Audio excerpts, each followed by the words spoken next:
Hello, Ola. Good morning. Good morning to ya. Is it Ola or Ole? Much Or debate has Ula. been had about this topic. That's right.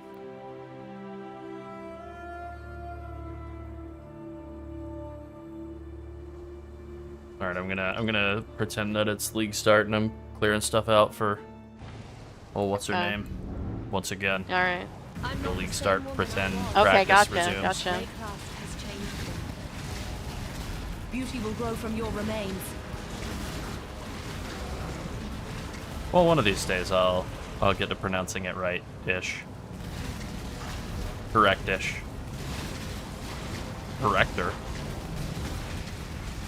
Is it Oli? Ula, maybe? One of those sounds that we can't make at the start because of our awesome American non-language non-education. Edumacation. I need to know. I don't want to say your name wrong all the time. I want Same. to try my best. Same. I need something to teach me how to say it. Yes. Help. Help, help, help.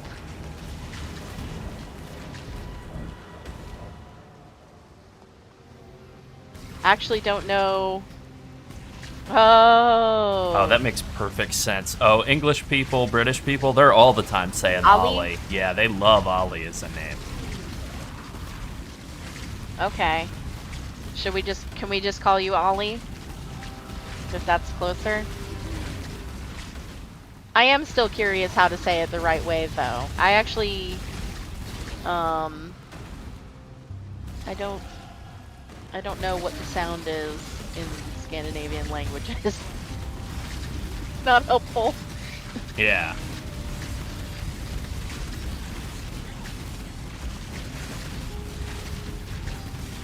Let's see.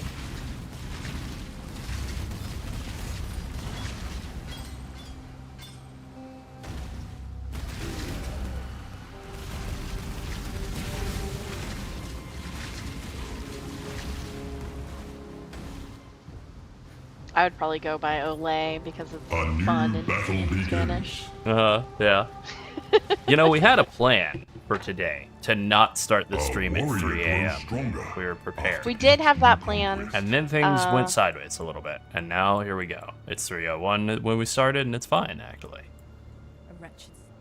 You can actually send it in a voice note on Discord.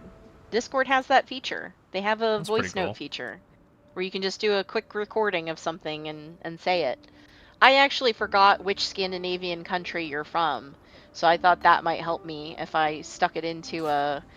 I know there's a lot of videos that teach people how to say things, but I need to know the country of origin before I go looking into that. Yep. Country of origin? Yeah, country of origin? I'm writing a book over here, okay? That's right. You're the biographer. Like a previous oh, well that'll probably be much easier because we actually do have Danish friends. Oh, that's true. That helps. I'm just gonna spam chaos on this for a little bit until I see move speed. The most efficient way to get move speed. Oh, it's... You know what? I shouldn't be doing this. I'm gonna do it anyway. I just rolled over move speed twice in a row. Okay, that'll work. Oh, there is actually a video for how to pronounce your name in Danish. Hell yeah. Oh, okay.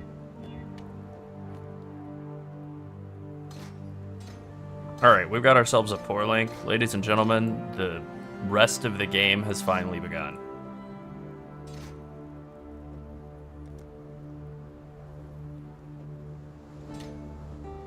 So to me, this one sounds like ul. I don't know if that's closer. Obviously, however you pronounce it is most important, so, you know. True. My name is, you know, a name that gets said with, like, an emphasis on the wrong vowels pretty often for people that speak English as a second language, and it's a dead giveaway for me every time. Like, oh, okay, English is not your first language. Which because is fine, the, but I noticed. which is, yeah, that's totally fine. That's totally fine. But I can always tell right away just because of my name. Yeah. Oh, good. We'll just call you Ollie. That's much easier. Yeah. It's funny because this is a video that says how to pronounce the Danish version. I'm like, okay, well, maybe that'll help. Oh, maybe. Maybe not.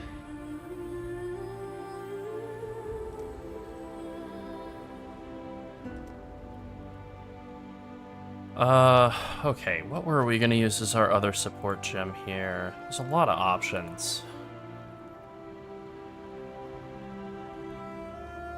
We can do, like, Brit as an option. We could do Trinity, maybe? That'll work better if I were using like a bunch of flat LE damage instead of the Fizz damage weapon, which I did kind of forget. Oh. That's how you're supposed to gear more in PoE 1. I got very PoE 2 brained. So this other version says how to pronounce it and in capital letters correctly. And I'm like, okay, well, Oh. let's see how different right. this one is. Okay. So this one is ol instead of, it's kind of like old, but without the D sound. Yeah. For me, in English, anyway. Yeah. But yes, me no make Danish sounds. Yes. Not yet, anyway. Working toward it. Yeah, work in progress, really. I can understand why you go by Ollie, though. If people were like, the mispronunciation of my name is not so severe that it's like you know, That it's a where I'm totally like, oh, different God. word. Yeah, or like makes me grit my teeth. But if it was, I would probably say, oh, just call me this, which is like the really short version of my name, and it's like one syllable, hard to mispronounce, pretty much the same pronunciation in all languages for the most part. So yeah.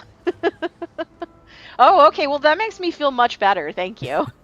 Yeah. That is better. I do try to learn how to pronounce people's names. I mean, if I knew you in person, we would go at this until I got it right, really. Like, I have a couple of friends, like, one of my friends is from Nigeria, and his name is incredibly long, but, like, fun to say, and it took me a little bit to learn how to say it, and, yeah, but I'm glad I did. It was worth the effort. Yeah. But if your wife can't do it, then I'll give myself some slack.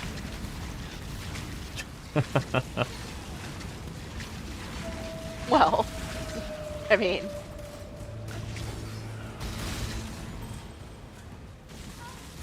seems fair. Absolutely. I'm gonna guess she's also taken to calling you, like, hey you, and whatever, because that's what I would do. I call Larold hey you sometimes. Sometimes I call him Larold in real life if he's not listening. Yeah. And he'll be like, what? Huh? What?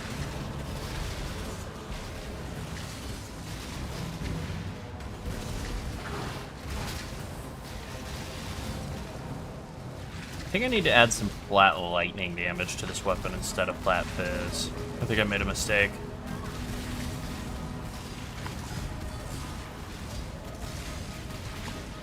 This guy's very tanky for some reason. Alright, there we go.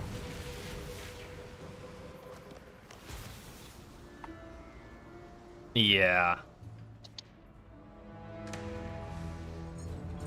It would be useful. It would be cool to learn another language. I don't know that Danish would be my front runner.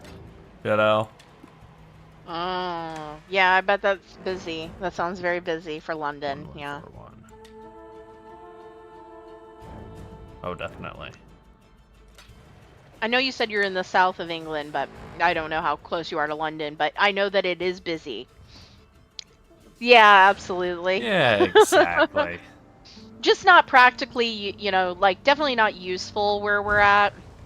The most useful languages in my area are Spanish, Portuguese, Chinese, and Vietnamese. Besides All English, good of ones course. to get, yeah. Spanish, Yeah, top of one course. overall, probably followed by Chinese, probably followed by Vietnamese, followed by Portuguese. We have a lot of Portuguese people here, mostly day laborers, incredibly skilled day laborers who are Portuguese. Like, I am so sorry that they are not being paid their worth. Oh yeah, definitely. Woo! He did That's a this to lot. me. The King of Pride. No, absolutely not. I definitely wouldn't want to No, go not anywhere. not for maxing and I don't wanna relaxing commute. time. Yeah. Yeah, not for that. That sounds bad. Big pass.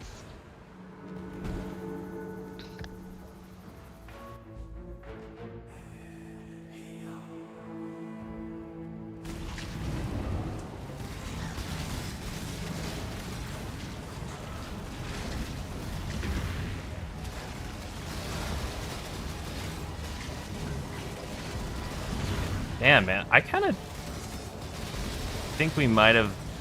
Honestly, even if the... Okay, so yesterday the goalpost shifting for PHRECIA League was, even if PHRECIA League's like a total bust and all we get out of it is just getting used to playing this game again, it'll be worth it.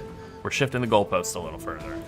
I think I might really like Wanderers, and I might get very much into Wander as an archetype.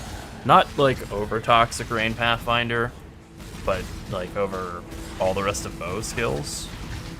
I think Wanderers might be the play. They're cool. I never noticed how cool. This I love. Of course, I'm choosing probably a terrible time to get into Wanderers. They're probably about to get nerfed the hell out of.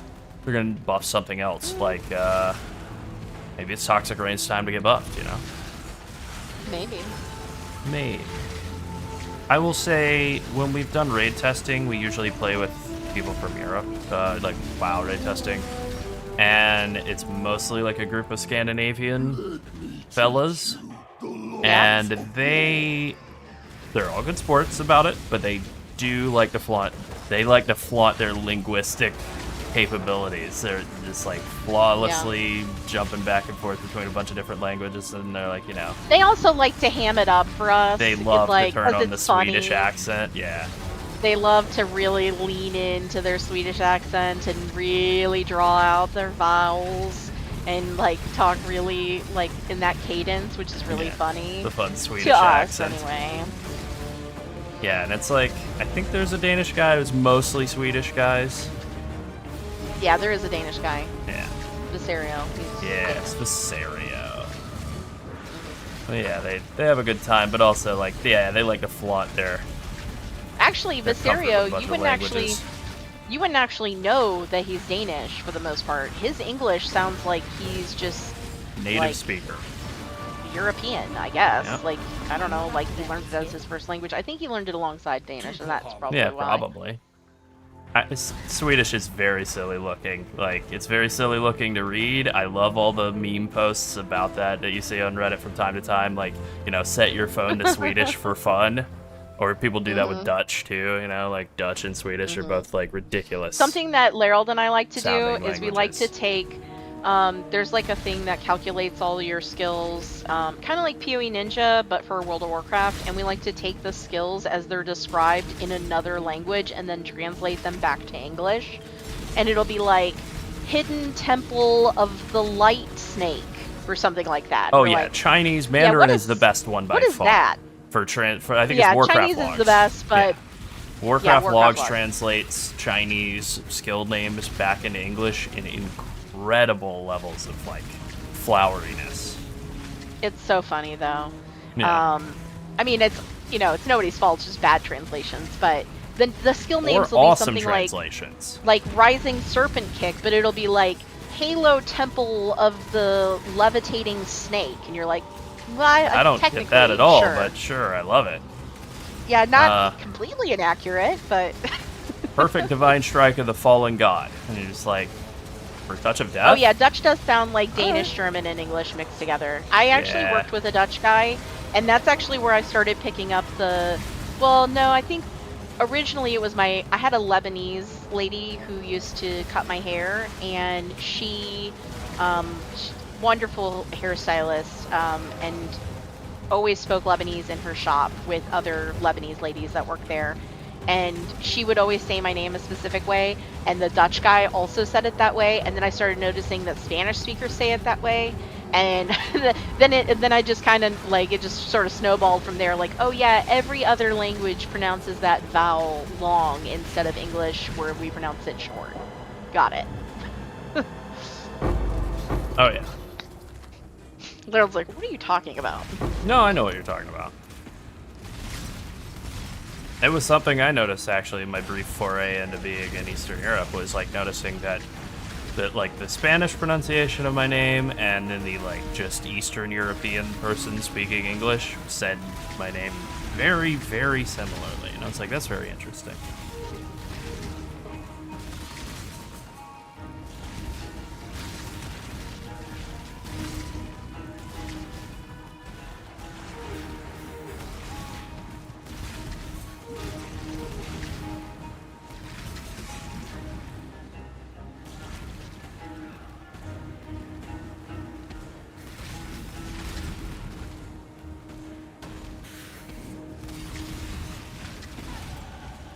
Hey, dingin'. Oh, God, I got 2 points to put in. Forgot where I was going with these. I guess I'm just going to go through lethality, which is pretty easy, and then that's basically that. Awesome. Alright, yeah, the damage is really feeling pretty good now, finally. This guy feels so much better with Whisper. Like, Gale Force is fun, I like the move speed and all, but it's clearly so much worse. Oh yeah, absolutely. Absolutely, with Afrikaans. Yeah.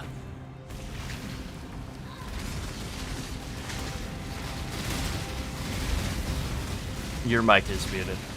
Oh, we have a lot of people from South Africa here as well, for some reason. I'm not sure, but I actually was in a college class with 2 people from South Africa. Exploded.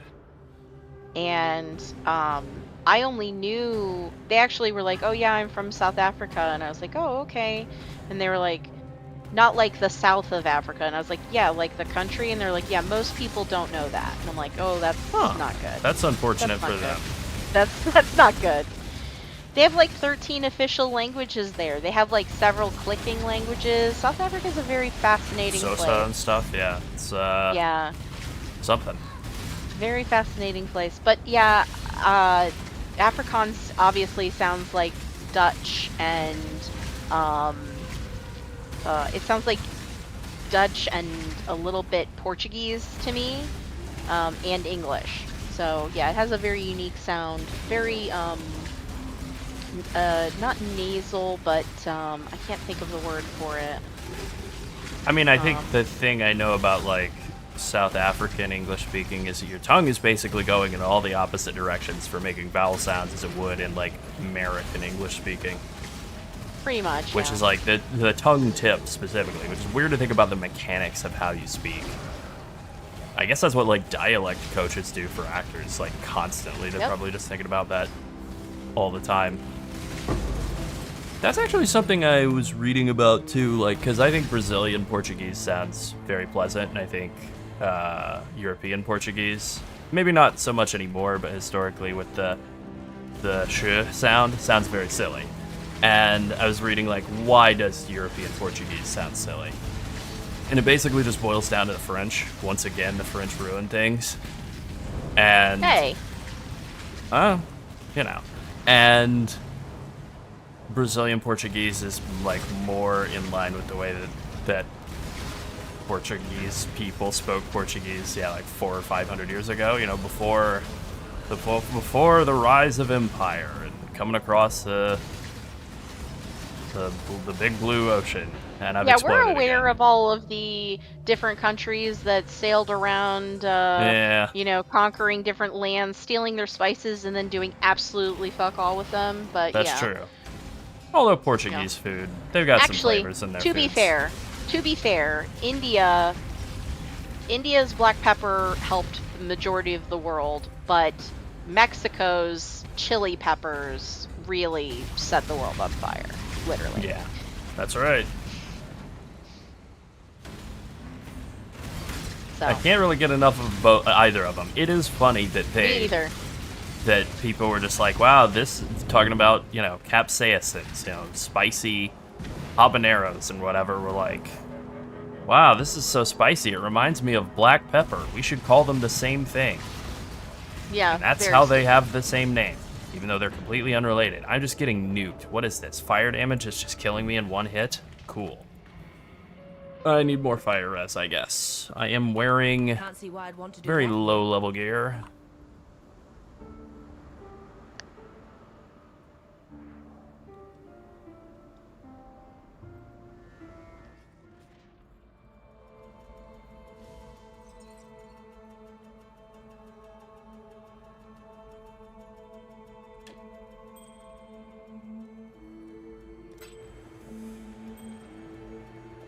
Do what you must and leave me in peace.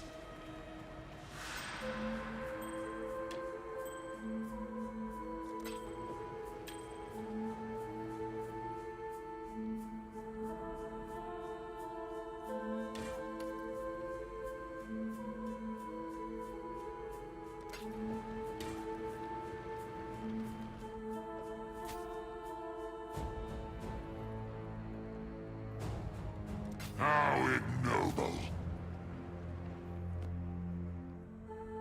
There we go. I found a piece of gear that actually has an empty suffix. Alright, we'll just craft a little bit of fire res on there, and that's too much. Alright, a mix of fire and cold, and then I can stop dying. Wouldn't that be nice? Do I not have enough int? Am I too stupid? Oh my god, I'm 1 point too stupid.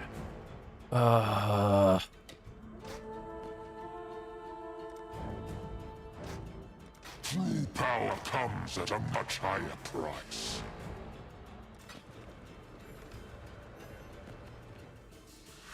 Okay. I'm too stupid in real life, too, to wear this gear. Okay, that'll work. Finally.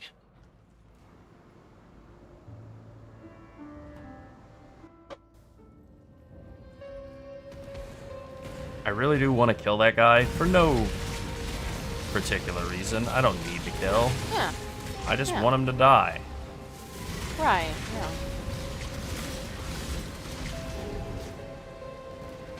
For fun and profit. Yeah, that's it. Yeah. PoE 1 is, or PoE 2 rather, has really melted my brain, my ability to play this game correctly. I keep forgetting to hit flasks. Just like basic stuff. Basically forgot to hit move speed flask for like most of the run yesterday.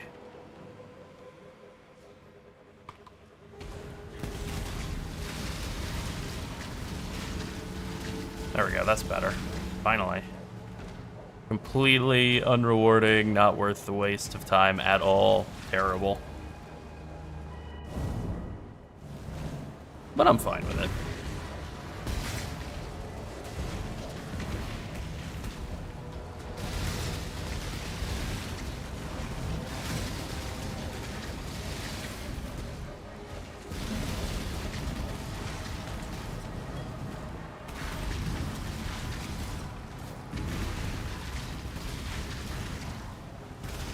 So, spending more time thinking about it, I think as good as the Awakened Fork passive for Whisper is, I think it's just crazy to give up the bonus of like power charges and frenzy charges. I just think it's so hard to justify giving that up.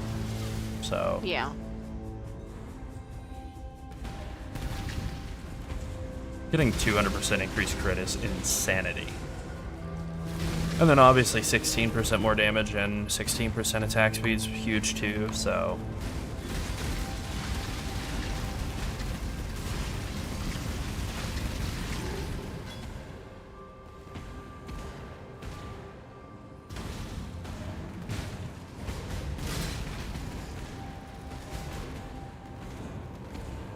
This is my first time in the tower.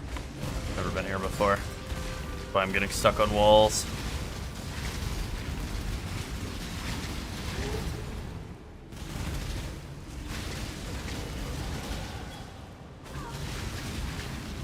A 5 link, but it's all the wrong colors. Ah, yes, it's PoE 1 again. Honestly, I kind of have missed it. I didn't realize it. I thought I hadn't missed it during most of the time playing PoE 2 and really vibing with the campaign in that game. But as soon as I get back in, even just a little bit, it's like, oh yeah. No, this game's actually, this is the reason I got hooked to this franchise before it was even a franchise. Yeah. I think I accidentally muted the blurbs, and that did not play. Oh. Well, I'll try another blurb in a minute. I have unmuted them. They should play. I see that it was supposed to. Look at me when you're talking to me! Okay, it's working. Well, you said to try it again. Mission accomplished. No, I Jump did. Well, nicely done. Good one. Good one. That's what I'm talking about. Wow! Oh yeah, they working. I mean, you're hearing them, good. right? I am not listening to stream audio. Well, it should be. It says that they're going through. I'm so. listening to you already in Discord. I don't also need echo you in stream. I don't know. That's delayed. Maybe you do. Yeah. Yeah, so Ollie hears them, so they're fine. All right, great. Yeah, it's totally fine. Everything's fine. Nothing is wrong. Okay, good. Yeah, I just the way do you think like it. as much as it's not like amazing and nobody really like ever takes it, I kind of think Aspect of the Links is like deeply underrated for leveling. Getting up there and getting 5% more move speed for 3 points, it's not bad. Like, it's not as good as getting like 12% more move speed for 3 points, but Right. it's not bad. I think it's kind of underrated. Is that bad? Not Is that you. bad? Not My life good. and work, I shall not suffer this good. humiliation again.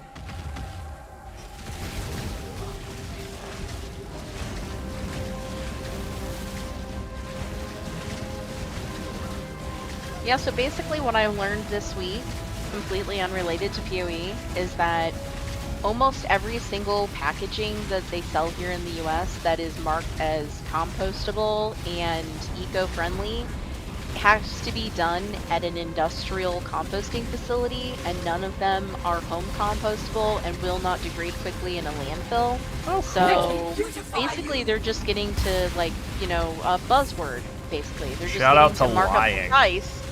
For, you know, shout out to cage-free chickens. Yeah, it's illegal to have chickens in cages here in the US. Like, they're kept in large buildings, barns, open pastures, tents. They're not allowed to be kept in small cages. So cage-free eggs is just marketing bullshit to charge more. So that's essentially what all the eco-friendly stuff is. Yeah. The absolute cheapest eggs you can get at Walmart are still cage-free, even though they don't put that on the packaging for some reason. I don't understand why they don't, but I guess it would. Because I guess they it say would. pasture-raised. Well, no, I'm saying the cheapest ones. I'm saying I think maybe Oh. the reason is just because it undermines the slightly more expensive ones that they're also selling from the same company. That's the only Yeah, logic. because I can think Eggland's of. Best markets themselves as cage-free chickens. Yeah, no shit. It's illegal We to put didn't chickens break in the cages. law. Yeah, we didn't. Yeah, we break didn't the break law. the law to deliver bring you these this eggs chicken. to you. Okay, great. Thanks, guys. These are not illegal eggs. Okay, great. That's great news. Yeah. I know a lot of countries are requiring, you know, this kind of stuff, but they have industrial compost where you can take your things. Like, Yeah, that's the Yeah. difference. that's true, Ollie. That's very true. Yeah. Like, there are companies that are breaking the Definitely law. breaking For the law. instance, Google broke the law yeah. recently, where they started just Just turning once, off though. people's ability to communicate with their smart thermostats, and so they're just not listening to their routines or anything. So, like, instead of it being like, you know, warm, you know, when they get up in the morning or whatever, and like cool while they're sleeping, which is what a lot of people do, I guess. I don't know. I don't really do that with my thermostat. It's just pretty much the same all day. But it's just not listening to those Florida routines. Like, so, difference. you know, people have it set so that the AC turns up to a higher temperature while they're at work, so that it keeps temperature in the place from mold and stuff. But it isn't blasting cold air onto no humans or whatever. Yeah. And their routines are just not working, just not happening. So now there's like a bunch of lawsuits happening in regard to that. I'm like, alrighty, that's interesting. Well, good luck for them with their lawsuits. I mean, honestly, yeah, good luck to them. Because I would be really, really mad. I'd be very, very mad. I would use a lot of expletives to describe how mad I was. Because Yep. if I expected my thermostat to be at, let's say, well, 80 degrees Fahrenheit is what we would have if we weren't here. There were no people here in the home. About 25 to 26 degrees, because that keeps mold from forming while still maintaining a set temperature. But when I'm home, I want it to be lower than that. So if I came home and it was still that temperature, I'd be like, well, what the hell? Yeah, I'm paying you for your damn thing. Yeah, I'm paying And it's not you even working. for your thing. And I think it's just because they wanted to put a subscription model out there. Ah, I was gonna use the words. Yep, Those yep, beloved yep. words. Investors can't hear enough of it. Subscription True. model. True.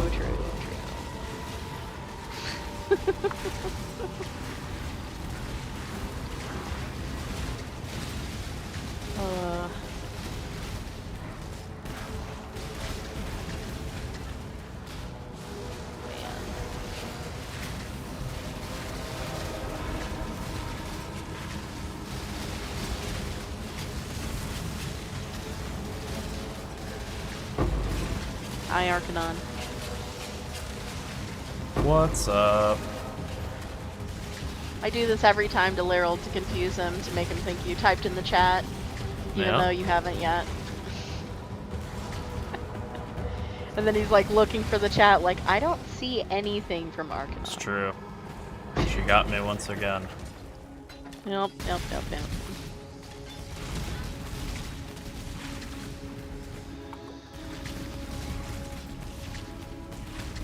Seeing a lot of packaging that I'm looking at, and a lot of tableware for some reason alongside of it that is just really impractical, and I'm like, yeah, that looks like a really good way to like burn yourself while you're carrying food or like hot That's food so around good. in it. But cool, neat. Good design, everyone. You Huh. know, yeah.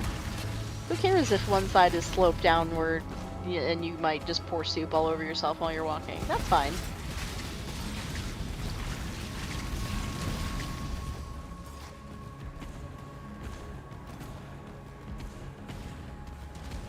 Whisperer. Whisperer will be the plan. I'm just doing Deadeye right now to make this character move through the campaign a little faster, but Whisperer, and then the idea would be like a mana stacking kinetic blast of clustering.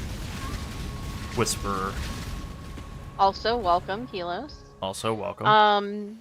Yeah, Ollie, the Gemini thing, I also have some Google Home devices, and they've been trying to, I don't have a Nest thermostat, but they've been trying to get me to upgrade the device to Gemini, and I keep saying no.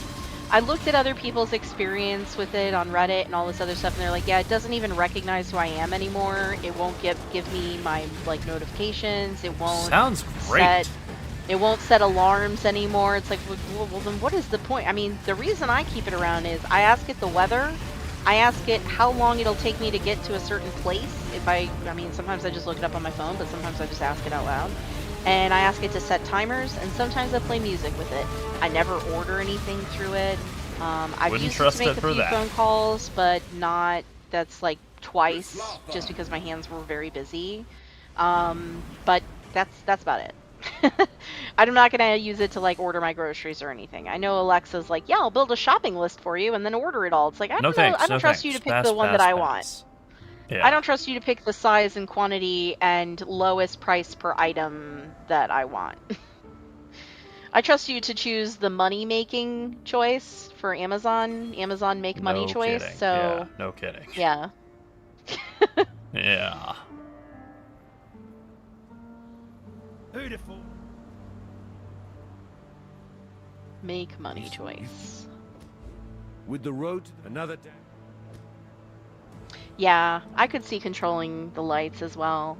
I actually don't have any controlled lights at all. I just have some automatic lights on the outside of my house that are just like daylight or nighttime. They come on when it's dark outside. Yeah, So- yeah. And they're great. They're fantastic. I love them because I used to like I like to leave my lights on all night because I like to have the areas around my house lit. I know some people like turn off their porch lights and stuff when they go to bed to like show that they're asleep, but I don't want to do that. I want everybody to know that I'm always awake all the time. Yeah. Yeah. But I think so. but I like to light my yard and stuff. So having the lights that just automatically come on has been so great. So great. Oh yeah, I've added some things to my shopping list. I've added things to a list, but I've never actually selected anything. Oh yeah, okay, yeah. I like Hue light bulbs as well. I've actually been thinking about getting a couple smart plugs, but I saw some reviews saying that they cause fires, and I was like, well, I think the I just Hue want light them for bulbs are very energy cool monitoring. looking.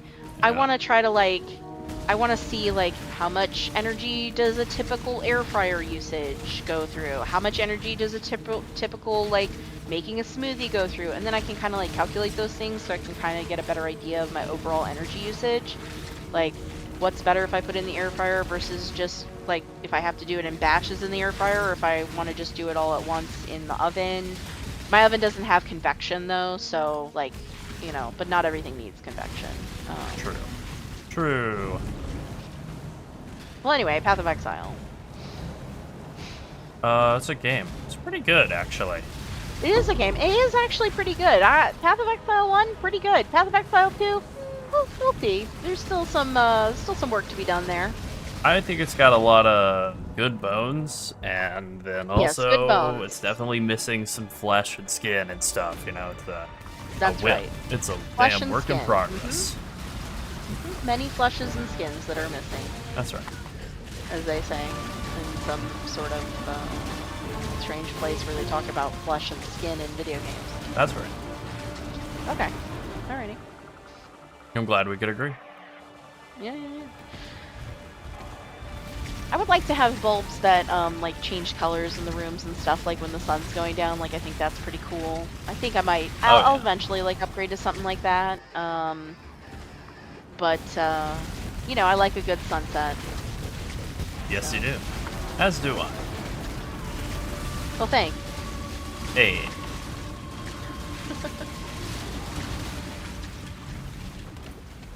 God, I did not know that I was really going to be setting on a journey of finding an impossible product. I'm not really playing along with a POB yet. Like, we have an old one from way back when for leveling, what was it on that we Mobile played in X? PHRECIA League? Like a power siphon miner. I'm sorta just winging it, kinda based off of that. I don't think that's on Mobile Addict. I think that's No, I only think on a that's POB link way in the video old. description from way Yeah. back when. Um, Is that we weren't working with Mobile Addicts yet at that Yeah. time? Yeah, like once we have some sort of POB update, Patch then we'll put out a notes. video about this, or patch notes, or both. We'll put out a video about this and talk about like what we think's good for leveling. We've been dicking around with a lot of, I mean, like we played around with a lot of stuff. This is a There's super two of slow us, go, so we can and it's test fine. a lot of stuff.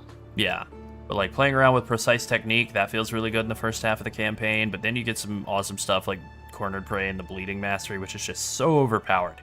Getting like 160% increased crit chance is just way too good to give up crit for precise technique. So then you kind of want to drop out of that and pick up some of the stuff like lethality and those two. And honestly, maybe aspect of the links. And there's some generic stuff around here. And then I don't really know where to go from here. I'm thinking like all the way up to Disintegration and Elder Power, Fusillade, like all of this. And then at that point, I think you're basically through the campaign. Maybe you pick up some more life along the way. Written in blood. You pick up your favorite Nas album. Remember, It was written. humanity needs us. And then I don't know, then you're done with the campaign, basically. Blind Prophet is definitely very good. It is crazy not tanky, which is the one thing to bear in mind with that. Like, we had so many people last time say, like, I was playing Blind Prophet, whatever, and I was dead on all the time.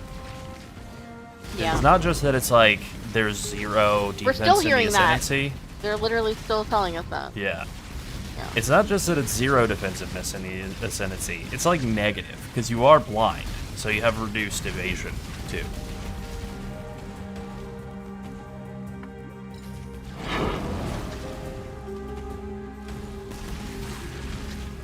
You also have the, like, annoying accuracy penalty to deal with. 20% negative accuracy is kind of irritating, too. It's obviously very strong, but, you know, still. It has everything you could want offensively. It's got insane baseline crit, 12%. And a bunch of crit multi, like 40% crit multi from the tree, and tons of projectile stuff, built-in return projectiles, built-in Nimbus, essentially, which is cool. But I kind of think that the Whisper package is just better, I think, where you get, like, you get 4 power charges and frenzy charges for free, so you don't have to think about charges at all, and then you got all the damage from that. That's not necessarily better, but it is better for the campaign than 12% base crit and nothing else. You don't get Explodey, but you do get Dexterity being a catch-all stat, where you just stack dex. It gives you mana, which you convert directly into flat damage, and you also convert into tankiness by taking Mind Over Matter and using Arcane Cloak. It also solves mana, obviously. You can kind of just do stat stacking across the board, like run an Astro Mentis, and then there you go, you figured out stats for the whole character. Then all you have to do for the rest of your for the rest of your gear is just like fix resistances, which is pretty easy to do. Time has almost come. Then hope. And you have tons of damage baseline because of Kinetic Blast of Clustering just being very overtuned as a skill. So Yeah. yeah. Yeah. Yeah.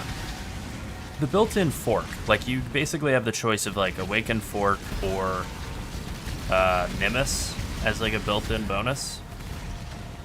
And I just think Awaken Fork is like better than Nimbus.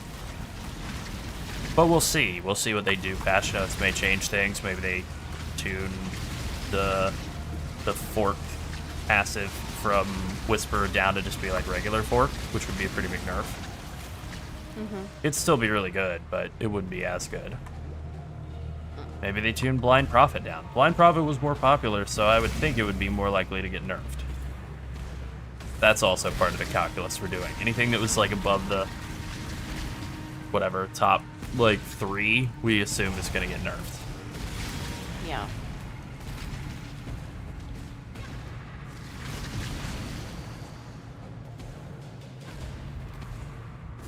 If I remember correctly from the end of PHRECIA, just looking at the Huey Ninja page for it, I think Whisper and Blind Prophet were 4 and 5. Or they might have been... You know what? I don't have to think. That's just a general rule for life, but... Also, here, let's just take a look.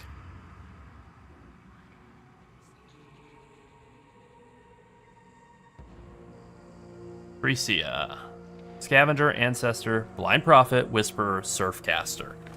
So Whisperer is like right on that edge where maybe it gets nerfed, maybe it doesn't. Surfcaster I think is like in pretty good shape to not get nerfed. And we do have an idea for a Surfcaster if Surfcaster makes it through. Pretty basic, right? Just Penance Brand Surfcaster. Oh, I like that a lot, Ollie. No flasks to press. Yeah. Or Wild Speaker. Servant of Arakali could be good too if you wanted to play a weird ass minion build. A weird one.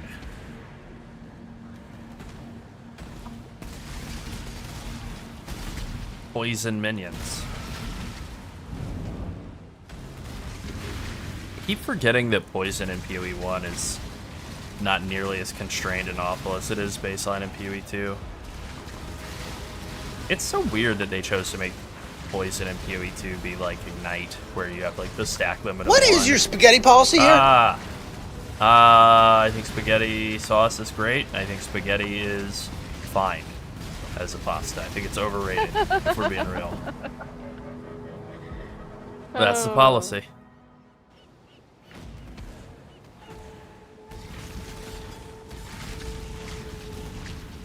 Congrats on getting a chaos inoculation. Hola. Sometimes. I mean, you could do Oshabi first. Daughter of Oshabi, or whatever it's called, is good. But the first points in Whisper are either like Awakened Fork, which is absolutely insane to throw on at like level 30. Without extra mana costs too. But then also you can just throw in like 4 power charges and 4 frenzy charges as your first bonus. That's one of the better ones in the campaign too. I mean, I think clearly the best ascendancy for the campaign across all the different classes is Surfcaster. It gets 30% attack, cast, and move speed, and 20% increased damage as its first ascendancy. Completely insane. Absolutely crazy. And there's really nothing wrong with Surfcaster, even though it's like a goofball meme build. It is very strong as a goofball meme build.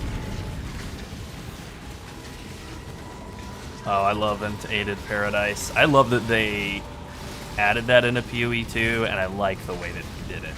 It does feel really good.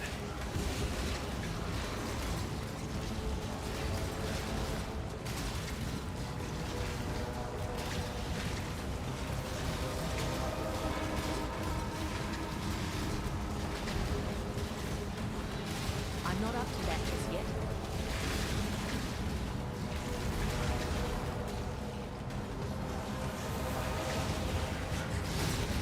Nope.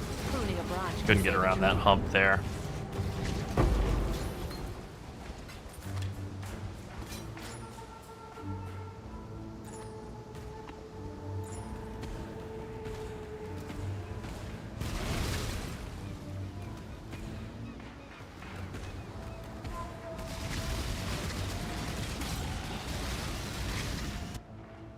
Alright, now we can start making our way up toward Int territory, and that'll be good. That'll make it a lot easier to make stats work.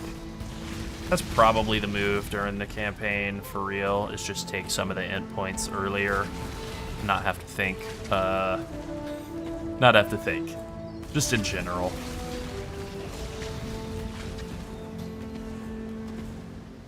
Okay, here we go.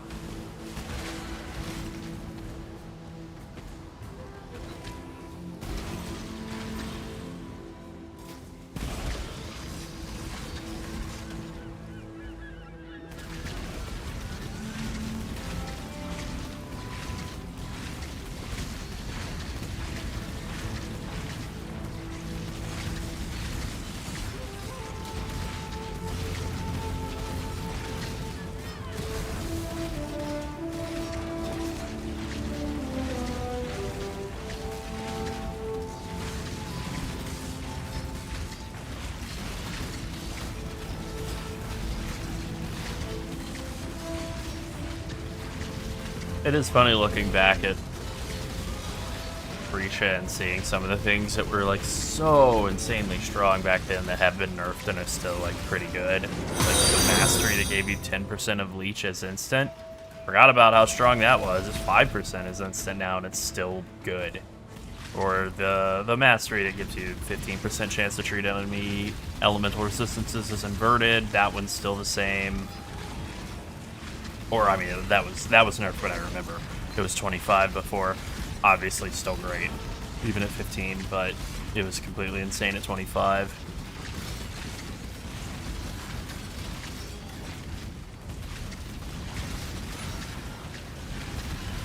War Stink. Hell of a RNG character name. Fog Drench.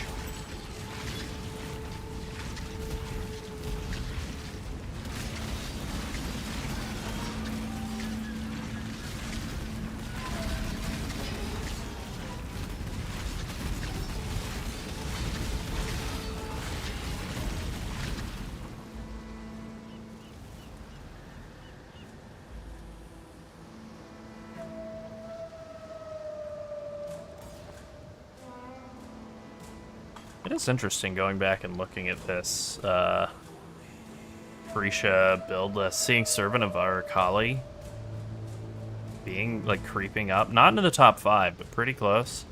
Wild Speaker and Servant of Arakali are higher than I did not realize that they were just outside the top 5, and then Paladin being where it is completely crazy. I mean, really, it just tells you that, like, Daughter of Oshabi, good for campaign zipping and not a lot else. Herald, not great. Antiquarian, whatever. Puppet Master, whatever. And then, like, the rest of these are just, ugh. Aristocrat, what is this, Architect of Chaos or something?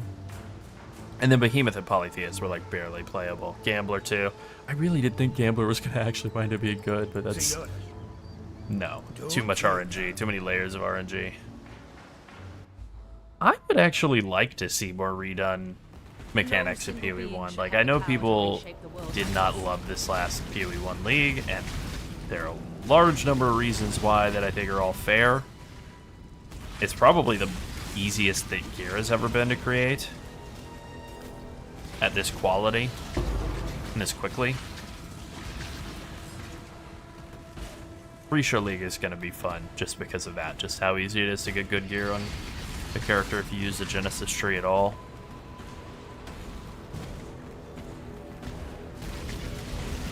I do remember they were a little slow to roll out buffs to the Genesis tree that needed to be or to the mechanics around the Genesis tree, like if you failed a event, you would just get nothing for the first like week of the league. Like that should have probably been fixed by like day 2. Franken Pope, what's up? Sunset's here as well. Hello.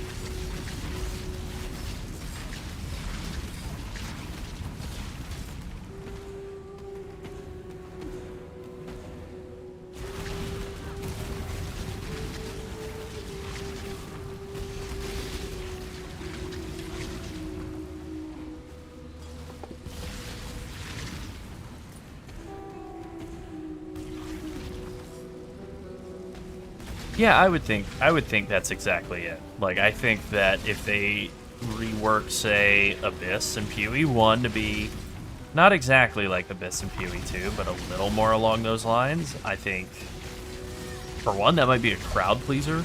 People really like Abyss and PoE 2, including me. I'm a person, and I'm dead. Whoa, you're a person? Yeah, I don't know. I'm a dead person. I was looking at I'm chat. not sure. I really do like the implementation of Abyss, though, for real. It's a lot of fun. Fatality. And, yeah, that's right. Mm-hmm. Yep. Hey, Jace, welcome back. Welcome back.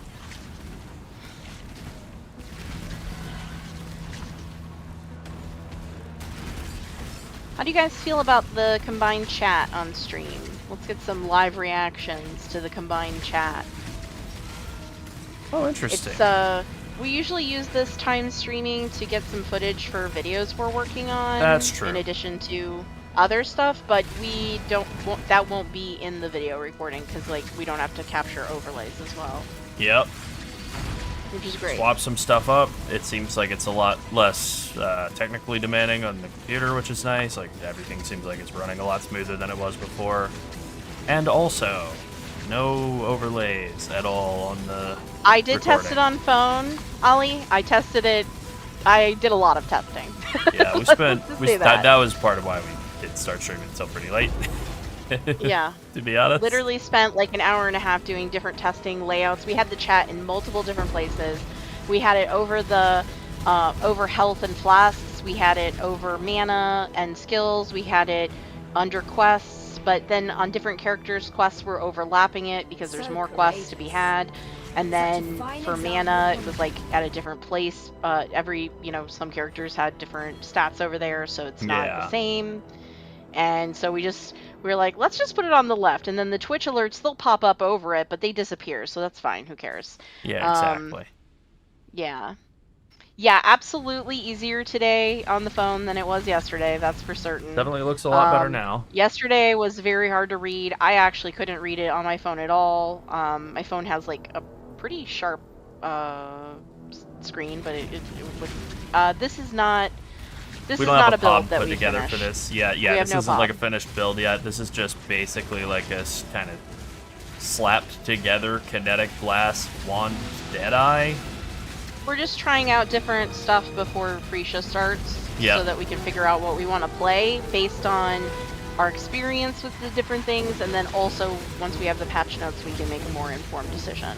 Yeah, once we have the patch notes and once POB is updated, we'll be able to put something together that we could, like, you know, say, go actually look at this. It's not garbage. But Yeah, we'll right make a now, video. anything that we have is garbage. We'll have a guide. Yep. We'll have a guide for it too. Absolutely. And, I But yeah. mean, no guarantees, but this does look like the front runner of the things that we're looking at. Yeah, I Pain agree. notwithstanding, this I'm looks not like up to that just a yet. real front runner. Whisperer was super fun last league as Lightning Strike, and this just feels like a better skill than Lightning Strike at this point. Better archetype, honestly. Wander, so much better clear.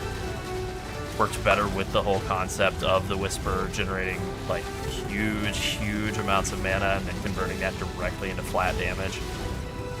I don't remember what the number is, the final number on Kinetic Blast of Clustering, but I think it's like 17% of your flat mana value gets converted into, or your mana value gets converted into flat fizz, which if you're rocking 10k mana is very attainable, very attainable.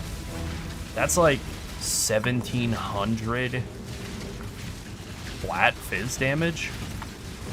That's illegal. That's an illegal amount of damage. To the point that, like, your best prefixes on a wand wouldn't even be damage prefixes. They'd be, like, damage as extra prefixes. I mean, mostly just trying to get a feel for how powerful it is, if it's good for clear and for bossing. Just and- figuring out how to play it in the campaign, too. Like, I Yeah. definitely don't have any experience at all playing it in the campaign. And if I were to just, like, sit around and do nothing and just, Learning. like, try to go with this on the day, it would be bad. Yeah. I also don't feel confident enough to say anything about, like, this is how you do it in the campaign, it's good. So that's why we're stopping and screwing around with stuff along the way, seeing, like, what feels good, what feels not worth playing around with. Picking up some stuff, dropping it. You know, like, playing around with points like, does it feel noticeable to take aspect of the links? Was it worth it to keep playing with precise techniques? Stuff like that. Death washed clean of dark desire.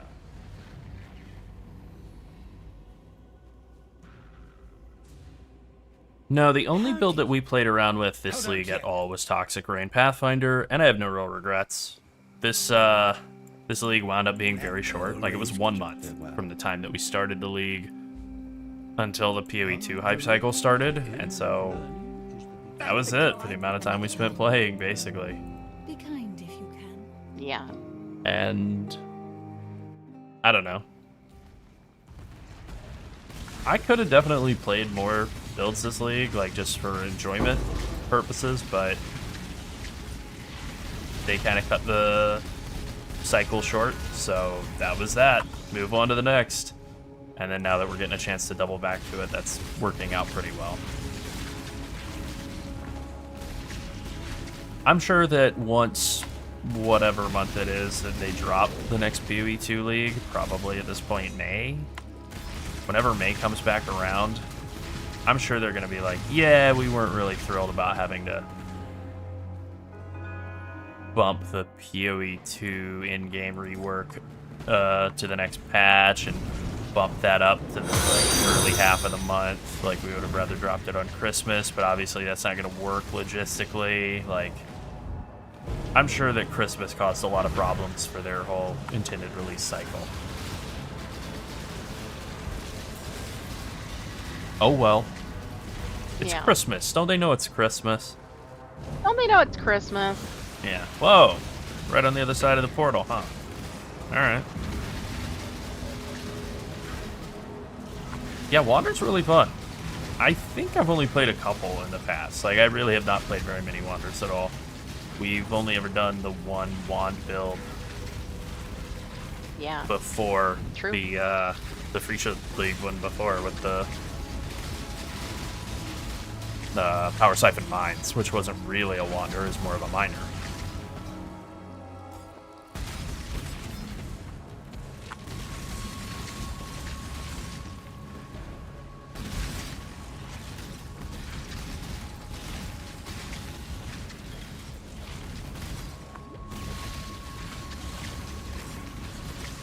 Yeah, I think that is the case, Jace. That I think it should be pretty easy to self-farm Payback because, yeah, exactly.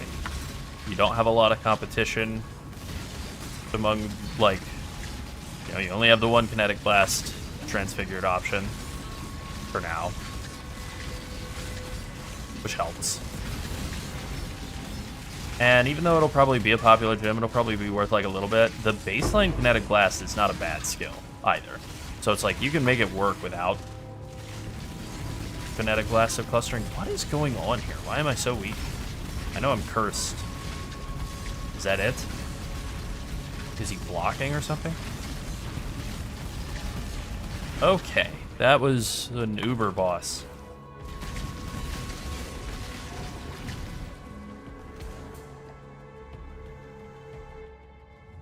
Oh, I mean, I know that they won't do that. I know that they won't delay PHRECIA. I wouldn't be that upset if they did say, like, actually, guys, we're gonna push the next PoE 1 League out by a couple weeks or a month. Like, that would give the WoW expansion launch some time to breathe. That would be great for us for content cycling and all. But, you know, Yeah. it is what it is. If they even just give WoW's expansion launch just give it a week to breathe, that would help a lot. We can just get all our characters up to 7 or whatever it is, 90 new max level. Then there's not really anything to do, which is fine. You level them up, and now that's done.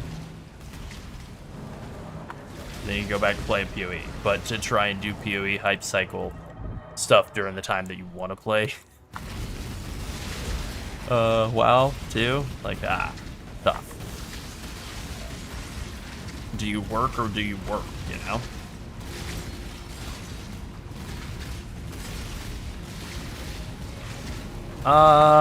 Boy, that's a loaded question with the Keepers League mechanic. Alright, that's actually good. That's good setup for me Not to at tee my up. computer. What's the question? Skip Keepers, because I heard they gutted Bama, which they did. How's the mechanic Yeah. feel? Alright, long answer for this question. Short answer is good and bad.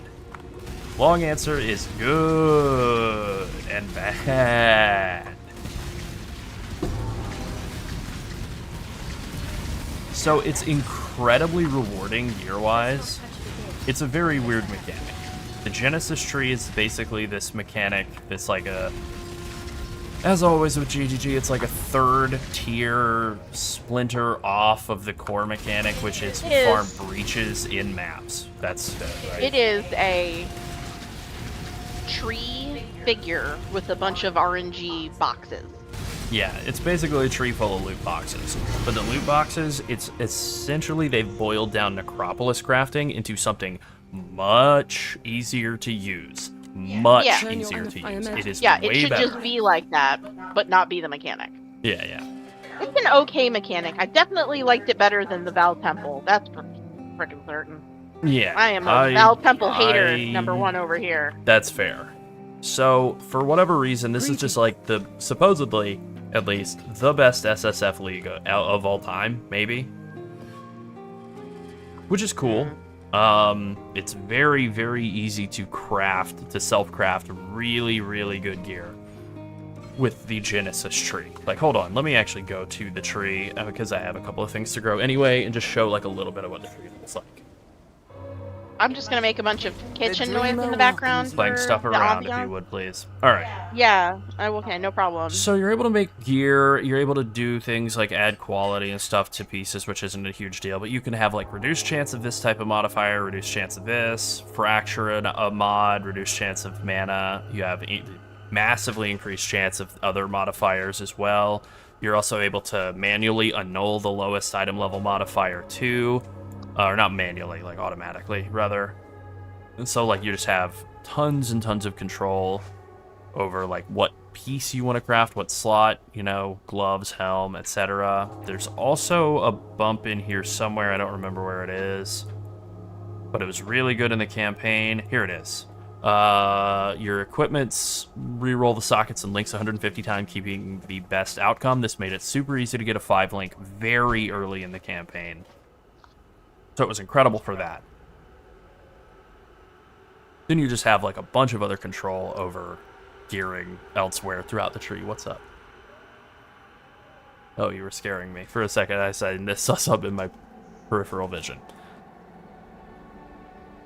As far as currency, it's kind of weird. Then there's this thing where you like have these arms that you grow that can give some incredible buffs or be really bad. I don't know. It can be kind of either way. And then there's a unique system where you can get like weird rerolls of modifiers on different uniques.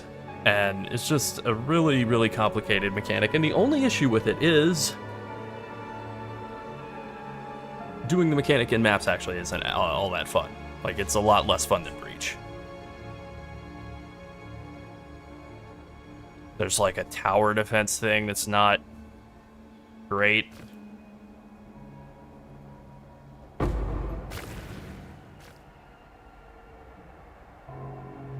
Alright, let's try this instead of the old one that I had. And this one too. Yeah, it's basically graveyard crafting, but made much easier, and some other funky stuff in there too.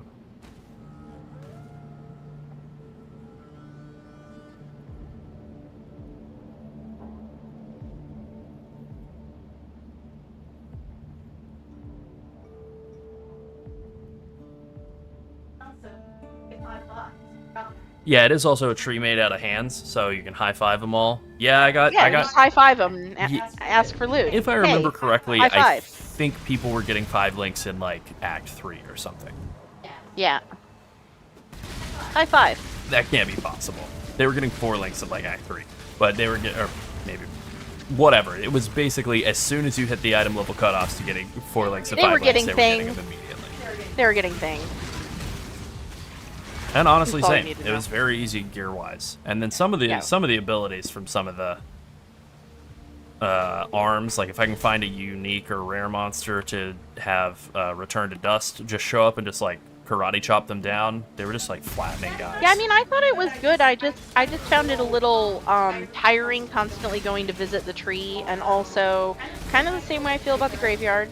Yep. But also just like, I don't know, just like 5 RNG boxes. I did like the extra abilities though. Those are fun. Yeah, the extra abilities are fun. The legacy of They were fun, and I evil liked how is easy it was to played switch with between us. them. It wasn't Sure. like penalizing, like some other things. Yeah.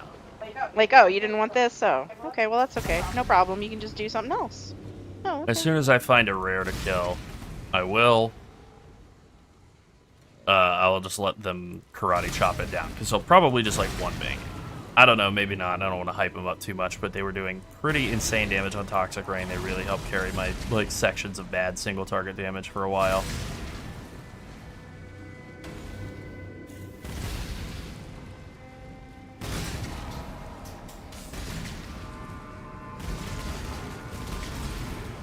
But then you have to do these like kind of terrible tower defense sequences with this NPC who you have to protect, and she's not annoying. Like, I don't think the voice acting or anything is bad. What's your name, Alice? Yeah, Aelith. Aelith or Aleph, yeah. Like, I think she's fine, voice acting She's wise. fine. Yeah, she's fine. But The mobs that don't immediately come in planned waves, and then you have, abilities to use to protect her and also to power you up, and the mobs are not always coming in predictable waves, and sometimes they wander off around the map, which I don't appreciate either. But then, like, once you've hit the point of being, like, pretty tanky and you got enough damage won't to clear matter everything out, then it's just like, oh, this is just a time limit mechanic. Got it. So you're just sitting there waiting for everything to show up and die instantly. That aspect is less fun, you know. And people were also of the mindset of, like, they killed Breach for this, and it's like, yeah, they did. They did do that.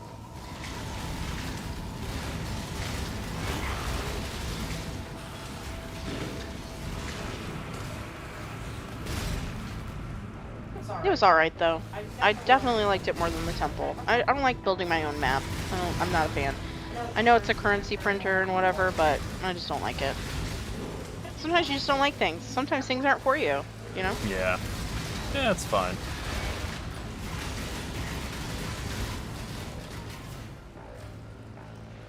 Damn, I hate this area, the Malagaro Sanctum. It does so much damage. There's so much bleeding and corrupted blood in here.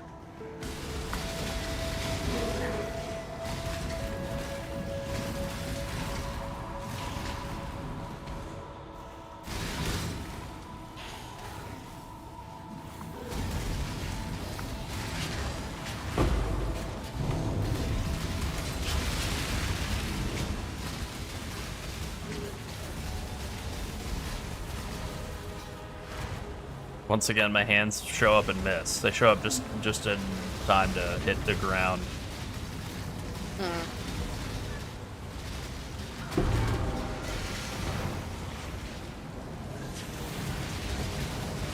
That was maybe the thing I was most impressed by with the whole mechanic, though, to be honest, is like they made something that is like special skill, special extra skill, and they felt very, very good, but not wildly overpowered.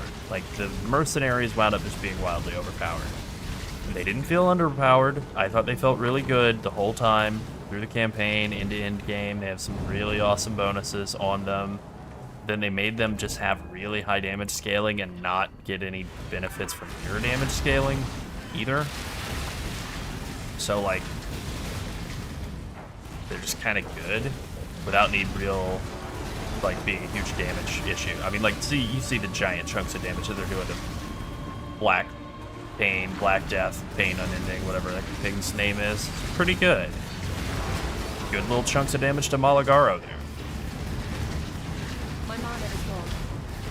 And of course, if you thought that was all that they had done, you'd be wrong. Of course, they added in some other stuff too. They added in the Bloodline Ascendancies, where when you kill in-game bosses, you can, like, align to their bloodline, and then you can put some of your Ascendancy points into that instead. So if you're playing Ascendancy that has, like, bad last couple of points, maybe you can put them into something else. Sanctum is nothing but a scar on nature. And Hey. Our brutal construction nears completion, and now only the wretched.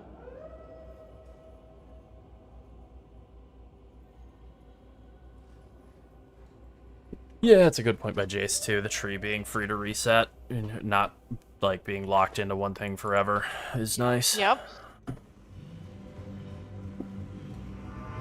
I like the ability to change your mind. Oh yeah, and have it not That's- have a huge cost associated with Exactly, like I said, not punishing. it. Yeah. I like to just be able to change my mind and them to be like, yeah, that's okay, you can change your mind, no Yeah. problem. Yep. So with all that good stuff being said, people hated this league because they got gear really easy. There weren't any, like, surefire, insane currency printing strategies. And, they didn't really like the new breach mechanic very much. So, like, I would say overall, there could be, if you poll Reddit's opinion, this is like an F league. Like, F minus. Yeah. For us, pretty good. Yeah, pretty good. B. Not bad. Not my favorite, but not bad. B, maybe B minus. Definitely not the best league ever.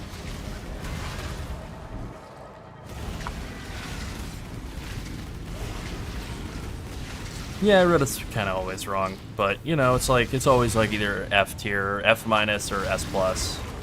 No in between, you know? What is that, according to Reddit? Yeah, it's exactly. That's according to Reddit. Best ever or the worst thing they've ever seen in their entire life. A Nothing literal could be war worse. crime or Yeah, Christmas every day. right.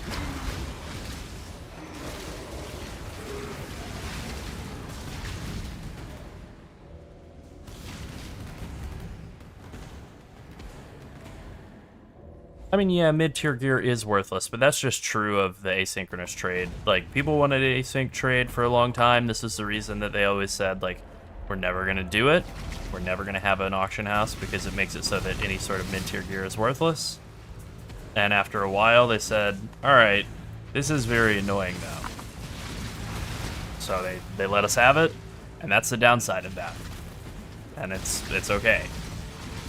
You know, people also really, really complained about the weird inflation that occurs in PoE 2, where after like a month of the league, or even just a few weeks of the league, exalted orbs, you so rarely need to actually exalt pieces of gear, just regular exalts, that they become very, very, very worthless. And so the way to fix that really is just to add a ton more divines into the economy, and now people are complaining that you could have like 100+ divine per hour farm strategies. But it's like, well, that's exactly what you wanted. They gave you the thing to fix the thing that you were complaining about. And now you're upset about that. Yeah. It's like, yeah, of course. Yeah, being upset is a tort on Reddit. Yeah. Who can be upset the most? Yeah. Yeah.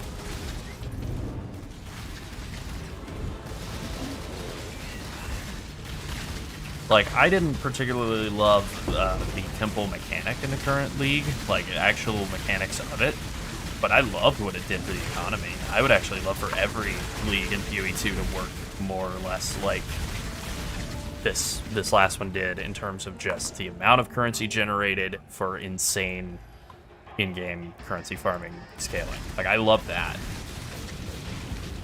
Getting many dings per hour feels awesome. I know it's not great to be in a runaway insane economy. Like, you know, you log up, you buy something that's worth whatever. You sell something that costs 50 divines, and you wake up and now it's 100 divines. And it's like, well, that sucks. Yeah. That's not great. There are worse things that can happen. Well, the biggest thing that I feel like gets overlooked is that when things are worth 100 divines or whatever, when there's millions of divines flying all over the place, that means the quality of gear goes up, because currency in PoE isn't like some status symbol. It's for crafting. You use it to craft better gear. Yeah. So the more currency is blasted into the economy like water coming out of the end of a fire hose, the more gear there is. That's good. Like, I definitely had better gear in PoE 2 this league than I've ever had in any of the PoE 2 characters before. And I don't think it's like a coincidence.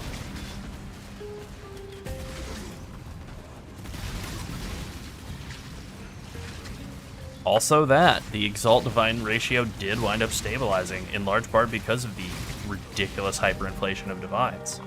They devalued Divines and made everything else relatively more valuable, even though just by design, Exalts are going to be less worth value, because the only thing they do is randomly add mods onto items, which is useful very early on in gearing for everyone to just slam Exalts onto things and hope it's good. But then after a while, you've got the gear you need. Pretty decent gear becomes very cheap. Like, what are they useful for? You use them to roll a map. So you alch it and slap 2 Exalts on it, and that's it. That isn't enough to make Exalts hold value long term. Why does PoE 1 look less cluttery? I don't know. I think it's maybe some of the map design, if I'm being honest. Like, I think they've added a lot of extra, like, little tidbits and junk to run into in PoE 2 that, like, make you pay more attention to the areas that you're traversing. And it works. I definitely do need to pay more attention in PoE 2 when I'm walking around than I do in PoE 1. I think it's maybe contributed to a lot of people being more exhausted with PoE 2 more quickly, though. Maybe. Same.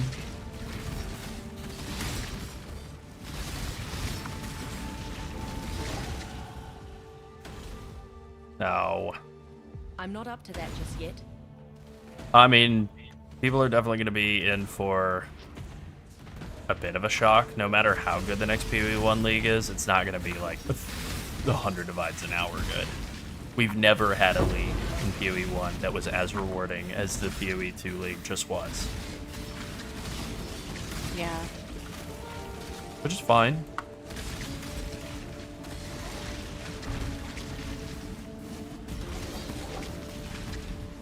There's no way I can make that. Damn, I should be using Flame Dash instead of Frost Blink. Ow. I probably should upgrade some of my gear at some point. Not gonna, but I probably should. Walking around like a hobo. Oh yeah, with no life, cobbled no together. life, barely any resistances, trying to fight like essence monsters. It's going poorly for me. There we go. There we go.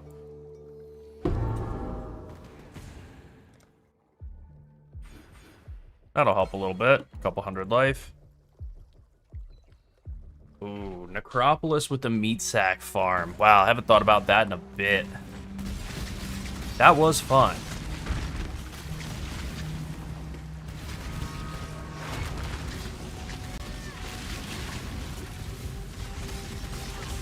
Yeah, I think that aspect of doing the temple could be fun, just using it to rush at Ziri. Like, I think that would be a really fun temple strategy. The issue is, like, obviously it has...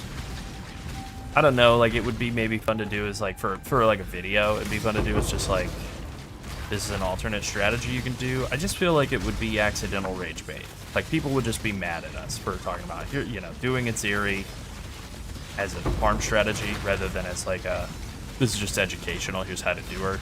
Because that's useful. For sure. Need to... People do like to be upset about things. I mean, look, being upset and being on the internet, they go hand in hand. Like peanut butter and chocolate. Yum. That's right.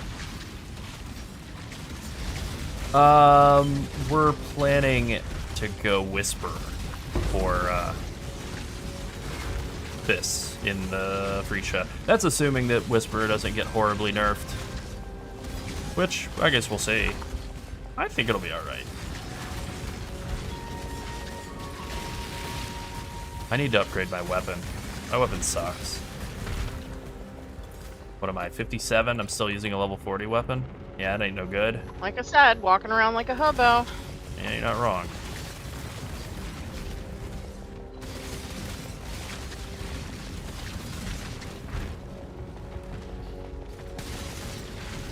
Definitely over-leveled. I've stopped and done the League mechanic a few times. Which, again, another thing that's nice about the League mechanic. Insane XP generator, just like the PoE2 League mechanic. I kind of hope they keep that going forward with like a lot of League mechanics. Just huge XP generation. That would lean toward my theory of maybe PoE1's next League mechanic is reworked Abyss. I would love if they would rework Abyss. I am a big-time Abyss hater, so if they rework that into something playable, it's not trash, I'd be all in. Not that it's even actually bad, I just mechanically do not like the current state of PoE1 Abyss. Love PoE2 Abyss, so that's a good starting point right there.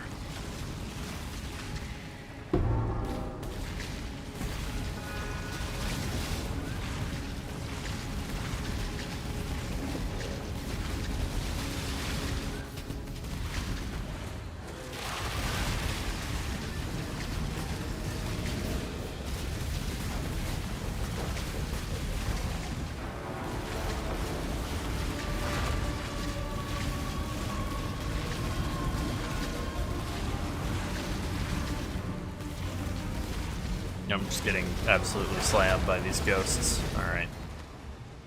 That's better. Let me get all these wisps out of this area and then go to town and get a better weapon. I suppose I need to do my next ascendancy too, which will help with damage.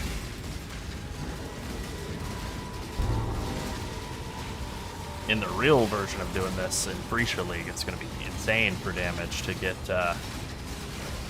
that second ascendancy, because then you go from just having probably just having the charges. I think that's the better option for your first one.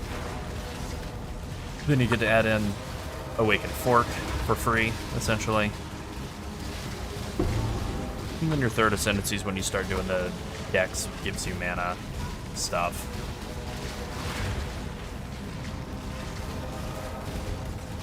Oh, catch you later, Ola. Thanks for hanging. See you later, Ollie. Yes.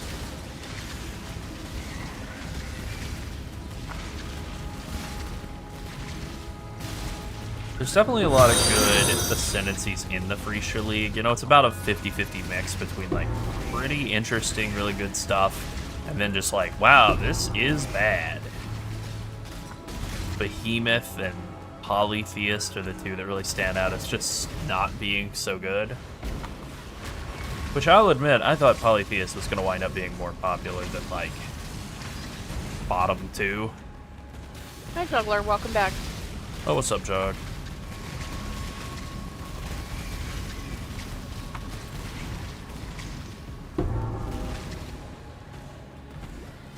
I never liked when they did the, I can't remember what it's called, the Edifice Scarab. Yeah, I never liked that setup of, like, clicking a million chests on the ground.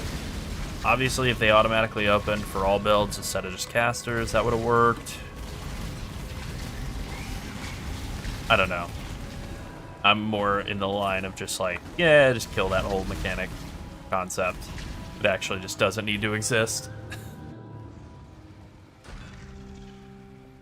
Oh yeah, we had somebody saying ward stacking Antiquarian was like a pretty cool concept. And like, yeah, it does seem like an interesting concept. It does have the issue of like basically dying to any damage over time, which is not great.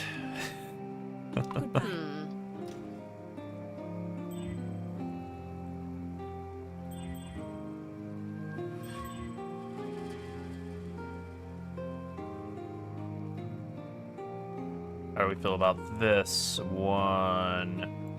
Let's take a look. Ooh.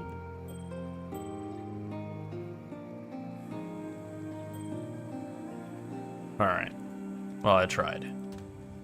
Mm-hmm.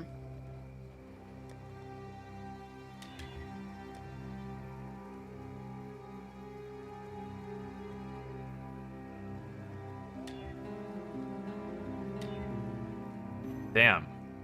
I can't win.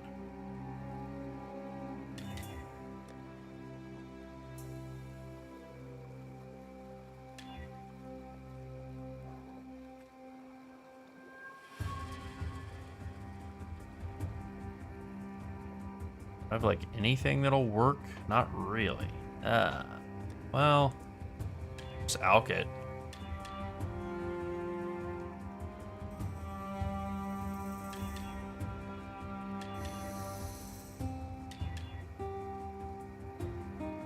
To 80, that's still worse than the one I have on right now, but maybe if I go roll flat fizz on it, it could be better.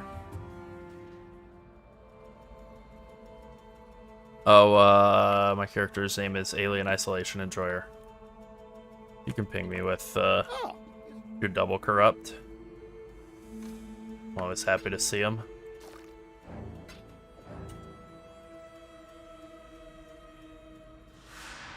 Alright, let's see if we can...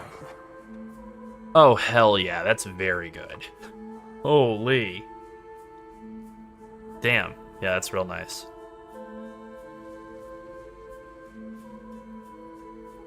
I grow restless. Alright, is this a... I'm just going off of horrible, unreliable in-game tooltip DPS, but that's fine. Yeah, it's a DPS increase. Alright. Well, neato.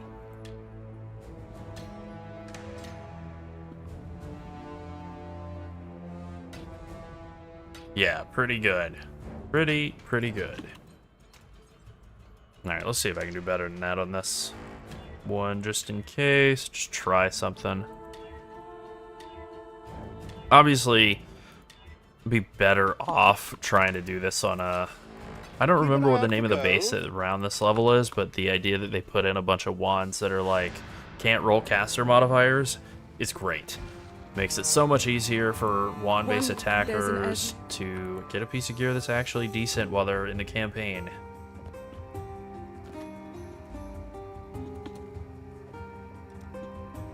Yes.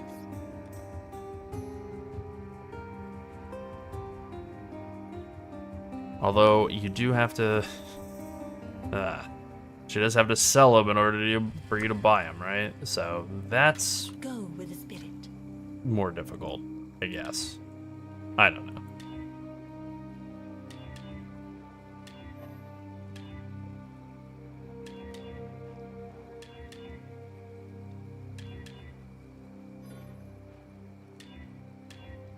forget that you can blacksmith's whetstones through wands because they are physical damage weapons after all.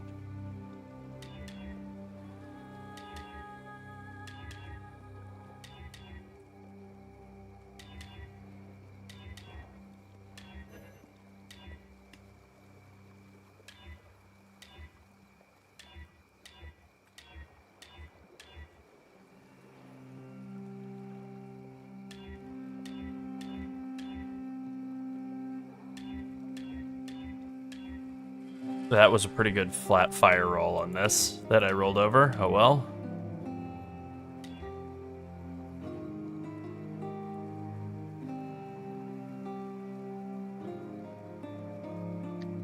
Alright, that's a pretty good flat fizz roll. Let's see if I can just run over here and try slap an 8% increased fizz on it at, what am I, level 57. Alright. 4 chaos, I wouldn't be doing this on the league start, but yeah, okay, that's a big damage increase. That's a real one.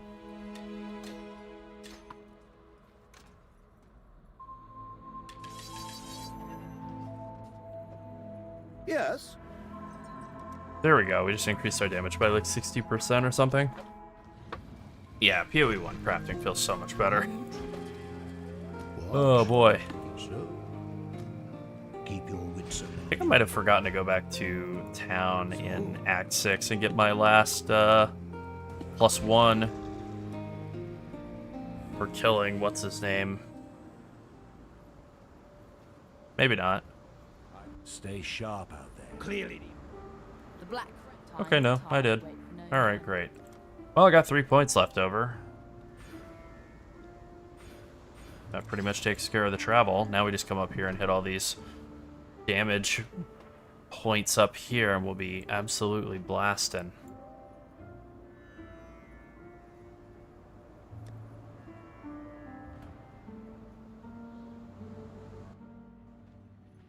I mean, Scouring Orbs would fix a lot of problems. I know that GGG doesn't want us to have them in PoE 2.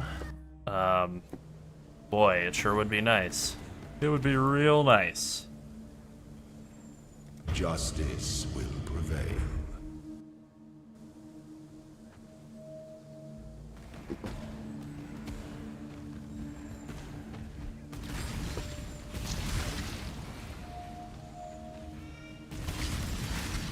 Dr. Pepper Strawberries and Cream is like one of the great human inventions. Just putting it out there.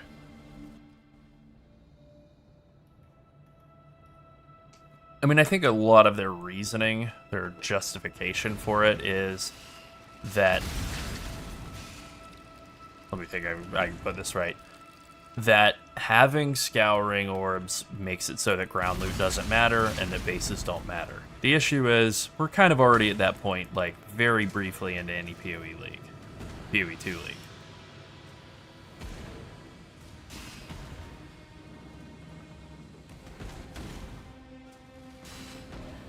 The only thing that I can look to and go like, well, I'm glad that they've saved us from ourselves or whatever with Scouring Orbs is like, you know, I've done a lot of Scour Alk, or whatever, like alt spam crafting in PoE 1. Like, I've done more than my share of alt spam crafting in PoE 1, looking for +1 gym levels for amulets on Toxic Rain builds. And anything they can do to save us from ever having to do that again, that I do not mind. Like, I'm happy to lose that.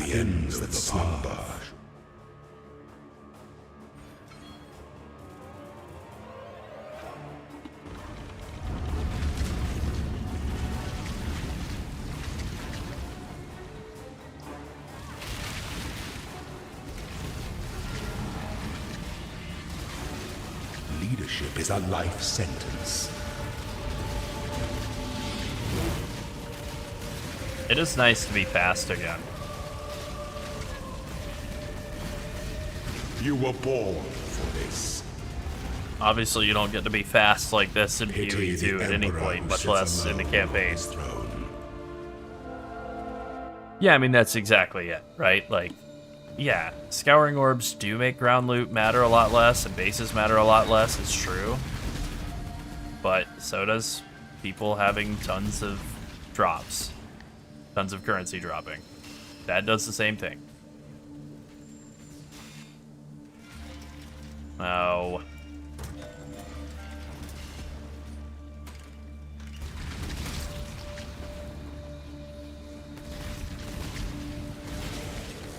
I wonder what mod, since they are for PHRECIA League, they are adding mods into every area in the campaign and the end game, and they're adding mods onto bosses. I do wonder what they're gonna add onto like Bizarro and Kitava for that matter. Oh, that'll be fun. Especially what are they gonna add into like mud flats? You know, like the hardest zone in the game, mud flats. They're gonna add attack and cast speed and move speed for all of the Roas and mud flats, probably.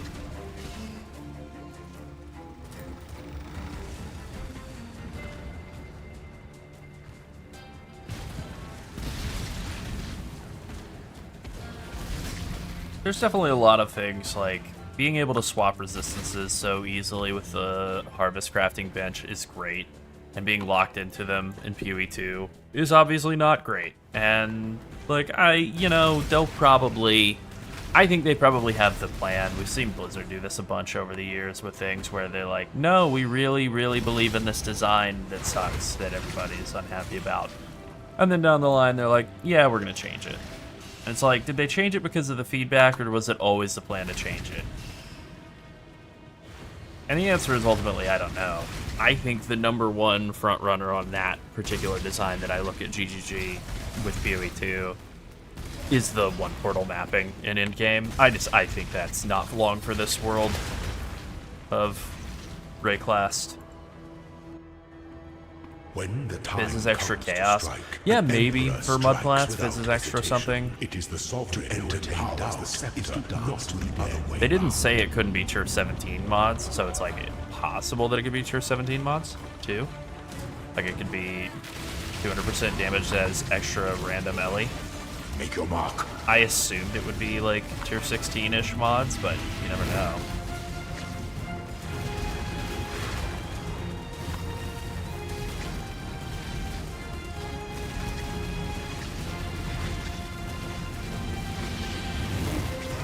You were born for this.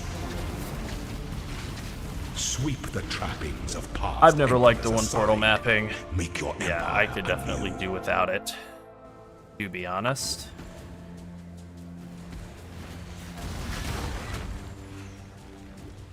I like the slower, more methodical, dangerous nature of PoE mapping, too. It's just the punishment for one death being that the map shuts down, you lose everything, and, like, it's too much, man.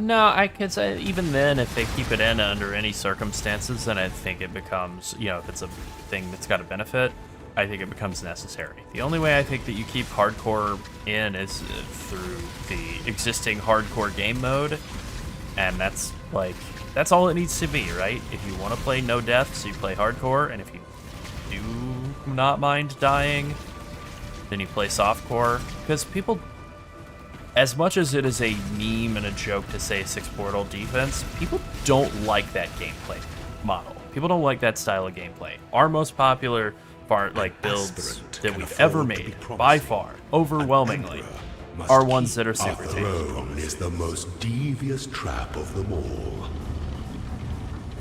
Like, I think the thumbnail for our best performing video is just the picture of the Slayer, face tank everything, slapped over his Stay face. the course. I think so. Yeah. Which, like, whatever, not that our YouTube channel is like the arbiter of everything that people like in PoE, but people like a very tanky build. People like to face tank stuff. It's also slower. Like, dying and getting back up is slower than just staying alive and killing stuff. So I've always rejected the idea that people like to face tank and die. People like to face tank and live. Yeah.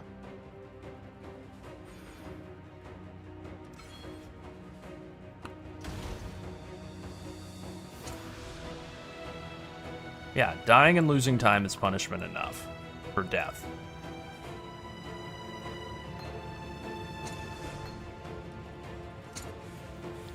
I don't even know what's good. I know about Frostbolts. I know it's bad now, but let's just take it. What's it worth? 1 Divine? 1 Chaos? Yay. 0, because I'm not going to bother to put it in the trade tab.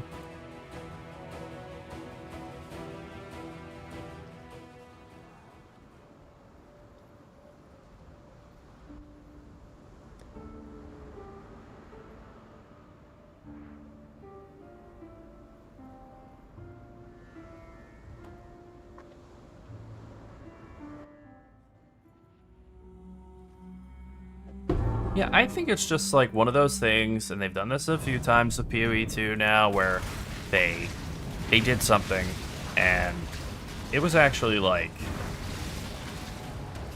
it was fine the way they did it in PoE 1. They tried something and changed their mind on it, and now in PoE 2, they're just testing the theory. Like, was this actually the right way to do it? Maybe it should have been this other way.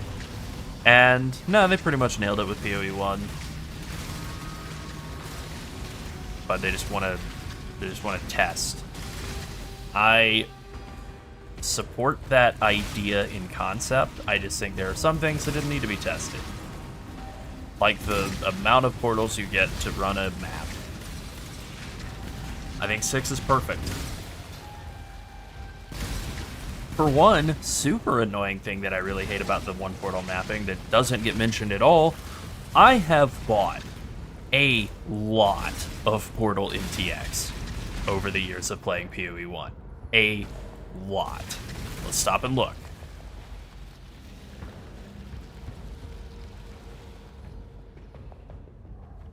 A lot. And you're only going to see 1 every time you open a map in PoE 2. I would like to see all 6. I do random portal on all 6 every time because I like to see them all, you know? Like, I want to see the damn things. Once. Do not get ahead of yourself. Yeah, how can you feel good if you can't see that you look good? That's what I mean. Just aesthetics alone. Yeah. So we are working on a mapping guide, like a very much a like, here's how you do maps in PoE, you know, hopefully some sort of evergreen content, although any content you make about it in PoE has always got a little bit of wiltiness built into it because they change the game so much. I think this one will be nice and evergreen for the most part. Just like a guide to maps. Here's how they work. Here's how you do them. And one of the things that we have to say in there is like, you get 6 portals for every PoE map, PoE 1 map. And if you enter a portal, it consumes the portal, and then that's it. If you die or leave for any reason, or a party member also wants to come in, like, you know, they have to use the portal too, and so you have that six ins and outs of every map for every map, regardless of how many people are going in and out, whatever. And yeah, it's so weird that the mapping system just works so fundamentally differently in PoE 2. For PoE 1, where it's like you can leave and re-enter as many times as you want. Cool, I love the quality of life, but it's weird that it works that way and PoE 1 doesn't. Dying once instantly voids out the map. Weird that they went that way.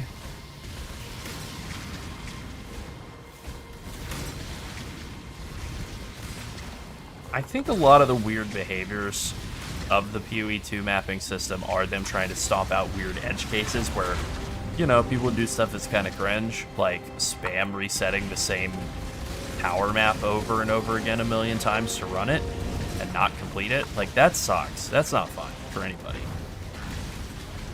And people were doing that. And so they like, all right, we have to make it some way so that you can't do that infinitely. And I feel like a lot of the decisions that people don't love are basically just responses to them trying to like stomp out edge case behavior. And I think it's ruining, or not ruining, but, you know, adversely affecting the mainline experience of playing the intended way.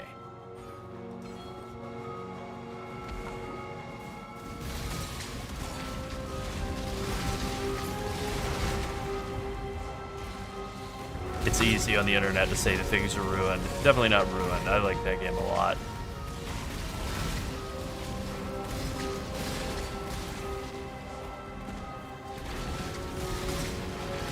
Oh yeah, for sure. If you follow our guide, you'll always get one div every map, no matter what. I guarantee it. And if it doesn't wind up being true, just come ask for a refund. Oh. Huh. Interesting. I'm learning new things about our channel. That's right. Well, yeah. Yeah. Like, I've seen a lot of people go too far, I think. Oh, no, that's too far.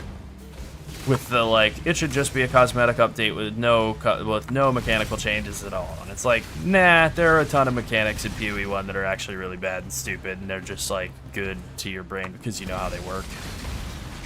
Right. Like, I mean, let me think about it. Okay. For those who are really established in crafting, this will make sense, and for those who aren't, it won't, which is like perfectly why it's bad. Imagine explaining like meta crafting where you're like using Awakener's orbs and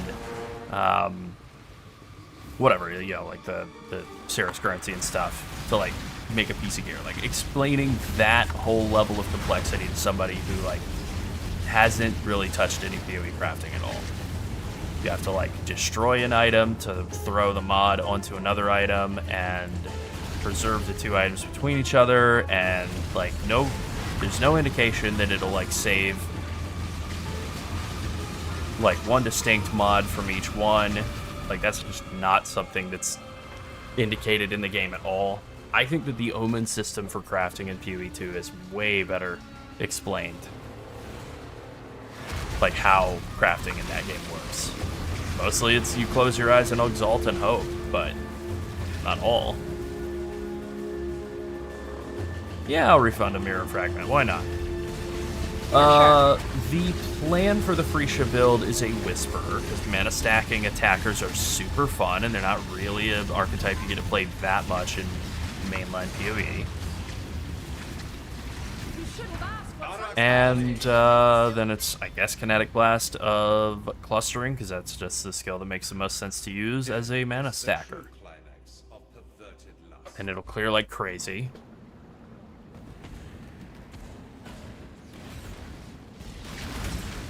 Yeah, that's a good complaint about PoE 2. I don't miss hitting mana flask or utility flasks, though. I have to say, like, I mean, it feels nice to move this fast in the campaign. I'm so much faster on this character than I am on any character in PoE 2 already, even like full in-game blasters. But I don't know. It's kind of nice not hitting 2, 3, 4, 5 all the time.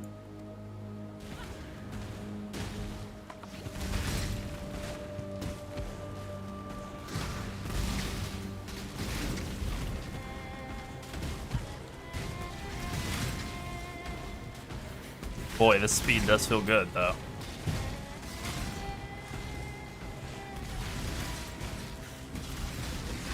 I also think I will find myself enjoying map bosses in PoE 2 a lot more after a while. Or PoE 1 for after a while, I mean. Like, PoE 2 map bosses being, like, basically an Uber boss in every map. You have an Uber boss, and you have an Uber boss. Like, boy. Some of them are good. Some of them are a real pain in the ass.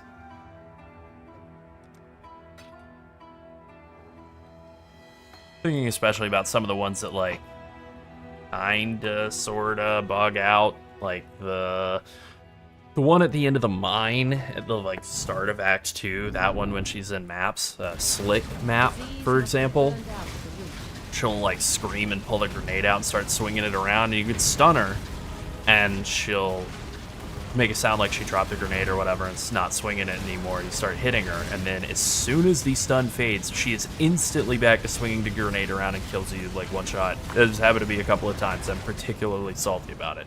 As you can tell, I've memorized her whole attack pattern. I'm mad about it.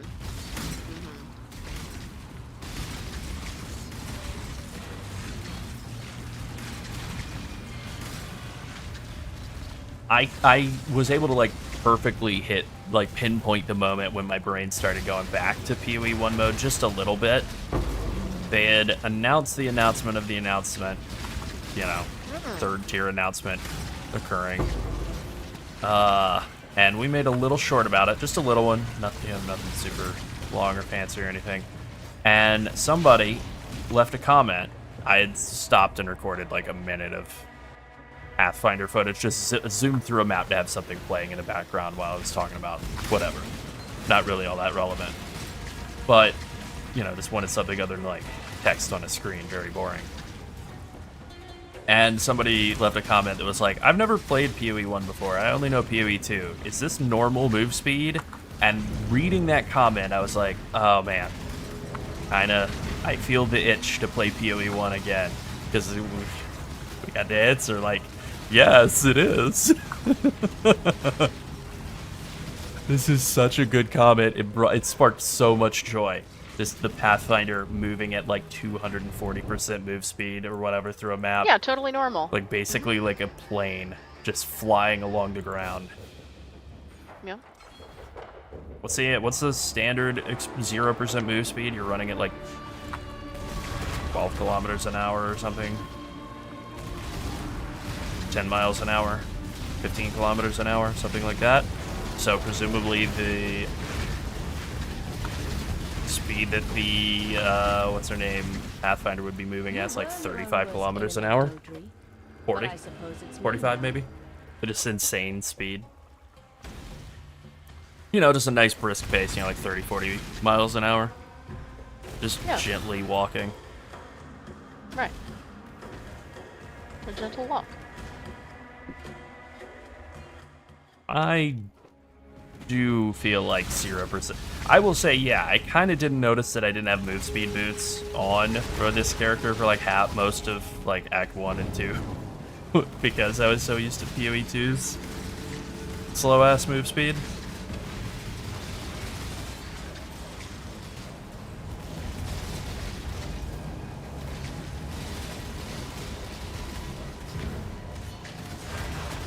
God, I am so negatively tanky. I don't even have 2,000 life. It's fine. I'll be able to kill Kitava, and that's all I have to do to like feel like I ran through the campaign on this character. And then honestly, maybe between now and next week, we'll spend a little more time working on this. If we do decide this is going to be our league starter, spend a little more time practicing it and do it like better the second time. Like more real approach. This is like the feel out move. Do another one just to get back in the swing and play in PoE 1. Maybe we do this character a second time. Maybe we do something else. I haven't really played a minion build in PoE 1 in like a lot of years. Yes. Like 2016 or Yes, something. minions, yeah. So maybe we try to figure out how minions work. Oh no, we do. We do. We don't maybe. Yeah. Yeah, we do. Exile. Oh yeah, the guy from the end of Deshar. Yeah, he's annoying as hell. Oh, I didn't get the Ankh. Damn it. Alright. Damn.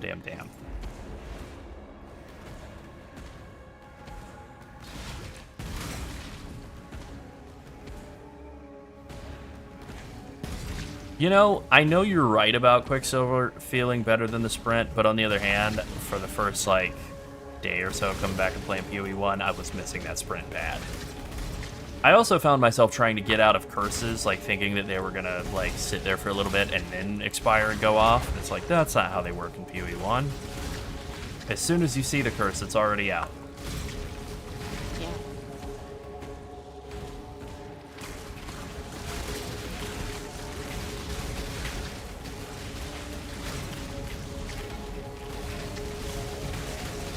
Oh, good. Yeah, of course. Oh my god, I am so weak. Defensively. Only defensively. I just need more life. That is actually it. I don't even think my resistances are bad. Nope. Oh yeah, we're both gonna play. We're probably not gonna play together on stream, but yeah, Yeah. we're both gonna play. Yeah. I'm playing right now.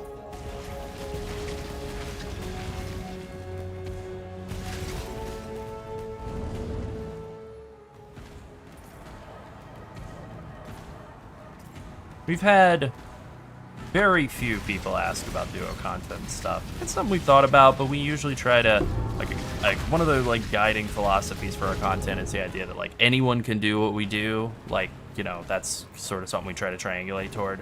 Like, not that everyone can, obviously. Like, if you're brand new, you're not going to be like blasting high tier maps. But the idea is we can be like, you know, give you a roadmap to go from blasting high tier map or from having absolutely no idea what you're doing and being terrible at the game, because everybody starts terrible at the game, to like figuring it out and being good.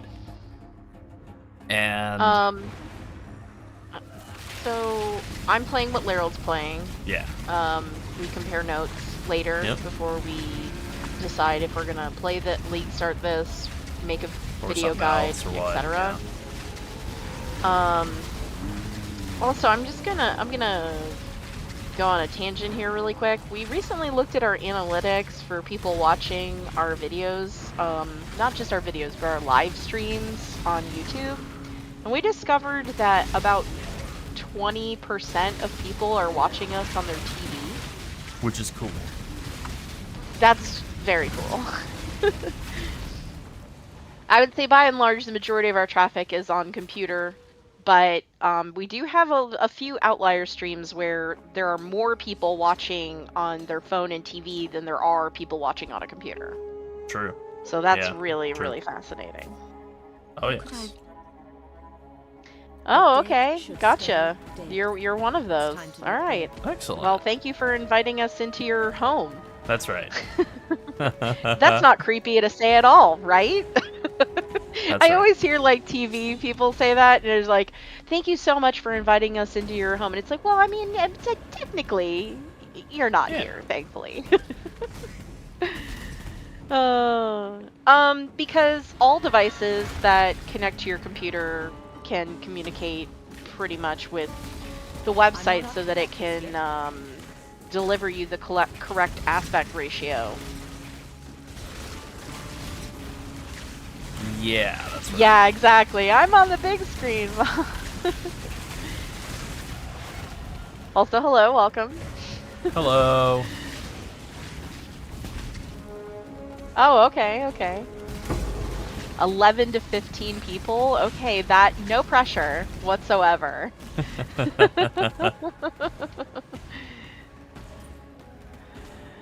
That's a lot. I don't even have 11 to 15 people in my own family at the moment, so Yeah. that's a lot.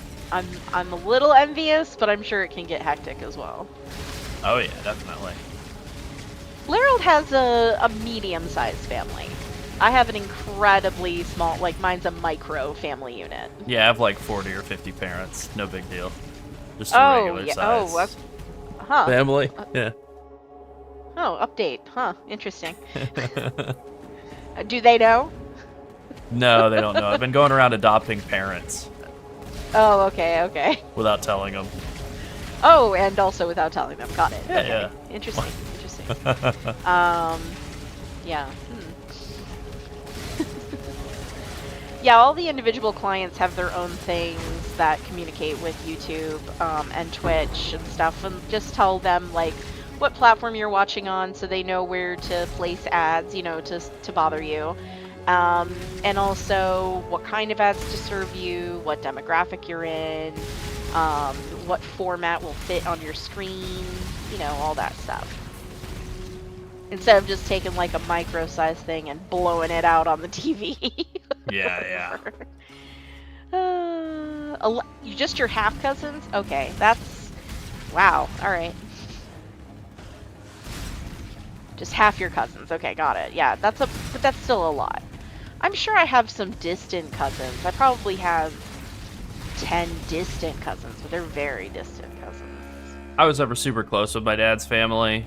I mean, no, nothing against him, but I just wasn't that close with his side of the family. But yeah, I mean, we had like literally like hundreds of cousins, and that is in fact why there's so many people. You field like several, like you could field like football teams and like whole stadium full of people to watch them out of all the different cousins. Nihilan, Let the birds I feast would say the majority of our watchers, like the largest portion, are in the United States because we are a United States based channel. However, Germany is a huge traffic source for us. Germany and a lot of Scandinavian countries. And Yeah, that- I would say mostly- Americans are like a plurality, not the majority. You know, they're like the largest percentage, Portion, but they're but like not- less than half still. Right. PoE's a pretty Yeah. global game, which is part of what I like Yeah. about it. It makes sense. It's made in New Zealand. Yeah, Of course it would Cerberus, be global. I mean, it might be this. It might be this. This is going Also that, okay. yeah. But we don't know yet. And we might actually do multiple things. So, like this last league, we kind of True. focused on, this last league with PoE 2, we focused on multiple build guides and then also some currency stuff. Whereas our previous approach was like more currency guides and like 1 or 2 builds that we were focused on. But the issue with that is like when you're playing so much to create content, like, you know, things can get stale. There's nothing that I'm so obsessed with that I just can't stop playing it, I guess. Yeah. Is how I would put it. Yep. I mean, credit to Mage Fist being all in on Flicker Strike, and like, you know, he has some pretty creative builds in there too. But yeah, like he definitely has his preferred build. I mean, we do too in PoE 1. Really, the reason that we're not like locking in on whatever the awesome Toxic Rain Ascendancy for the mechanic is that there isn't one. There isn't a good one. There's some fine ones. Like, you could do a Toxic Rain Scavenger, I just think it would be kind of cheeks. It would be kind of butt cheeks. It wouldn't be great. So it's like, alright, well, I don't want to play a Toxic Rain that's clearly just worse than Toxic Rain Pathfinder already is. It's not like that's some world-beating, awesome in-game build. It's just really comfortable. Yeah, I can pretty much say with confidence that I'm not gonna start anything close to what we normally play. So No. I'm ready for something different this time around. I mean, look, we this might is not even... different. I feel like the standard setup is for us to start Toxic Rain every league, even though we didn't in Settlers League. But we can't really do that with PHRECIA. But we can't do it with We're not gonna PHRECIA. be doing that. We're So not we gonna be didn't doing with that Settlers, for we this. didn't do it with PHRECIA 1, and we're not going to do it with PHRECIA 2. I mean, unless something really changes with the patch notes. So it's like, okay, do we start Toxic Rain in 328? Probably. Probably. You know, we'll see when we get there. Usually. Nothing really looks great for Toxic Rain. No, nothing for PHRECIA. And then, you know, we just have no idea what's going to get nerfed or what's going to stay strong and what's going to get buffed in 328. Like, Toxic Rain, for all we know, Toxic Rain could get buffed or Pathfinder could get buffed. And then, of course, we would be playing it. Well, I could guarantee that Larold would be playing it. Oh, I don't true. know if I'd be playing it. Yeah, exactly. I kind of have my Pathfinder heart is the set on reason some Toxic Rain minions is right good. now. I kind of have my heart set on minions. I liked Skelly Disco, so I think I would like minions again. But in this in this game, I actually haven't done any minion builds in PoE 1. Like taking them to any serious level. Yeah. I really can't remember I've messed the last around minion with build them, I but played I'm in. not a minions expert. But I did enjoy myself, so there's that. I mean, I think the last time I played Minions was like when I was still not great at the game. Like, we're talking pre-Light League, so not very recent. And I don't think Arakali would be good for Toxic Rain because Envied actually doesn't increase your damage as Toxic Rain because it's flat added chaos, and Toxic Rain basically only scales off of like damage over time effects and dot multi and stuff like that. Like, flat added chaos really won't do anything to increase your damage at all. Yeah, our Titan builds have been pretty popular, Jug. really popular in Korea, evidently. That is something we heard. And the Titan was very fun last, like, Yeah, in Laryl, 0.3 like, and 0.4. I'm not it's a been very melee fun. enjoyer, so for Yeah, me, you kind of gotta have the taste. I tried it and I was like, meh. And I mean, I like Toxic Rain. I like Toxic Yep. Rain Pathfinder, but I just always play range classes in every single game with like very few exceptions. I have like one exception even in World of Warcraft where I'm like, yes, I'll play this character that does melee, and it's a demon hunter, and it sort of flies around the screen. So that's kind of a middle ground between melee and range. Yeah, I'm trying to think what the closest thing to a Oh, like God, a I Havoc don't know. Demon Hunter in this game is probably I have no like idea. our, even though this is really nothing like it in the way they do damage, the way they flip around the screen is kind of similar, would be like the Viper Strike and a Mamba Pathfinder, where it's like very quick moving and nothing personnel kid teleports behind you, double knife to the back, and then you die. It's not really that Havoc Demon Hunter-y, but it's probably the closest thing that we've ever done with a build in Ooh, the PoE. grasping vines. Oh, that is something we thought about revisiting. Oh, the vine? Yeah. The vines. No. Yeah. Yeah. I mean, that was Plant Druid was very fun. I would definitely consider playing that again. Yeah, Plant Druid will probably play I with wouldn't do in Bear future Druid. leagues.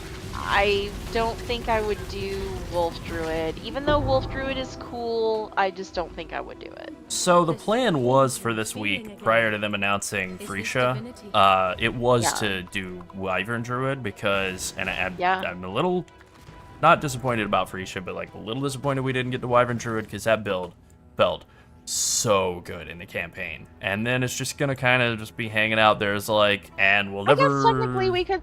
I don't know. We could still get to it. I think. Yeah. We've got what, 8 days? Yeah. Maybe we do. I just think feel we like should, anything probably. PoE2 I don't know. content let's related ask at the this point audience. might be like mostly Let's ask dead the on the vine audience with if they people even being care hyped up or for want to see PoE1. that. Yeah. Oh, speaking of which, if you are in our Discord, which is free and open to everyone, please head to the feedback channel. You might have to make it display all channels, because Discord just likes to hide shit for no reason. And then vote in our combined chat. So basically, you've probably noticed we have a new combined chat on screen. We Over finally on the left configured side. it in a way that we're relatively happy with. I mean, and there are a few things that I wish I could fix. Like, I wish the spacing was a little different. I wish the text was like not bold, so it could be slightly smaller and still be readable. But we're getting there. But we're just curious how people feel about the combined chat on the screen. We know it's a little difficult to read on mobile. That's not really our fault, but I think it's in a decent place on the screen. But if you feel passionately about our text on the screen, please let us know. Chuck. And also, vote in our little vote thing in the feedback. Minion Titan actually does sound like it could be pretty fun. Yeah. Yeah, hulking form being so strong, That'd and be then instead interesting. you just go like just pure defensive nodes for the other two instead of the like slam related stuff. Like that could work very well. Oh yeah, and there's a link to the poll in the PoE1 chat and the PoE2 chat as well.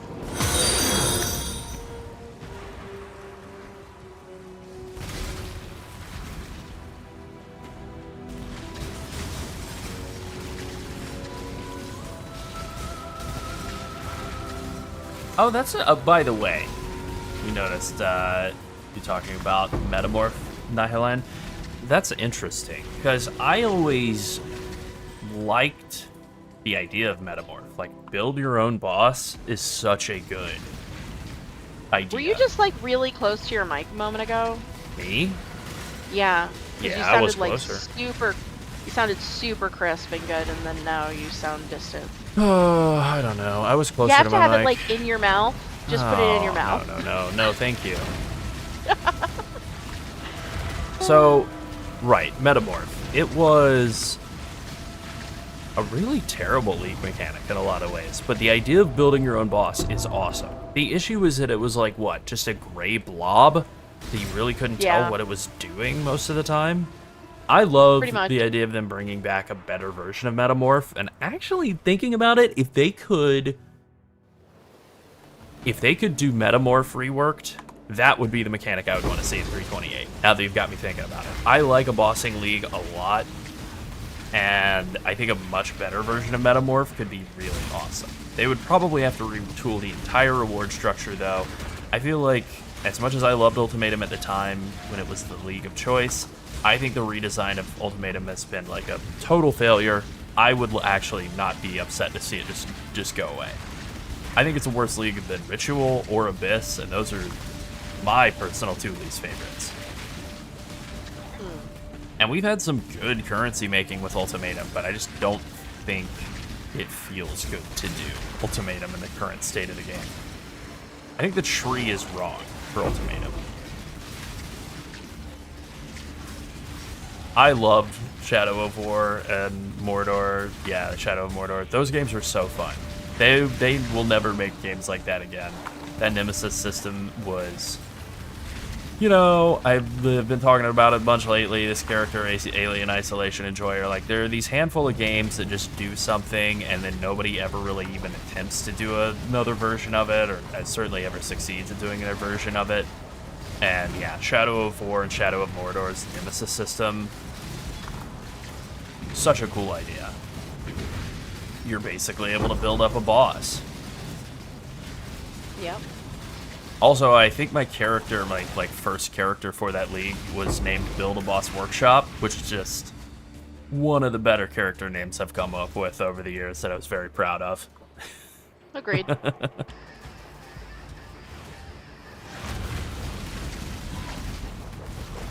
a Boss Workshop. Build a Boss Workshop was a good one. Yeah. Oh no. That's unfortunate.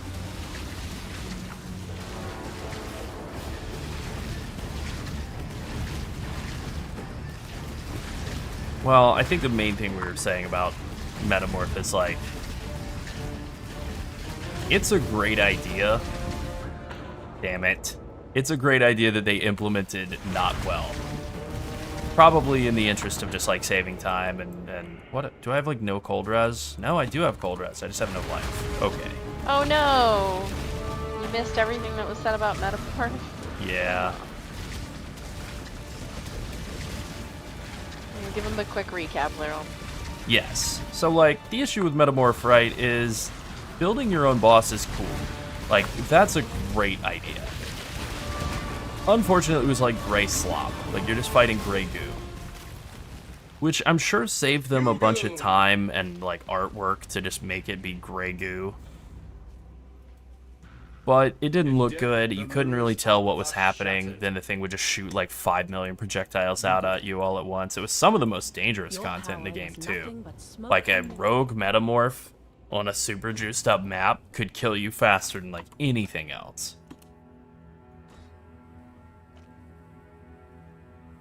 But I love the idea. Like, I definitely like the, like, concept of Metamorph more than I've liked the implementation of So, you found bring me back something nice. of Ultimatum and bringing it back.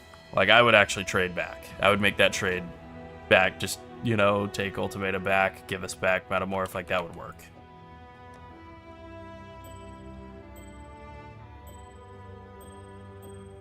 I don't want to lose, like, a billion life. Unfortunate.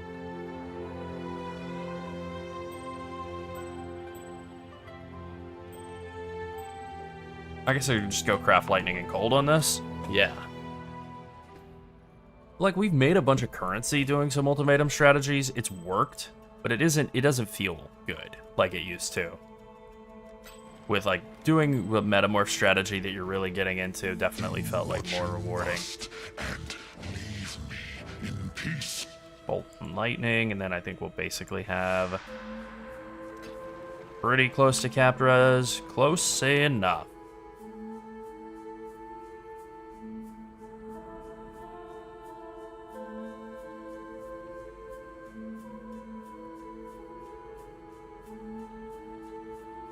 Field anymore, so I could do life on this or something. Do what you must and okay, we're a little tankier now.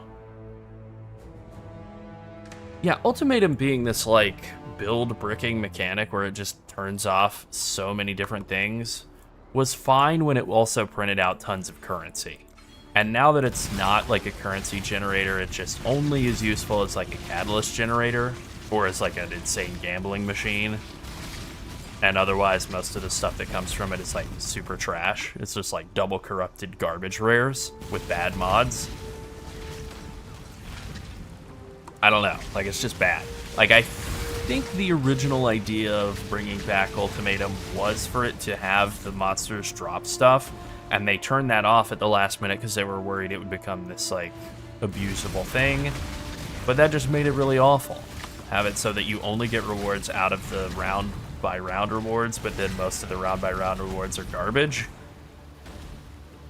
Like, okay, great. Such atrocities can't be washed away so easily. It's sad because PoE1's first round of Ultimatum, like the actual Ultimatum League, was like one of the all-time great leagues. It was so fun. That mechanic was so good. They crushed it from start to finish on that league. And then for it to be like kind of trash and the comeback is like super disappointing. And then also insanely dangerous. Like, by far the hardest the mechanic, if you really juice it up and take, like, all the points that are in the tree. It's, like, the worst risk-reward. Which is funny because it's the most obvious risk-reward league mechanic they've ever put in the game. Like, that's the whole idea, right? It's even in the name, Ultimatum. The whole thing is a risk-reward simulator, and then it's, like, the weakest one. Or the most tuned against your favor. I guess it makes sense. It is supposed to be very hostile. You literally have a hostile NPC like making fun of you as you walk by, then don't do it.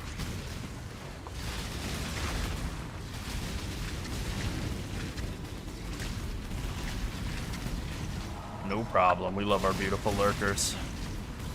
Yeah, They're the lifeblood of any stream.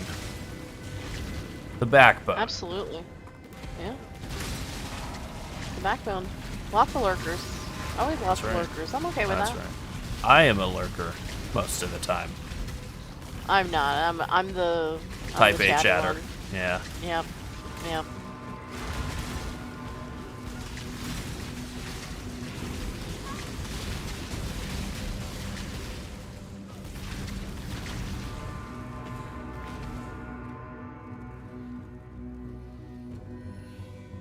I do like Timu Digother. Yes, he is Timu Digother. That's that's gonna stick with me for a bit. I love him. I think his voice acting is great. I think, if I remember correctly, I went and looked it up, and I think it's the same voice actor in PoE 2. It's just doing a very different voice. I think it's the same guy, but I could be wrong. Clearly, this very similar filters over him.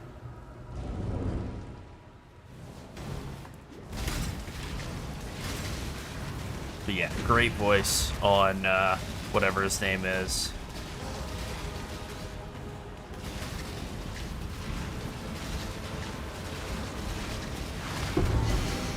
The Trial Master.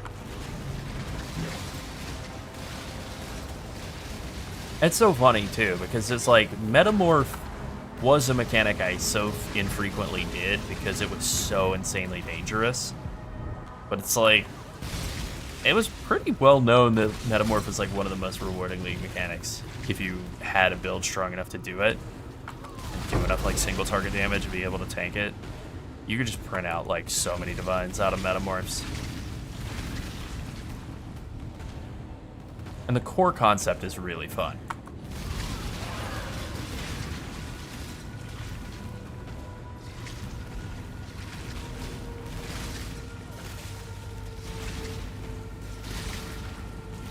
It also did that thing that I love, or like maybe my favorite thing that mechanics do in PoE 2, or PoE 1 rather, and actually don't do in PoE 2, is have some sort of extra secondary thing that's just like, oh yeah, we added a little extra touch, and it's like, right, this is like a mechanic you can sink like 700 hours into.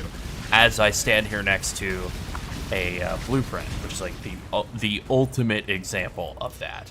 Where it's like, yeah, we have this one mechanic, but then it has this like secondary little layered mechanic underneath it that's, you know, deeper than like most video games' entire end game. Yeah. Blueprints. Expedition logbooks. Metamorphs secondary thing where you go hunt down, you build super metamorphs to try and farm up whatever catalysts or raw divs or mirrors or whatever. Ixchel, yeah, I think that's his name. Ixchel's something. There's an item named something like that.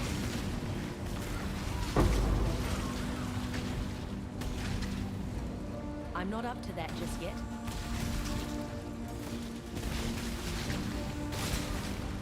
I wonder what the lore... I haven't really ever thought about the lore implications of anything in much of PoE 1 or 2. But thinking about the lore implications of the idea that he was human once and then he was converted into a, I don't know, demon or being of chaos or something. I don't really know what that means about the world of Path of Exile. You can stop being human. Stop being human. Stop today. No, free your skin? For your skin. Oh no.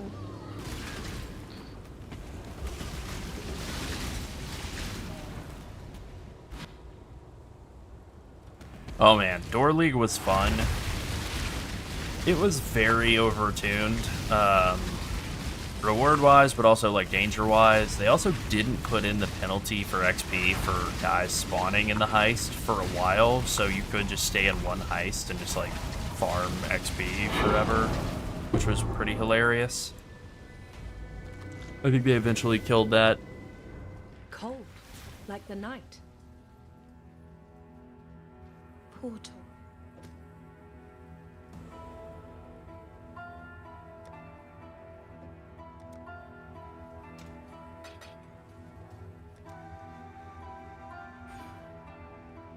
Yeah, I'll take a power charge on kill, why not?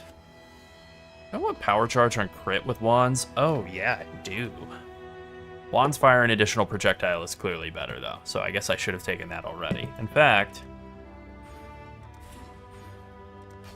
boom. Alright, now I see the appeal here. Oh yeah, Tangmazu, Delirium Man.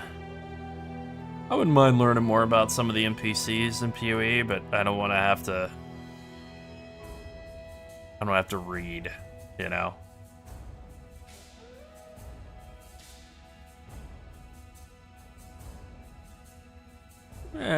Pretty close to the end of the campaign here.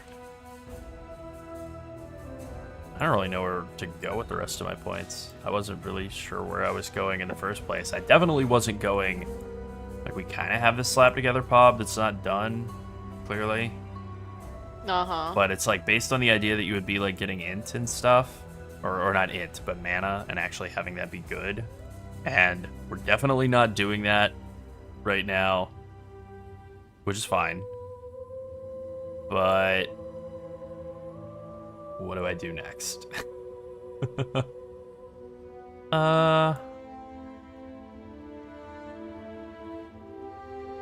Okay, I think I know where to go.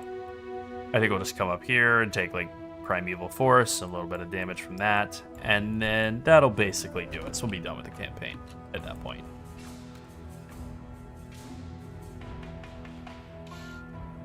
Good to see. Peace out. Michael. It's a lot of talking. Uh-huh. Alright, 10% wand damage per power charge, 10% chance for power charge on kill. We can take a couple points into power charges too, I suppose. I don't mind getting like 150% increased crit. That doesn't sound bad. I love the voice work that the voice actor does for Doriani in PoE 2. That is the best voice work in that game, I think. Pretty sure. No, wrong Wrong one? No, right one. A lot of good voice work in PoE 2, admittedly. But I think Giorgiani clearly stands out above the rest.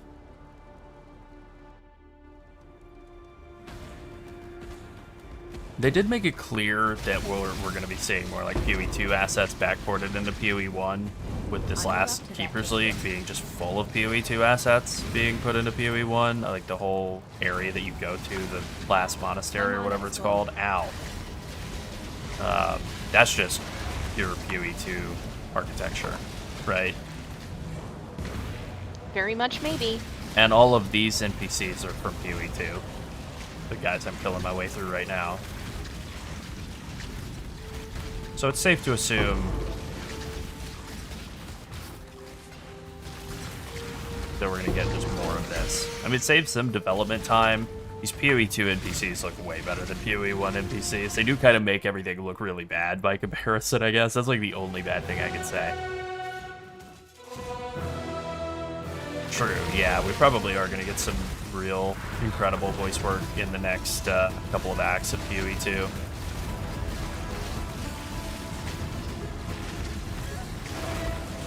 Hey, hit him up.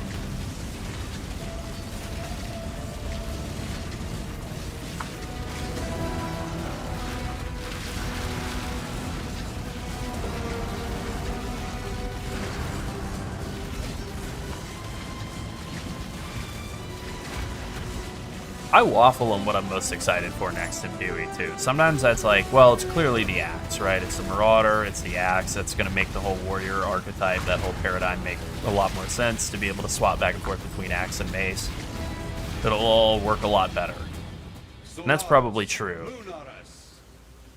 But then I don't know. Then I kind of come back and being like, yeah, but...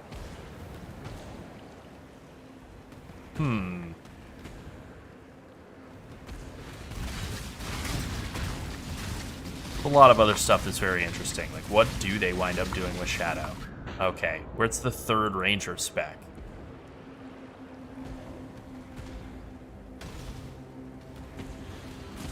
What's the third Huntress spec, for that matter?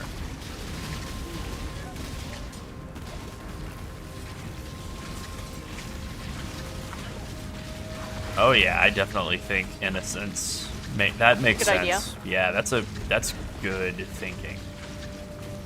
Good comms, good comms. Good comms. Whether that's Act 5 or Act 6, I don't know. I want to see more about the Beast. I feel like the Beast fight is going to be good and fun. It's interesting that there's like a lot of Queen Atsiri tying directly to the Beast. Like, clearly they intended for the Settler, or the Temple League mechanic to go core from the very start. I think that's a safe assumption that pretty much any mechanic that's added in the like beta sections of the game is gonna go core, and it's probably gonna go core without any like hesitation, you know, waiting a league or anything, just because the game needs more content. But usually they don't tell like mainline story stuff in expansions, in like league content, and the Beast is definitely like,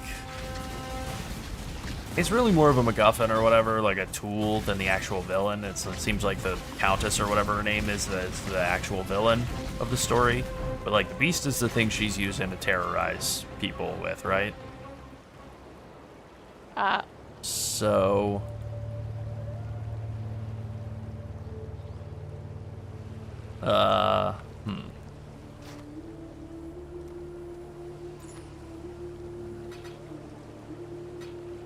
So yeah, I don't know. With all that storytelling about the Beast being tied to Atsiri, that Atsiri fight that's in the temple, a little weird.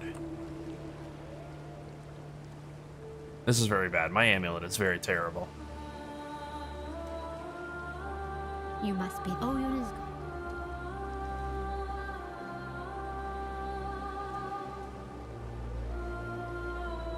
You can. Oh, see ya.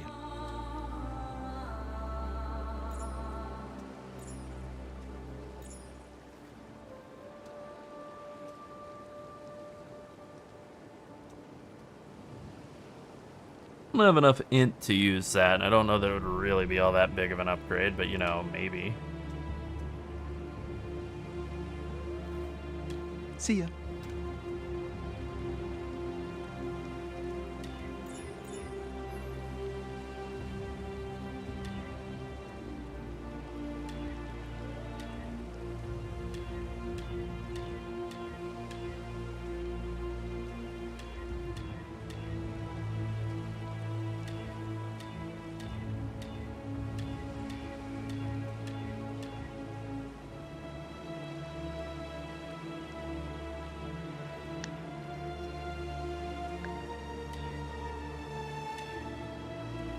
Need to get a little bit more int, but then I'll be good.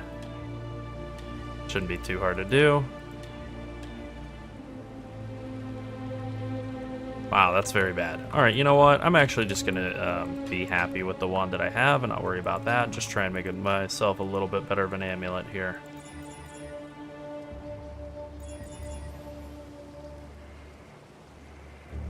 That's pretty bad. That's not so bad. Well, someone's been paying more attention to the lore than I have, that's for certain. Yeah. Well, definitely. I do think that's a real possibility, yeah. I mean, I don't see why not. Alright, we got cap-dish resistances, close enough. We got a bunch of life out of that. Yeah, like 160 life. Perfect.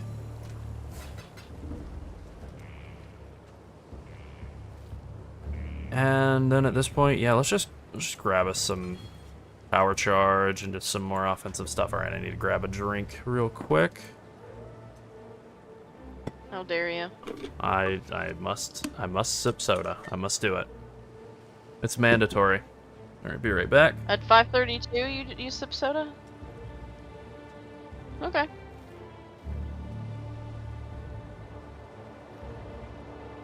We're getting the ASMR soda getting experience.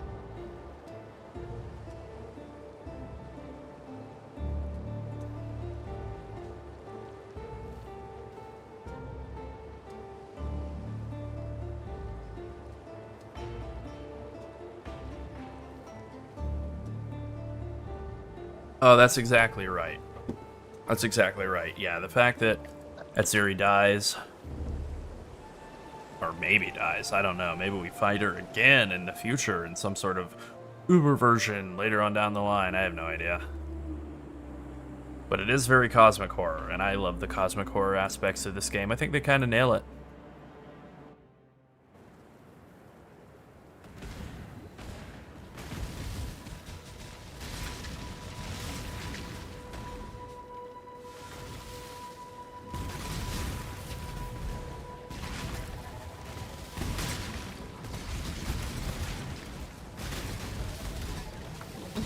Stay in exile. Stay sane, exile.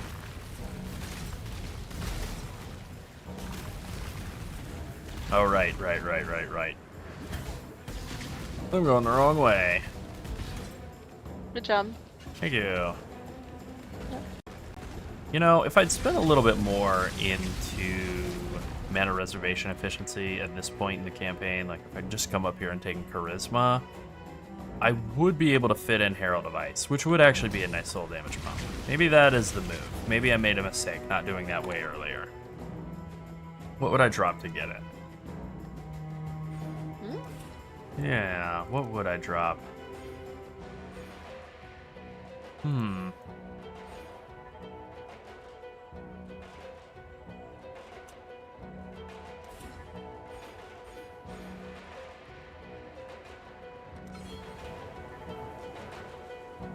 Zeri, but with crab claws. Yeah, for bobs. Yep. Well, she has several bobs. She's got a pair. A couple of them, I guess, actually. Two pair. Yeah. Interrogation was not My favorite Balatra hand. and you might just escape my flames. The noble two-pair enjoyer. Yeah, there's some crustacean enjoyer out there that would be all over that. Oh, yeah. Keeping it real weird. That's right. Mm. I was surprised they went snake mode on her. I didn't see that coming. She got all snaked up.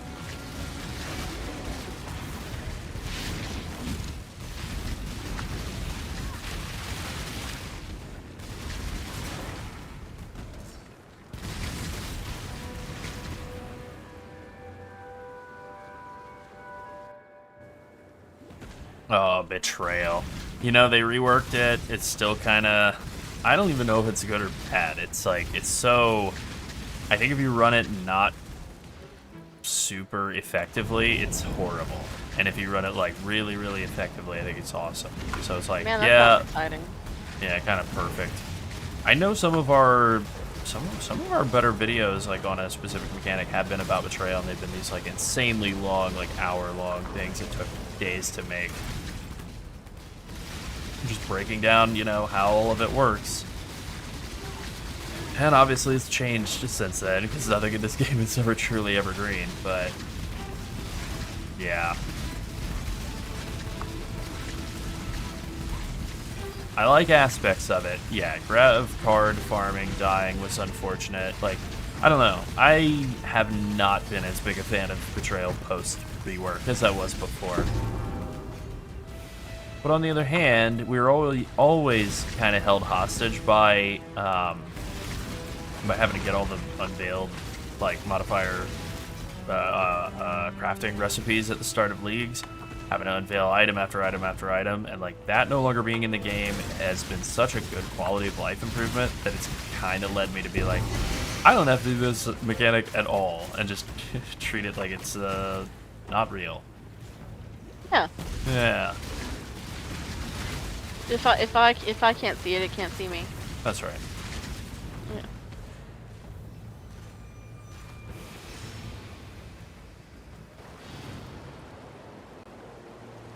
It's definitely one of the most overbaked Thanks. mechanics they've ever made. The dark, remember humanity. You did it. Oh, right. Have you ever heard? In the medical, well, Well, Yeah, that's kind of true.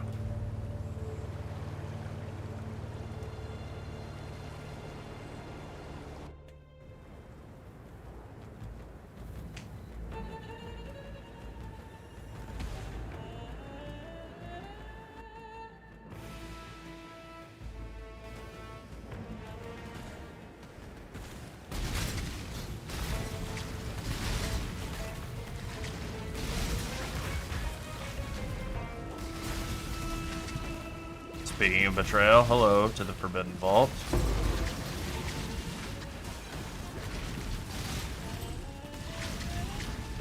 Wow, I'm way over leveled. Didn't really mean to kill this much stuff, but also I guess I've been stopping and doing the league mechanic occasionally, and that'll just flood you with XP. Oh, then that's double cringe that I've died at all. Or it's just cost to play in a evasion build with no evasion and no energy shield and no life.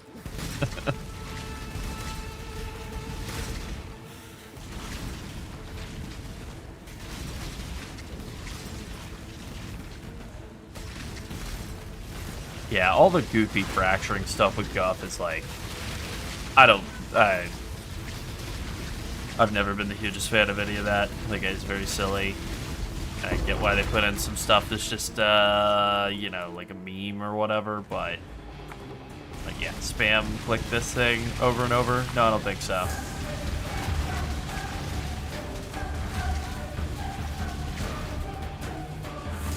Worst fight in the game? Contender. It's definitely a contender.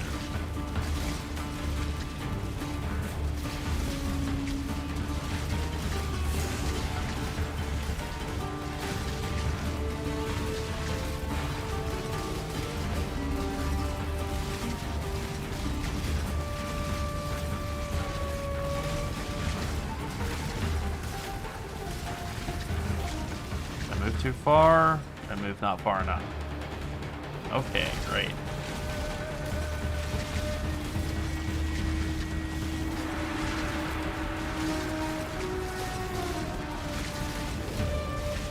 Yeah. Sorry, Shakira. You're the worst fight in the game.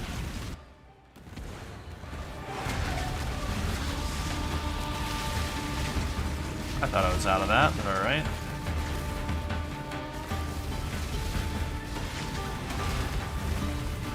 Ooh. Black Knight's a bad fight, too. Yeah, Black Fight's bad. Oh, it's series bad, too. Getting Reflect killed is bad. I don't know, you said you loved it. Oh, yeah, I love it.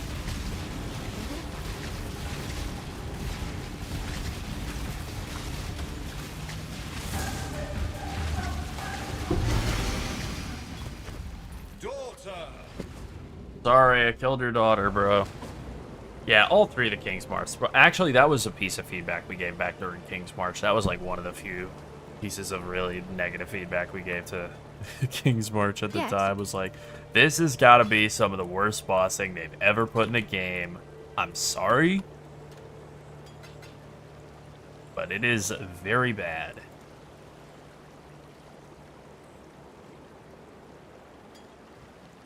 You killed.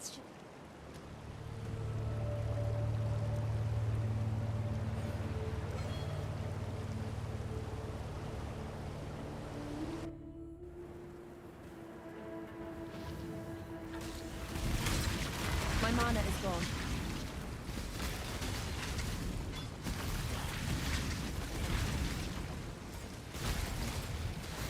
I do like having Herald. Yeah, okay, this would have actually been way smarter to have done this way early. Okay, see, this is why we do this. Figure out what we should be swapping around. Yeah, I should have done this like as soon as humanly possible. This is way more important than other stuff. Getting the feel of like fitting in Herald and Hatred and Spellslinger. Of course. Well, now we know.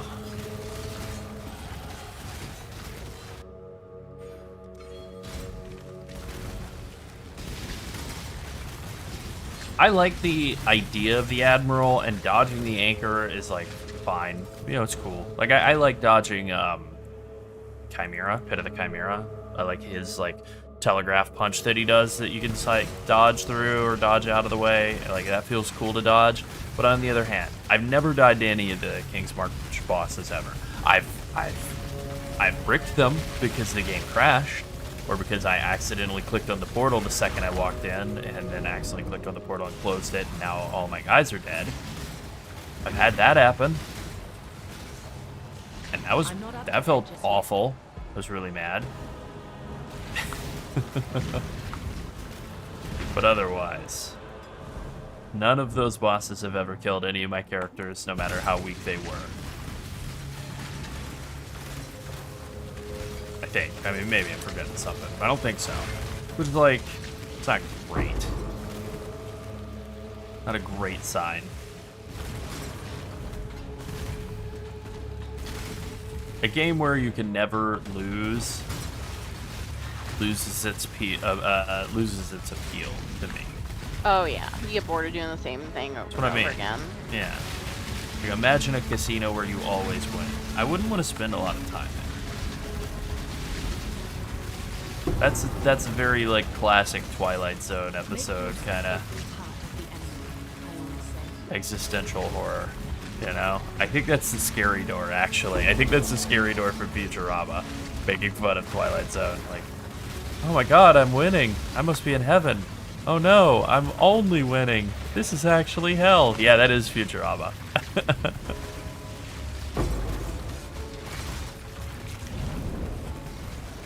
I've had that a few times with the Black Knight, and it always seems to be he'll glitch out, or I'll just like do so much damage it'll overkill him or whatever, and he'll then, as he's dead already, he'll say the voice line, "I'm finally starting to enjoy myself."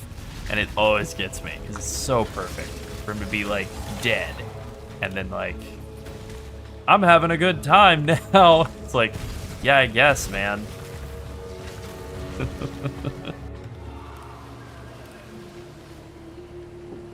I mean, yeah, of course you can play PoE 1 at this point.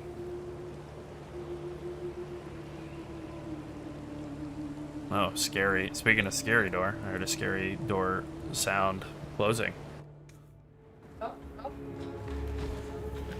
Oh, well, have fun at the pool tourney, Nola. In Vegas, eh? Speaking of casinos where you always win. Who's going to a pool tournament? Nola. Oh, my parents shot pool. My mom won the tournament in Vegas one year. It's pretty cool. Yep. Yeah, he really did turn into the Monty Python Black Knight. It's but a flesh wound, yeah. It's just but a scratch.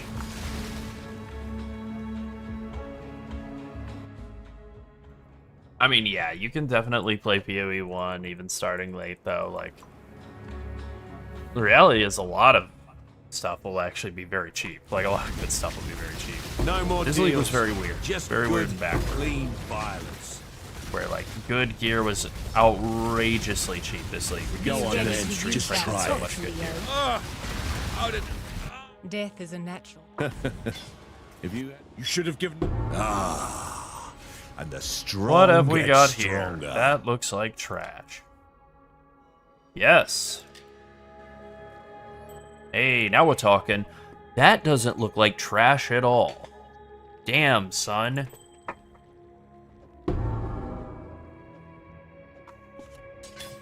Okay, I'm not gonna look at these stats. I'm just gonna look at what it does to my life and my resists. That's pretty good.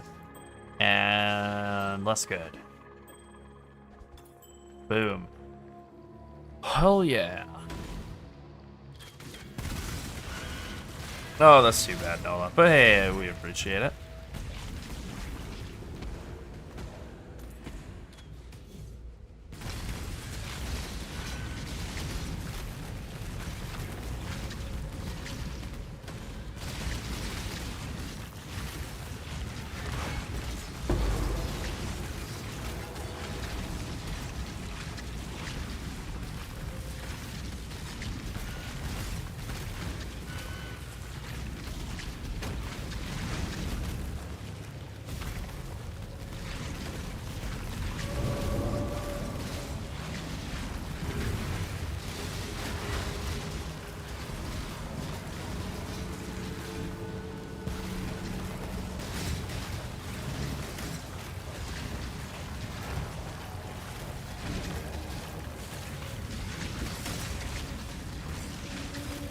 I'm away from my desk right now.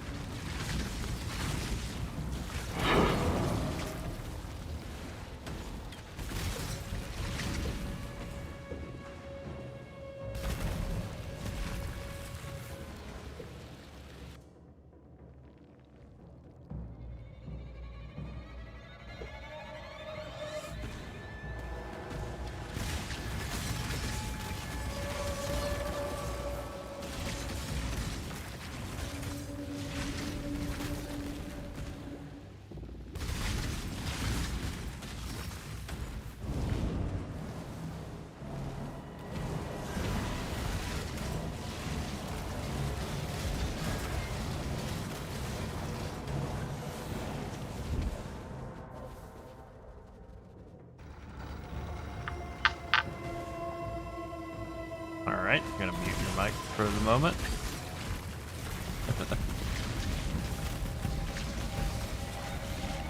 Alright.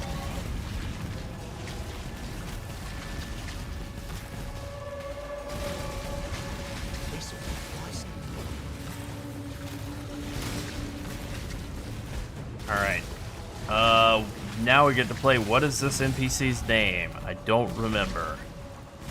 I'll know it in a second as soon as I get to him. Oh boy, what is he called? Probably gonna kill me. General Anus, that's right. Oh, I'm so glad that they named him this. Thanks, guys. Fantastic name.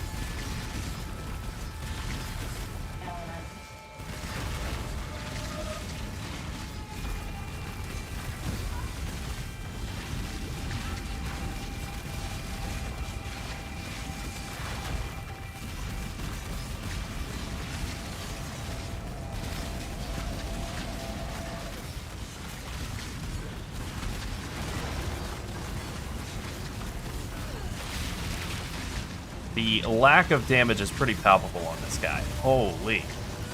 Okay, there we go. Finally. Time to just die. Just get in there and face tank him down the rest of the way. Die already. I'm not God. into that just yet. Ooh. Science and A little bit alchemy rough. again. Yeah, I mean, Bunga's good at this point in the league, for sure.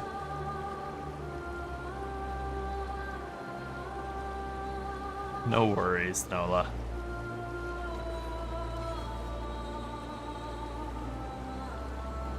Alright, let's go kill this lady's sister. Too, but I'm offended. Where have you been? Why have you left us? Why are you doing other things besides watching the stream? I'm upset. Yeah.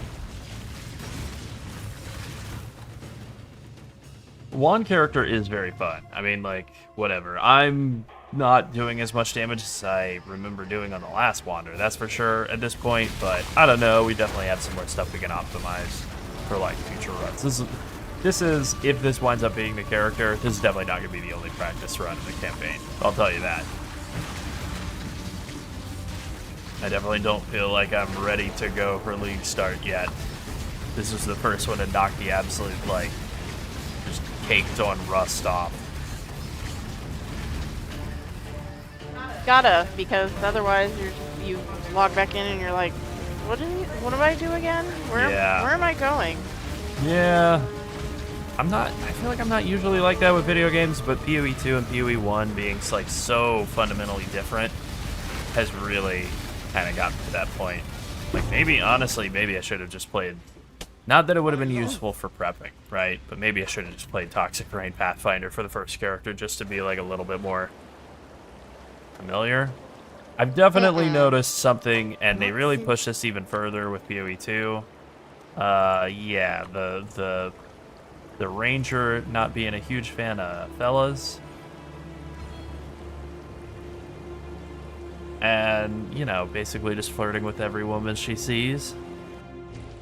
Alva's doing that in Path of Exile too as well. Yeah, so? I get it.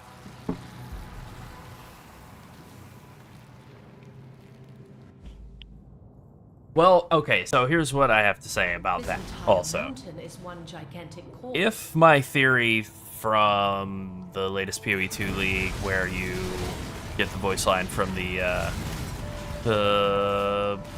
Ranger NPC in the Vault Temple, where she's finding like some old, you know, whatever, lineage supports, I think, and she says the line like, I wonder if any of my mother's stories are in here, you know, something like that. So if that means that this character, the Ranger from PoE 1, is the mother of the Ranger from PoE 2, which is purely speculative, but why not? They're both a couple of blonde ladies that look and sound identical. I've known blonde ladies that looked and sounded exactly like their mom. Clean, violent match. And I've just been punched to death. Could be. Why not? She had a kid, right? So, you know, that's all I have to say about that, if that is the case. There's one difference between the PoE 1 and PoE 2 Ranger. That's all. Oh, okay. I think I'll just walk around this guy. I don't want to get punched to death again. Oh, yeah, you know what? With unique monsters having, like, extra mods and stuff in PHRECIA League, and all unique monsters enraging when they get on low life, if I remember reading that correctly, that does mean that, what are these guys called? Like, betrayal NPCs are gonna suck in the campaign. They're gonna kick your ass.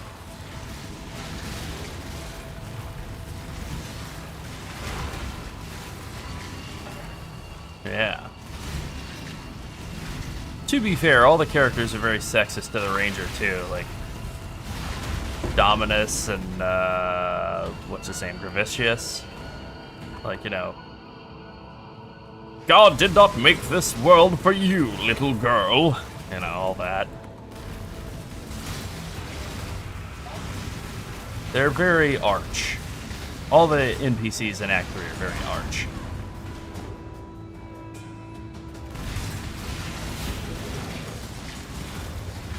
Yeah, it could be wibbly wobbly, timey wimey stuff. Like, it could just be the same NPC. It's a split universe or something. I don't know.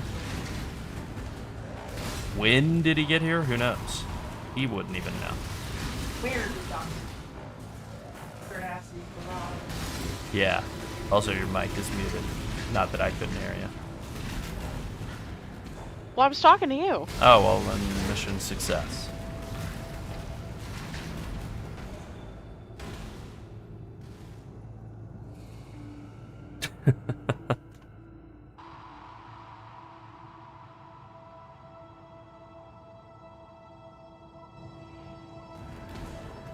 Hello there.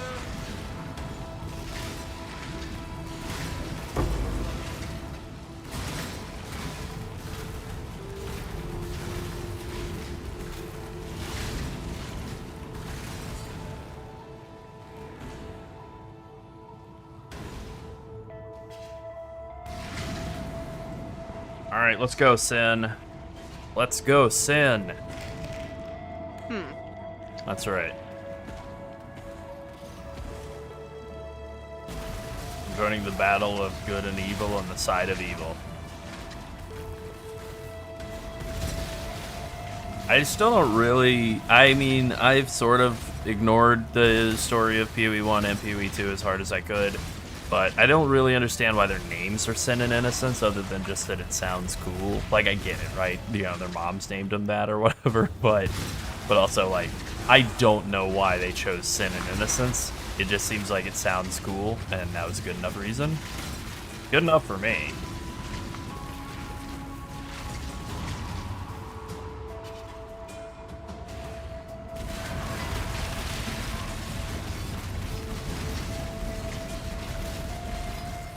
I didn't love the Sorg's character at all. Actually, it was my least favorite character in the whole series. Just like voice line wise. And I don't think it's like bad writing. I don't think it's bad. I definitely don't think it's bad voice work. I just think it's a character that's like kind of lame. And not even in a fun, over the top, cringy way. Like, give me a Vin Diesel style character. Like, give me a Riddick character. If that's what they turn the Shadow into, or the Duelist into, in PoE 2, that would rule. You know? Just like him being very over the top and cringy and saying stuff like, you know, when I say goodbye, it's forever. You know, just like stuff like that.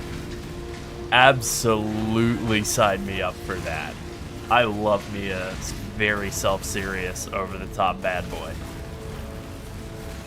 But the Sorceress wasn't serious and over the top. She wasn't,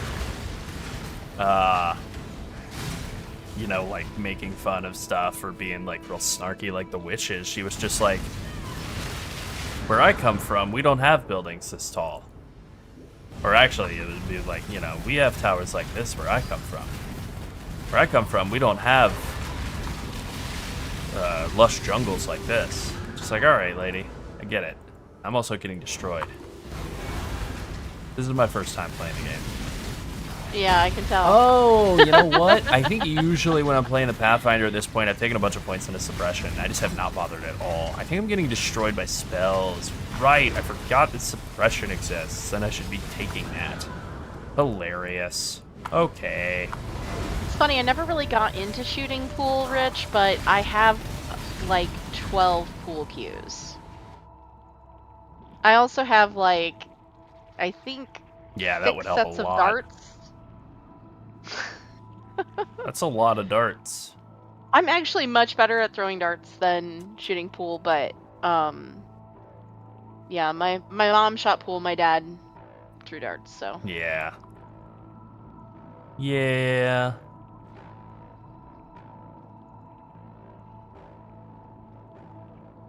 Actually, both of my aunts were also pool players. Especially the one that passed away most recently. Yeah. She was actually a big pool player. I like the idea of a desert nomad people. I think that's cool. I want to be on board with it, but like, yeah. Then you actually see them in action, you're like, these guys are all dickheads who own slaves. And they're pearls of wisdom are just like boring observations. We don't do things like that here. Okay, great. Glad to hear it. Well, probably time to die. Not really. Okay. It really is just spell damage that's nuking me. Got it. Alright, I just needed to have gotten suppression. Again, a good thing to plan for the future. This is why we're gonna... This is not gonna be the only attempt. Yeah. Alright. I have to learn how to play this game again. I do remember that. That little flirt with Danik, I was like, huh, interesting. Well, you know, I would think at the time I was pointing out that Danik is like, wow, how is he so handsome? I thought he was like 45 or whatever in the time of PoE 1. It's been 20 years. How's he still look like 40? He also looks a lot like Nikolai Coster-Waldau, or however you pronounce his name. He looks like a very handsome, high jawboned man. Jaime Lannister, but grayer.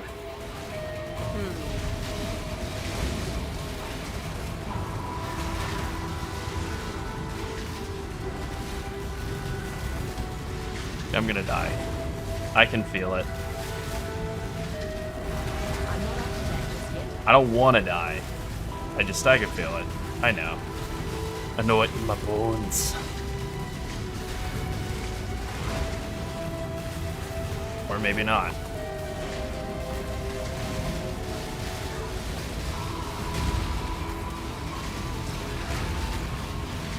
That's another bad habit I've developed from PoE 2, is just like guzzling that life of Mana Flask.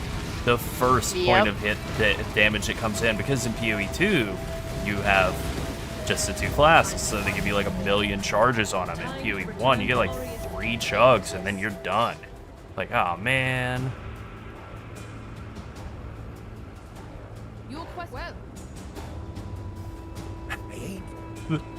That is true about Asala. Even just mechanically, she makes you like walk 2 feet to talk to her, and then walk 2 feet to talk to her, and then walk 2 feet to talk to her. Like, she has a dialogue with you, and then she walks like 5 feet across the cart and makes you stop and talk to her again before you can talk to the map. Thumbs down, lady. You there, exile! I am in need of your services once more. What's up, Bannon? Surely you don't have a man living inside of your body right now. Sort of bright, white, glowing man. Phew.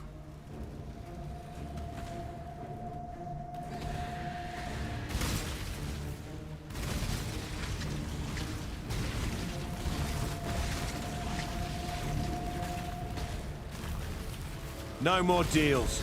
Just good, clean violence. Ow, pain. Pain. Match. Damn it. Leo. Maybe this is normal. I don't know. I don't remember what it's like to do PoE 1's campaign. Do you die a bunch in PoE 1's campaign? Is that standard operating procedure? Feels like it shouldn't be. I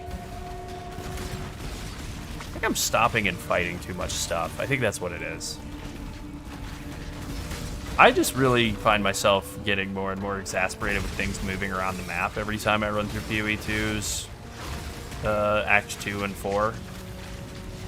I don't really have as big of an issue with Act 3, because you're like, and 1, you know, you're progressing linearly through the zones, like they connect to each other, they move a little bit here and there on the map, it's fine.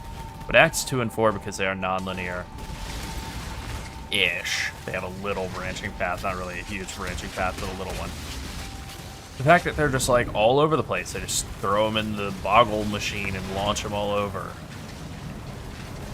It's my least favorite part of the campaign, I think. Which, I mean, it's not that big of a deal. It's the layout of the areas on the map. That's not that bad, but, you know, be a little better. Oh, yeah, that's true. I did 3-star those guys, I forgot. I don't want to do anything with Betrayal anyway, ever. Much less on this character in the waning minutes of the campaign.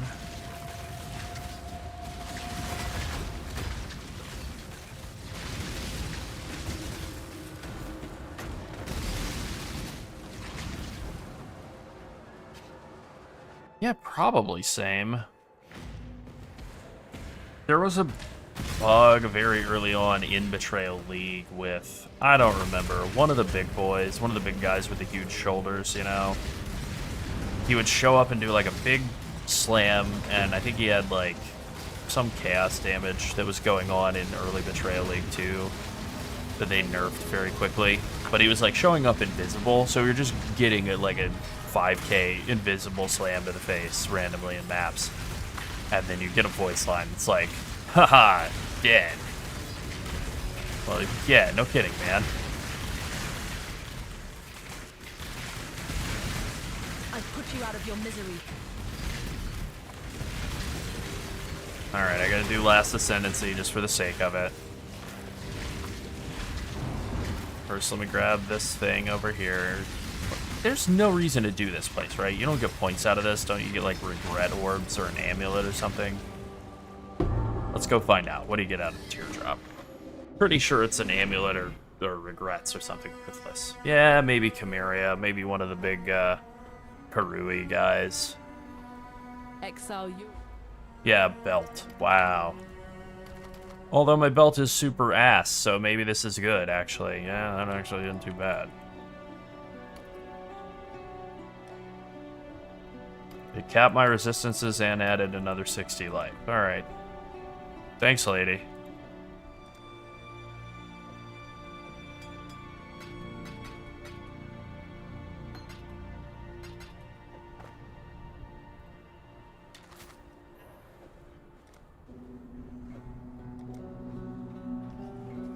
What do you get out of the Calendar of Fortune? Regret orbs? Let's go find out. These things that I haven't done in like ages, like many ages, you just forget what they even are. Yep, 2 respect points. Wow.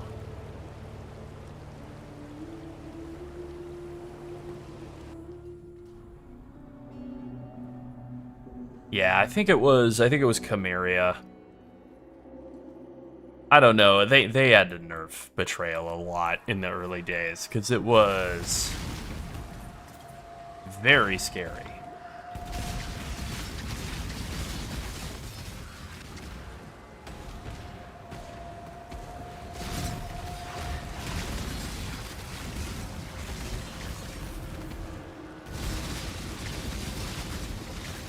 Wondering, you know, I haven't thought about it in a while. I think the last time Cyclone truly had like its great heyday was like Legion. I feel like there's been a time since then that it worked again and was like playable. I mean, it's always playable, but you know what I mean. Good.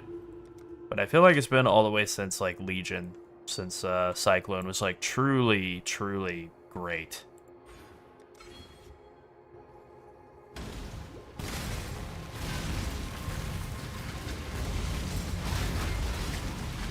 Which is kind of sad. Also, I do think these points and aspect of the links maybe aren't such a great investment, especially compared to like suppression. What'd that do? Put our suppression chance at 63%? Really? Wow, yeah, alright.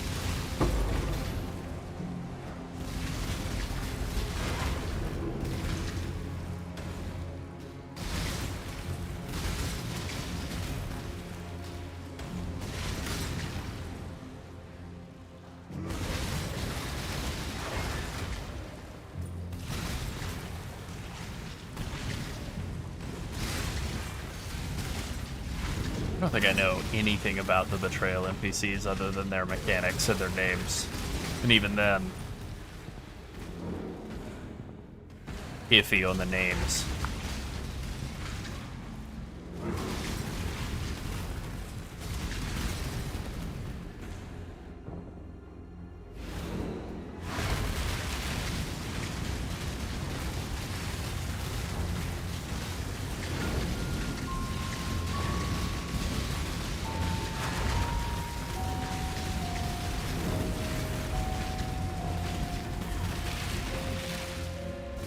Yeah, give me some stuff to kill.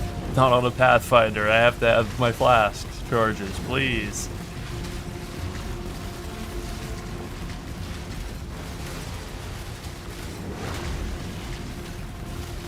Interesting.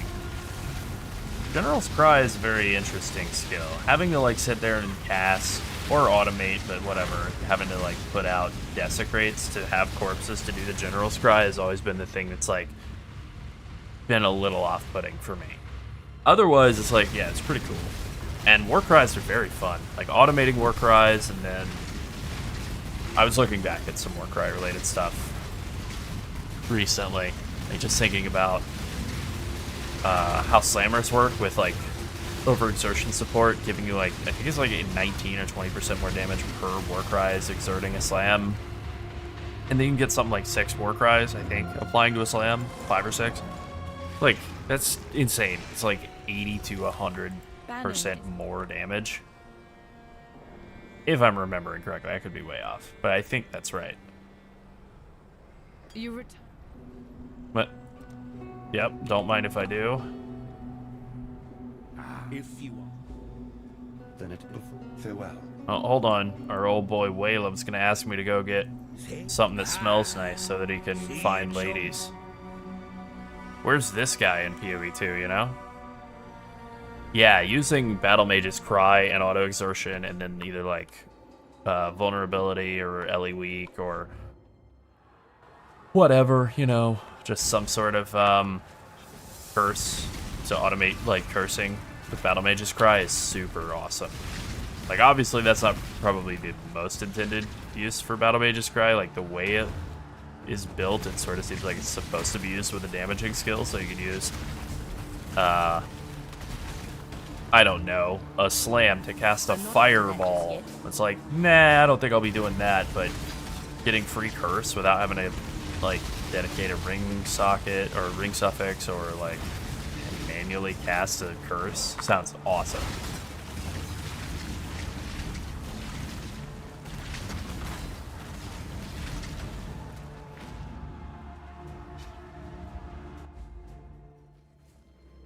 Yeah, I don't love Violenta. That's part of why, because I know a lot of people like silo map strategies. Damn it, I stood still and died. People like silo map strategies, and we've never done any sort of silo map farming strategy like Silo Maven because we just, Violenta fight's stupid. And the idea of like gaming the Violenta fight where you just do like 75% of it and kill the bosses and then leave, like, nah, that's not better. That's just like exploiting a thing that's dumb. Don't want to touch that. 63% that's lucky is 80 something, right? Hold on. 0.37 times 0.37 is 13, so that'd be like 87%, 86%. That's worth it. Like 22% suppress chance by taking the lucky mastery.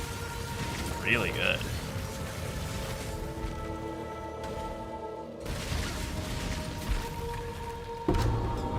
Grab the elixir of the lure for our boy Waylum, and then we'll just walk through this, even though don't need to. Oh my god, look at me, I'm ascending. I'm doing it right now.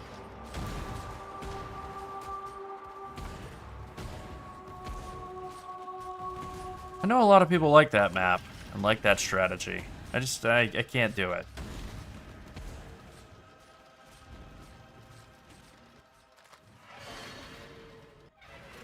And anytime anything's sort of even like vaguely exploitative or whatever, we're just like, you know, nah, we don't want to touch that. Not that like I think you'll get in trouble for doing the silo strategy. It's more like spiritually against the rules.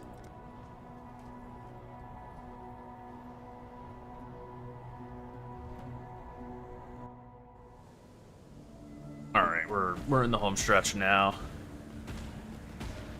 Let's go get +2 proj for Jedi, which, wow, +2 proj, pretty good. +2 or +1? No, it's 2. Wow, Jesus. This is a good class after all. And yet. Oh, look at that. And yet, I think if they put, not that they would, but I think if they put Whisperer in place of Deadeye, like if they just said, hey, you know what, we heard you guys loud and clear. You want a mana stacking ascendancy that is an attacker and it's in the ranger area, so we're going to put it in place of Deadeye, there'd definitely be some upset people. But I think it might be an upgrade. If they put it in place of Warden, holy.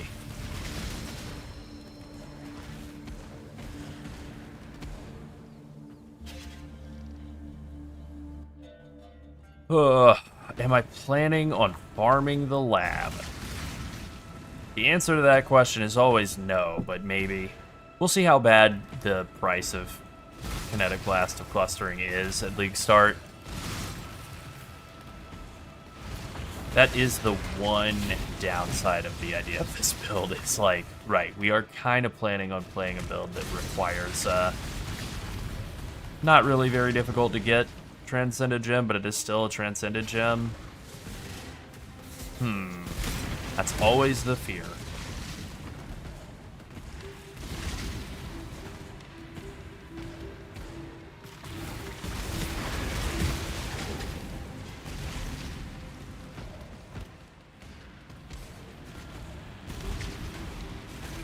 I mean, ultimately, I think that's why we're really wanting to, like, take our time with playing around with this in the campaign for a while and, like, seeing how good does non-transcended Kinetic Blast feel. The weary And traveler draws close to the end and defiles true. the effigy. One defiles the That is emperor. true, yeah. There's a lot of demand for this, and it can be rough, but if it's not super high demand... The thing about super high demand, though, is, like, let's say there is super high demand for Show this. me your results. That does mean that more people are going to be farming. It's going to be, like, a lot more availability. As opposed to playing something that's, like, super, super, super off meta. Where people, like, generally, it is cheaper to play stuff that's off meta, and that is appealing. But there's also a lot less gear for it. So you are kind of more on your own were to get everything. born for this. You are not an emperor if none will kneel before you. The key really is just making sure that this is, like, playable without the Transcended Gem. And it clearly is. It was, like, one of the most popular league starts this league. Kinetic Blast regular Deadeye. Super effective.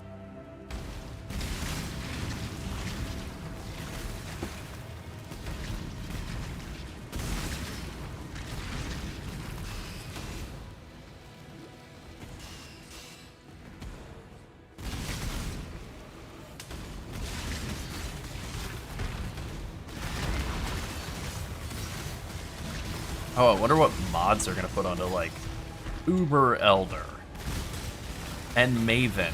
Oh my, what mods are they gonna put onto Maven?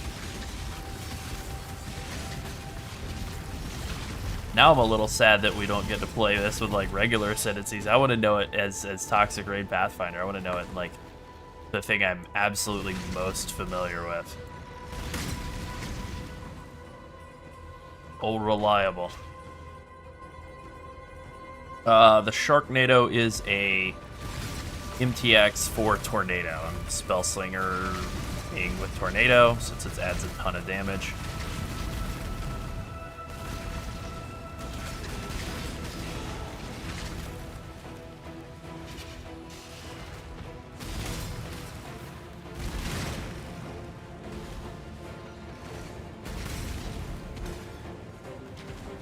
And then the MTX of Sharknado was like, well, yeah, obviously we'll be buying that purchase.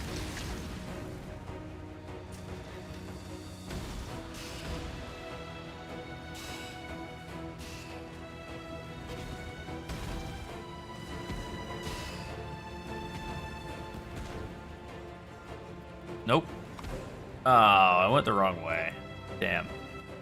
Howdy, howdy, almost an athlete. How you doing? Hello. Welcome back.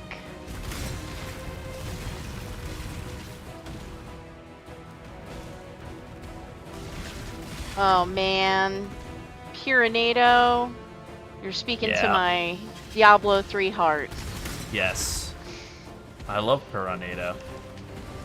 It's great. Mass confusion.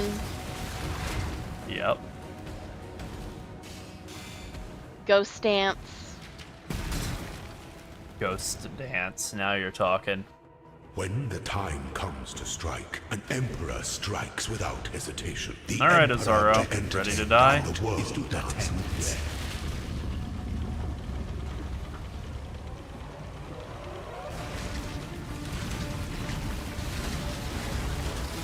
enjoy the reprisal.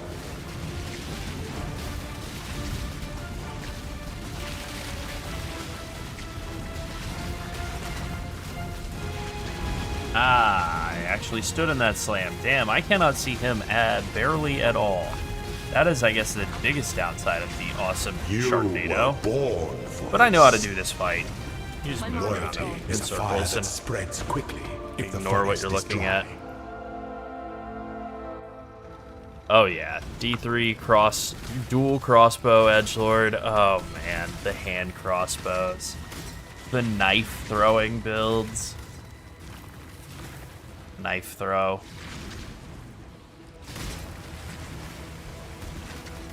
Especially doing the knife throwing build with no generator and just relying on always hitting with knife in order to regain resource. And then if you ever miss, you're basically screwed. You can't do anything until your cooldowns come up to regen, fury or hate or whatever it's called. I love a dual wielding crossbow demon hunter. In fact, I think that's what Larold was playing when I met him. It might have been. I'm pretty sure it was. Very edgy. I love it. One of his friends was playing that, and I think they got him started playing that. And then, or I don't know if you were you playing before? Oh, I played from day one. Well, you know what I mean. Oh, okay. Everybody okay. sort of didn't play on day one, but you know what I mean. Yeah, no kidding. An error 37 that we all took to the knee. To be Yeah. promising. Yeah. The Empire awaits you with Yeah, I'm open pretty sure you were doors. playing Demon Hunter. I'm pretty sure I have some screenshots Probably. of that somewhere. Probably. Yeah. I played everything after all. I do I played like everything Diablo too, 3. I could, and I, I could see discovered playing that I Choose your path. absolutely hated some classes, like Crusader. I didn't love Necromancer. No, damn it! Justice Oh my god, to is die on his served. Zaro, son of a damn bitch. Didn't love. Didn't love Ah. Necromancer, Crusader. I wasn't crazy about Barbarian. Yeah. Ah! Ah! Ah! Ascend with precision. Yep. Monk was alright if you were ZDPS, but I didn't like DPS Bell Monk. I wasn't a big fan of that. Crit Wizard was great. Later on, Fire Tornado Wizard was not great. I'm trying to remember. What else? Yeah, I liked Barb long ago. And I do the whole damn thing over again after dying on the last Zaro. You must suffer, such is the path of exile way.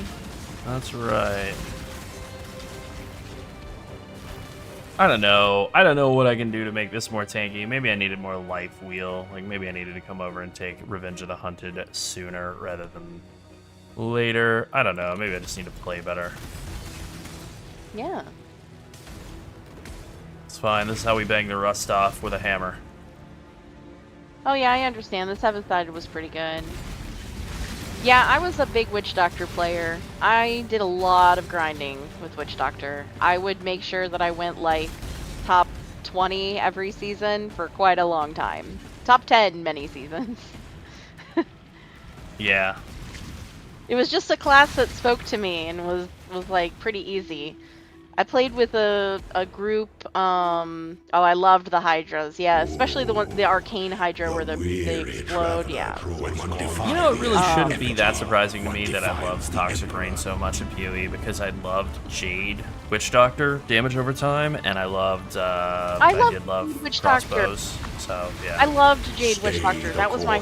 It was so satisfying to do your Spirit Harvest and have everything just be like half health or dead. You know, depending on what you were fighting. Yep. But exactly. unfortunately, it just didn't scale really well, and it wasn't good on bosses. So it was great for clearing, but terrible on bosses. Low-level bosses, You fine. were Clearing the born whole for this. campaign, doing all the leveling, fine. You are But not an unfortunately, emperor if it just none will kneel before it just you. didn't. Yeah, toads. I mean, toads were awesome too. I loved the Adling toads, the ones that stun and whatever. Those are great. I haven't thought Yeah, about toads I'm a in big while. D3 nerd. I have over 11,000 hours in that game, so I could talk about that all day, honestly. I haven't played in quite some time. I can't even remember. I actually can remember the last time we played D3. I don't know when it was, but I do remember playing it. We did a whole season, And and it we were was like, really let's fun. do all the achievements, and then after that, we just were like, I don't know if I want to do this again. Yeah, pretty much. We talked about it. We were like, oh, the release is Friday. Oh, it was the Path of Exile release that week, and we were like, Yeah. well. Yeah, I think we played it. I think that's the end of that. Yeah, it was pretty much that. We were like, yeah, Yeah, I think that's this the was end a of fun that. little thing to Oh. do, just as like a fun little side diversion. We liked it. It was Go back down basically just nostalgia like lane. yeah, it was a nostalgia time that Larold and I shared because I met him while playing Diablo, and so we have that memory, and then also the fact that like we just have done it so much. And just have good memories of playing that game. Like, I do still like it. I wouldn't log in and play it right now, but I would definitely play it again in the future at some point. Like, just to do me it. too. Like a weekend, though. The That's all. pursuit too. of power Yeah, me too. can be a grotesque That would be it. I love affair. Witch Doctor. I did a lot of what's it called? The Kukri build. I did a lot of ZDPS Witch Doctor. That was like my jam. So much. I had one season where I stayed up for like 32 hours, grinding into like greater rifts. My friends were just absolutely like speechless the next day. They were like, wait, you're in greater rifts and you're doing like 40s already? And I was like, yep. Yeah. Yep. All gear has no level requirement. Yeah, I think I remember that and- bounty board. I think we might have. I think that might have been the nostalgia season for us. I don't remember. When the time I loved comes to D2 strike, as well, the and I Emperor actually could. strikes without Like, if I hesitation. thought The there was Emperor room for like entertains our content creators other than like Mr. Llama, I could see us doing some Diablo 2 stuff. Oh, I cannot see myself doing Diablo 2 stuff. But that's You're the issue. alone in that Is it would be a endeavor. one-person event, and it's like that's nah, that doesn't I'm fit our not- thing. I'm not interested in doing any Diablo 2. I never really got into Diablo 2. Yeah, It just wasn't. right. I And knew it's not a people game to get who were into now if you into weren't already playing into it. And before. like, yeah, like no, I never really got into it, but I got into Diablo 3, and You were born for this. yeah, I do miss some aspects. Loyalty of it. is No, a I'm fire just that ascending spreads badly, quickly if the almost forest is athlete. dry. I'm just ascending and dying on Izaro. And what he means by ascending is descending. Yeah, descending. Yeah. Easily Dying. descending for Yeah. some reason. Maybe this build is not as great because I haven't taken it to this yet. So maybe this build is not as great. Maybe I put it together wrong. It was Yeah, super maybe you popular did. Maybe this you're league. really Maybe horrible I at just this botched game. it. Well, your secret's out now, everybody. Larold's a fraud. Yeah, that's probably it. He also ruins everyone's currency farming strategies. By exposing them. Yeah. So I've been Exposing them to our massive audience of 35,000 people. We appreciate all of you, but told. man, I noticed that we we didn't have know that that could- 34,000 subscribers, but we don't have 34,000 likes and comments and views on every video. That's true. So That's true. I can't believe that's not. I can't believe that's not happening. yeah. Now, if I do get clustering out of this, it won't actually be any real use because this character isn't a mana stacker. But it would be cool. It would make me happy. That would be like, hey, it almost was worth it to die. Almost.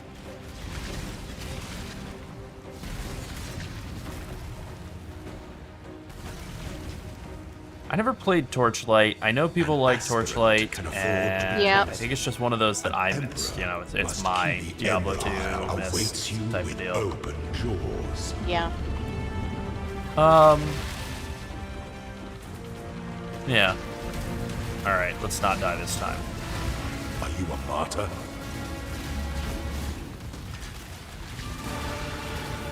Okay, I'm getting the feel back of how to play this game. You just shoot and move and shoot and move and move and shoot and shoot and move. That's it, the whole time. Oh yeah, I do remember how to play this game. You don't worry about how the damage is, you don't stand still and try to shoot the boss to death. You just shoot and move and move and shoot and shoot and move and move and shoot. Oh yeah, I am actually good. Okay, great.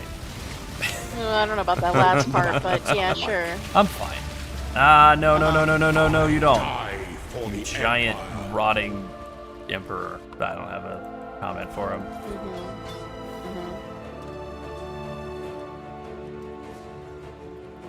Stormbrand, sure. transfigure into lightning conduit of the heavens, icicle mine of sabotage, and scorching ray of I have no idea. Sure, I remember using this in a Mjolnir build. I know a lot of people are playing Torchlight Infinite right now, and good for them. I'm happy for them that they're having a good time playing it.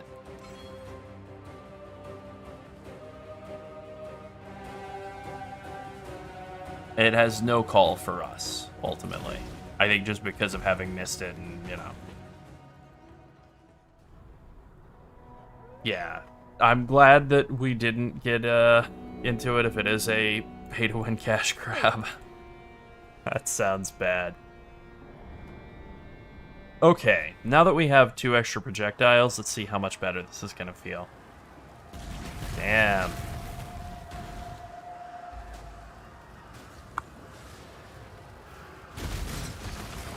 We're out here shooting out the Wendy's 5 for 5.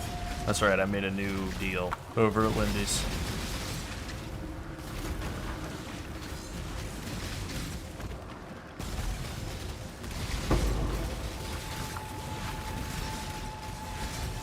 Oh yeah, okay. That was a huge upgrade, doing that Ascendancy. Wow, okay, so with each fork turning into 3 projectiles from Whisperer, you're gonna go from having, I mean, realistically, like 3 projectiles at a time to 3 times 3, so 9. That's gonna be a lot better than this. And potentially, actually, because we wouldn't be putting our points into Pierce, right? We'd be putting them into the 75% chance for an additional projectile with forking. You would have 3.75 times 3. So 11 projectiles per cast returning. All right. So you're gonna get a lot of coverage. That's all I'm saying.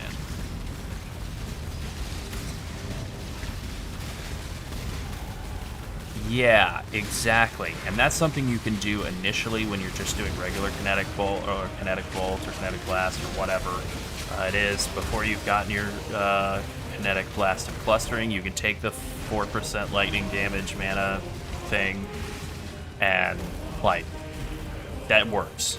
But then down the road, once you get kinetic blast of clustering and you're getting like whatever it is, 16 or 18% of your mana converted into flat fizz, you don't need that 4% lightning damage from flat lightning from mana. Like that's so small that you can go the other way and take the every 200 mana you spend, you get 10 rage. Because now you can just easily sustain full 30 rage all the time, which is 30% more damage. Hold on. Is that all that you get out of rage in UE1, or do you get more? Let's see. I can't remember. Rage is attack damage, and that's it. Okay. Great. All these things that they do differently in PoE1 versus PoE2, where you have to go like, time to consult the wiki for the millionth time. I've forgotten how the game works now.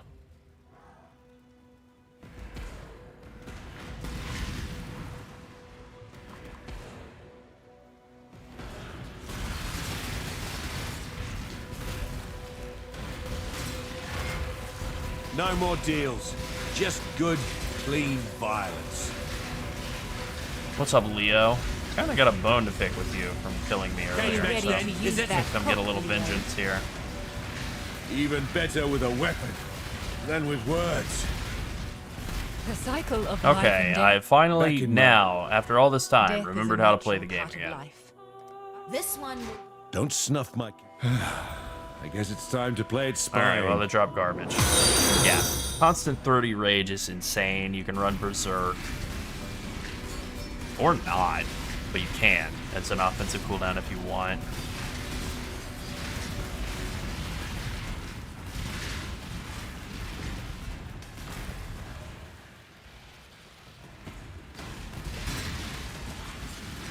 And then, of course, you anoint, what is it called? This bonus up here. 20% max mana and 2% spell damage per 100 max mana, up to 40%, so just 40% increased spell damage, which converts to 80% increased attack damage with your kinetic blast.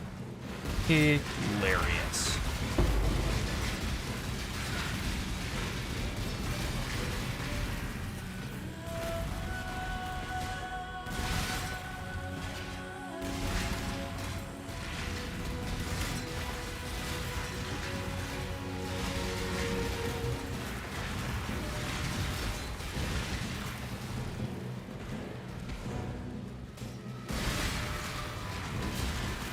And then just like as much fun as Gale Force is during the campaign, and obviously during mapping, like as much as this feels nice, it pales in comparison to getting 4 power and frenzy charges like right off the rip on your first ascendancy for campaign damage.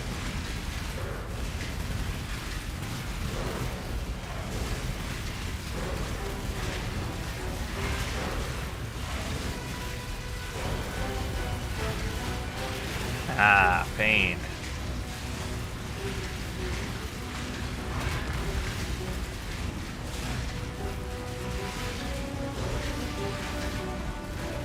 Can't quite one-shot me with that one mechanic that I keep not being able to see. But he'll probably one-shot me with the next one.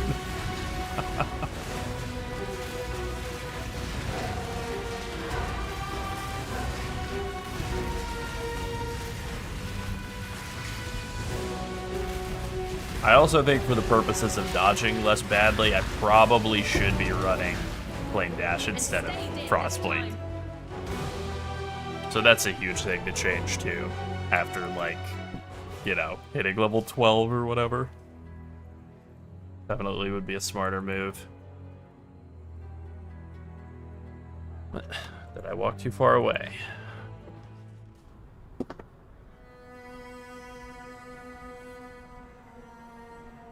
I fear.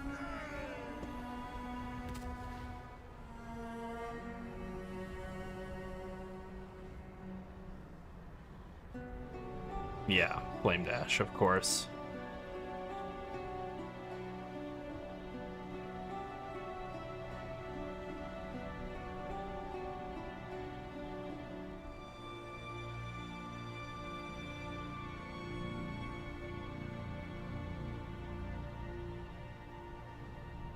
All right. Go. Yes.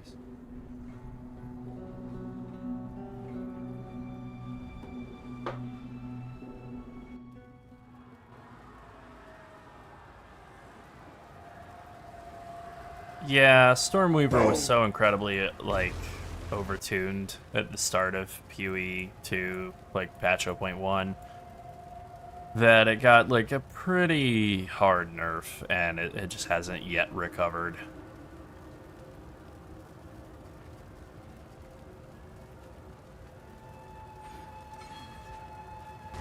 They'll probably bump it back up at some point. I don't know about Evoker being better than Oracle for Wolfen. Like, I mean, maybe. I haven't played it, but I really, really liked Oracle. I think it was, like, Ascendancy of the League in my thinking. The Wyvern build that we were putting together and have not yet finished, ultimately, is insane in the campaign. And just being able to guarantee crits. The campaign. That's right. Insane in the campaign. Yeah. Being able to guarantee that everything is a crit just opens up so much for, like, build design. It's one of the most insane things they've ever put into PoE. Either of them.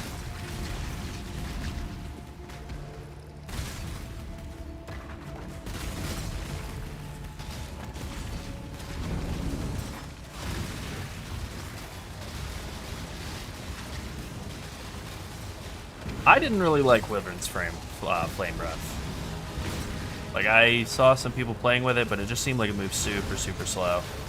Oil Barrage, or whatever it's called, the Oil Spit, that was a skill that really was, like, a lot more impressive. Alright, that thing's flattened. And then Rend just hits insanely hard if you set it up right. You just basically walk through maps just auto-attacking everything down, but it's like this giant cleave. I'm not up to that just yet. Yeah, Bear Titan made pretty good sense because it is very slam oriented, and Titan is the ultimate slam ascendancy. Although not that many people played it. People did prefer to play Shaman Druid, but Shaman doesn't really seem like it's actually great. It's very tanky, but like the damage is pretty limited. Except for like getting a bunch of rage generation. That's like the only thing you really get out of it offensively. It's huge.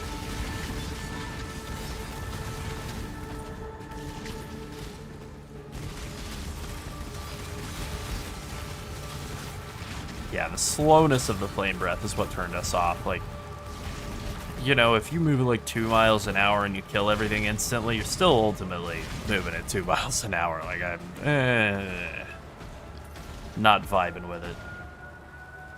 And then also the awkwardness of using that while on mouse and keyboard rather than WASD was out.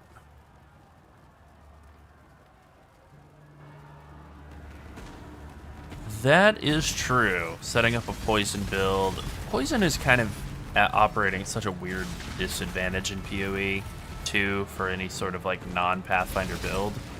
Because you need so many points from the from the tree to get your stacks up. It's like you really have to build it more like an Ignite, which is just very weird. Especially considering that they realized that the classic PoE1 method for building Ignite doesn't work in that game, and they've changed it, damn it, to have very different functionality. Like with the whole, I'm trying to remember what it's called. Whatever it's called, the thing that you build up, the flammability, something like that. You know, fire vulnerability.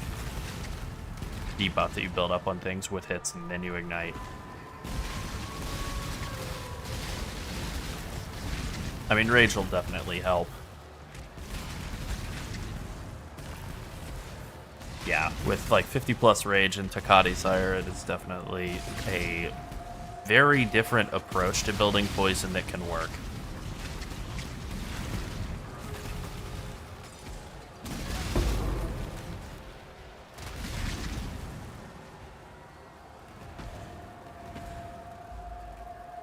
This... I shall strike you down.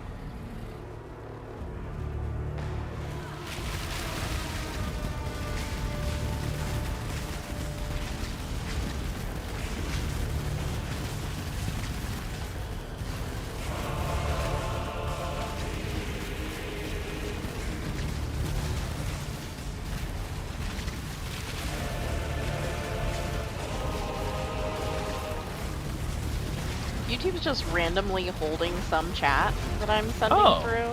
Really? I don't even understand. And Shaman always has full. That was held. Weird. Why? Don't know. No. This message has been held for review. But Weird. But why? No idea. None of those words are in our blocked words list. Yeah, no kidding. Our blocked words list is pretty specific. The things you would Pretty much what normally you'd expect to not want to see in the YouTube comments. You know, politics, talk about guns, you know, Racism. racist slurs, you know, things like that are not allowed. And we've had to filter all of those out pretty much manually because people get creative with their formatting. But, I mean, sometimes things get held and I'm like, none of these words match anything we've blocked, so I don't know why. It's a mystery, folks. Yep. It's a mystery. Yeah, who knows?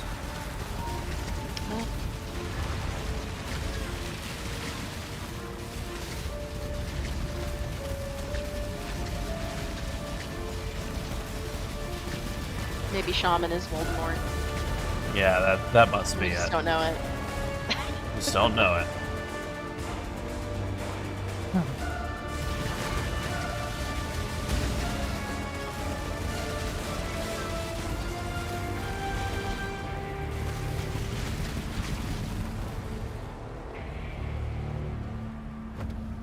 Alright, I've stopped and talked and, like, played around with, Bob a bunch, so I'm not going to worry about what the time is, especially considering this is a knock the rust off. I would imagine it's like 12 hours or something. I was AFK for like a long time on this character. Oh, I'm dead. I'm dead. Just bleed out. That'll happen.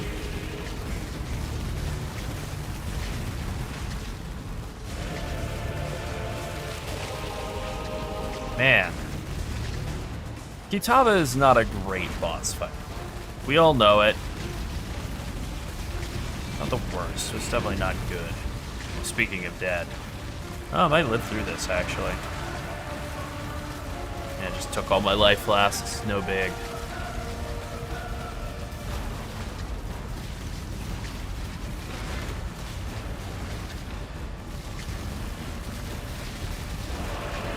Yeah, time to die already, man. Come on.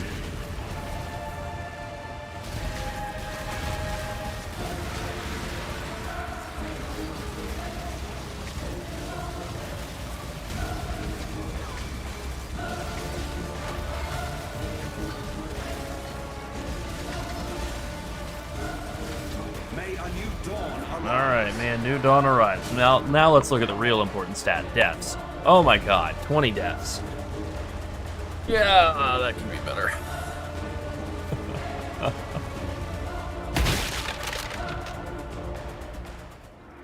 Now, after all.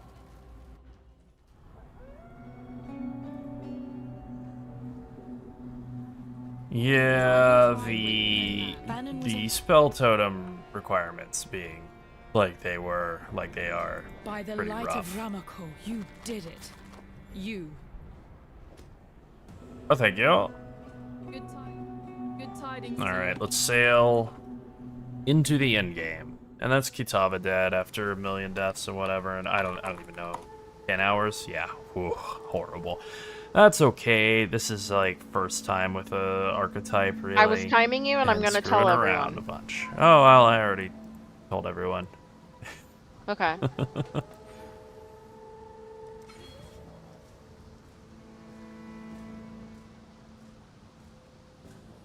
I'll just take 6 more life. Sure.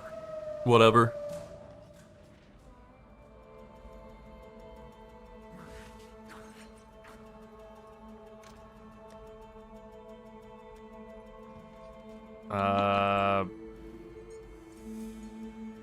Weirdly kind of an upgrade.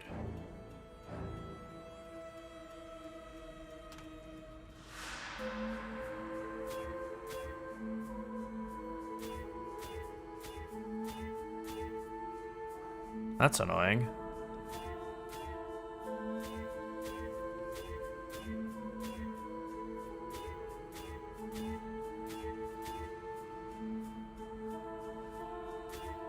I mean, I'm not a totem enjoyer at all, but still, there's clearly like a niche, you know, there's a lot of people who want totems to be good, and obviously, yeah, putting the like huge limitations on totems in like making them work in PoE 2. It was a questionable call. What now? Yep.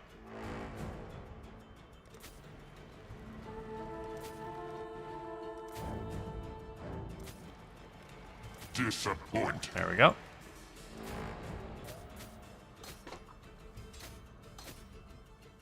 Oh, they don't really need to be linked. Fine though. This bores me.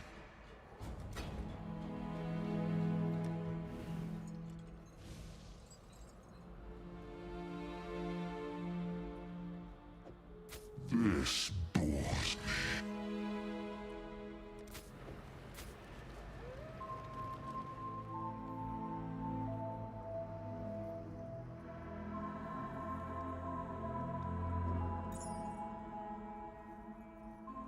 How ignoble. Oh wow. Alright, we got resists all over the place. Lightning and chaos? No, that's already taken. Alright, we'll just do lightning and fire. Done. Do what you must and leave me in peace. Okay, let's run a couple of basic ass T1 maps. Nothing fancy.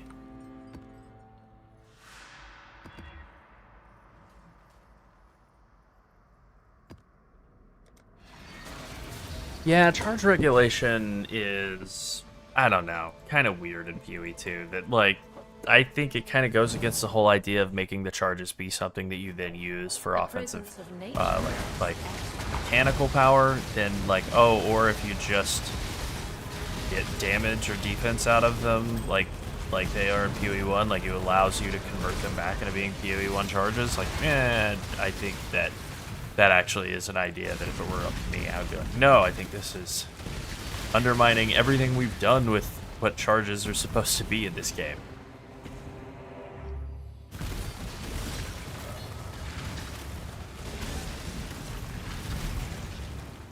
Alright, so one thing that I know was like working against me throughout the campaign was I didn't have any sort of loot filter set up. I'm just running like semi-strict or something. Yeah.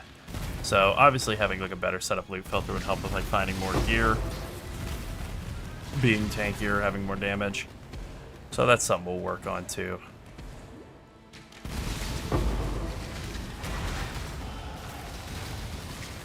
Anyhow, I like this character. The playstyle is very fun. You know, you run around right-clicking and stuff explodes. I mean, it's very Toxic Rain Pathfinder coded, just with different effects. Yeah, the purple, just the explosions of purple everywhere. That alone is like, it's the vibe, and I love Spellslinger. I love this, like getting this like built-in utility skill just dropping itself like on its own. I give you to the earth. That's great.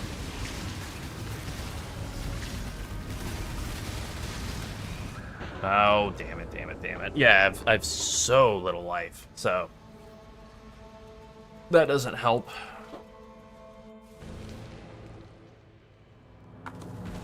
No, that's a bummer. To not have people to vibe about PoE with.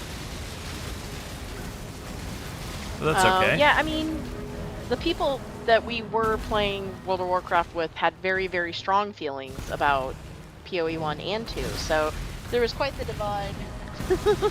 Yeah, a lot of PoE 2 haters, extreme PoE 2 haters in the communities. That's right. Didn't love that, to be honest. Yeah.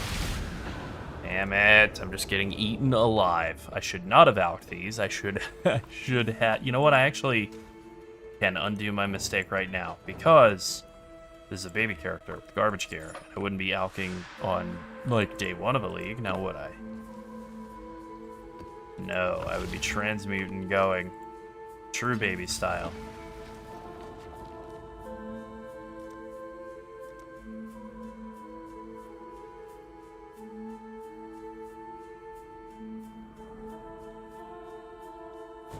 I think that there is room to improve on this. Oh, there we go. That would be room to improve right there. Taking this life wheel, of course. Thick skin and the rest.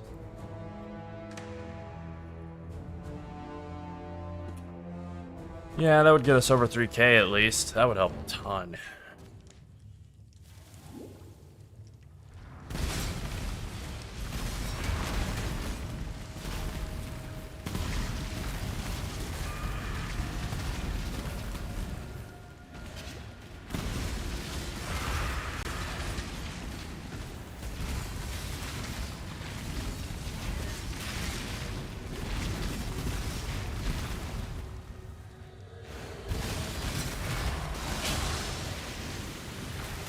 The chain dying is why I like never liked Deadeye start. Having tried Deadeye a few times as like a zero budget starty type of deal before we had locked in on Poison Path or Toxic Rain Pathfinder as our thing, I always was turned off by how insanely glass, not even a cannon, glass spaghetti noodle it is early.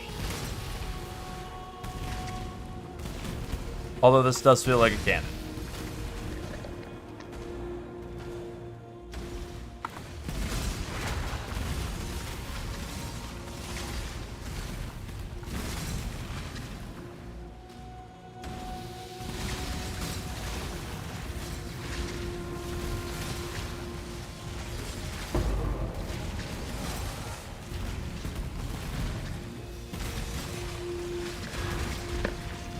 Local, need your aid. I almost got tricked for a second there seeing two gens. Like my mind started to turn back to PoE 2 mode. We're like, oh my god, logbooks, that's a million divines instant. Nope, it's regular PoE 1. That logbook isn't going to be worth anything. That whole expedition is worthless.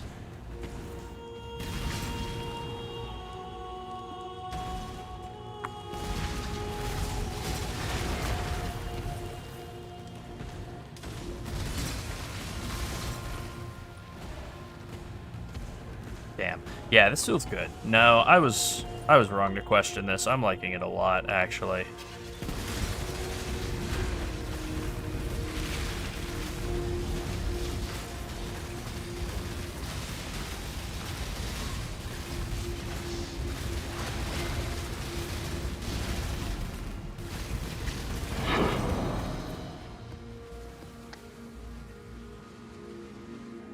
Yeah, Tujin just gives you money.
Alright, first breach of the end game.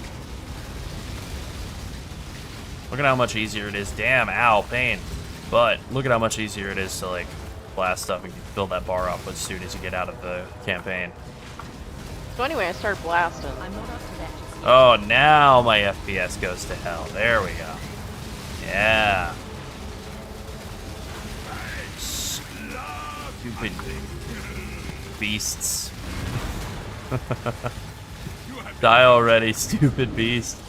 Let me go fight something a little bit less dangerous than breach mobs. Famous last words. Holy, famous last words. Oh my god.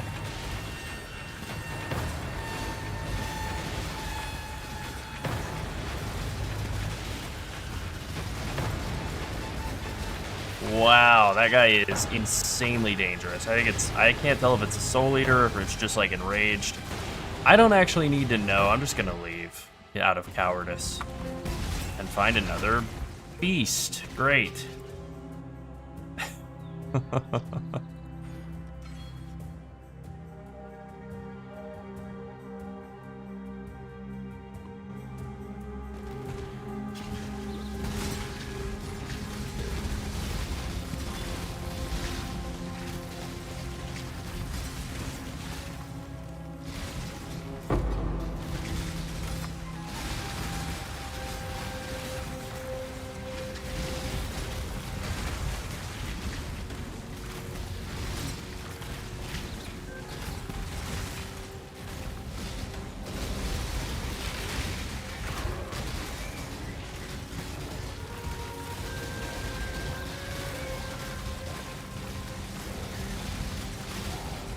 Alright, that's very acceptable damage for horrifically bad gear. I can live with that. Just horrible campaign gear, I think that works.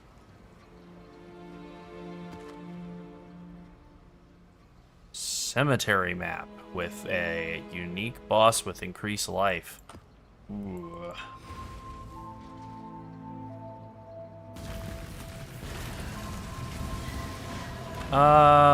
I mean, Expedition's always a good start strategy, like, just because it gives you raw currency. It's kind of always one of our go-tos. When you're absolutely broke as a joke, Expedition is a safe play.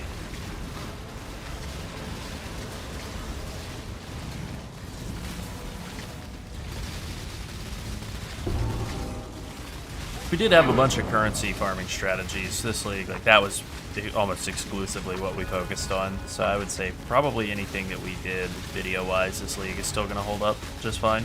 I'm sure the numbers are very, very, very different, but the mechanics are all going to be the same.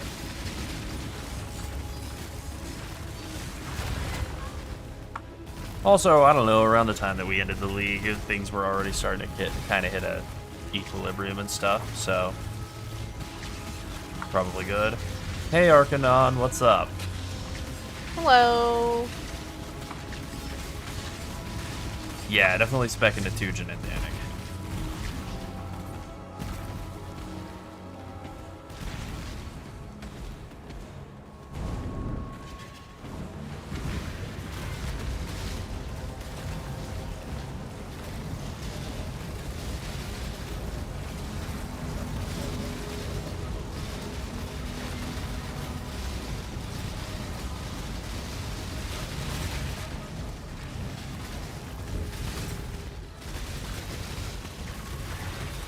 Something in there has a horrible mod that's making everything else insanely tanky.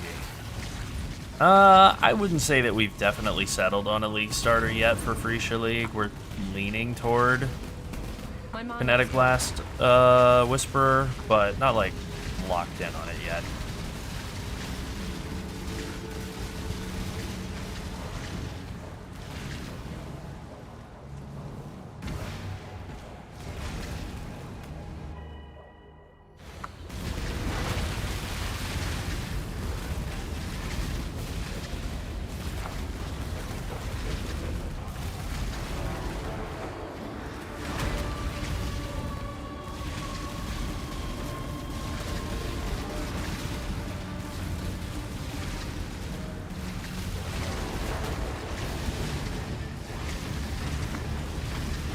Really not liking just being slowly chipped down by this stupid boss. I miss my Pathfinder flasks. I'm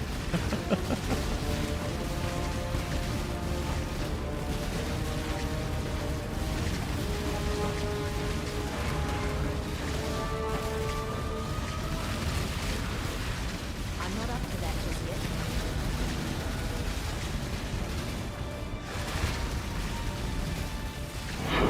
Okay. Really made us work for that one. Good grief. Can't make it too easy. No, definitely not. Yeah, we did a Lightning Strike Whisperer last league. Honestly, that's the main thing. That's like just kind of like a small question mark on whether we would do Whisperer again. It's just the idea that we did do one last time, but it was very fun, so I don't really see why not. Also, by this point in actual league start, you'd almost certainly be on a 5-link, right? So, Mana Forged Arrows. Oh, wait, no. Not a tier 16. Not on this property character, no. I'll just slap another crappy, nope. Little blue map in here and just go blast that real quick.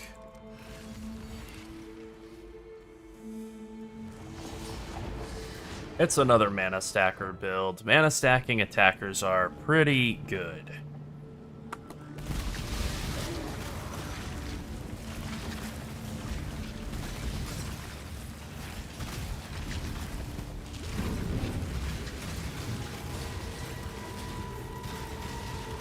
That map felt pretty rough, the one that we just did, but this one doesn't feel too bad. It's more about the mods than the tier, ultimately, always.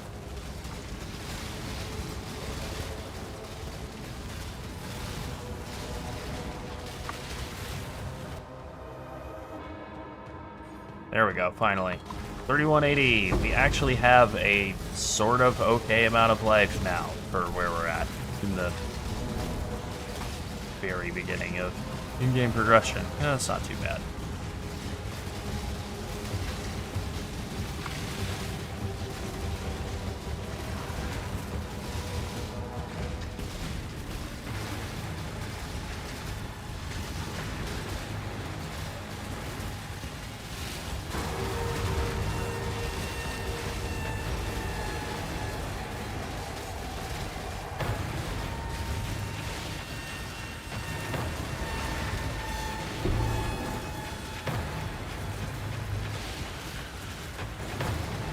Fast energy shield recharge and life regen. What a fun pair of defensive bonuses for these guys to have. Very cool.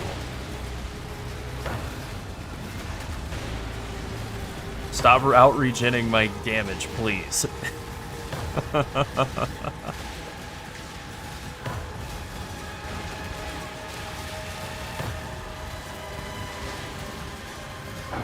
Alright.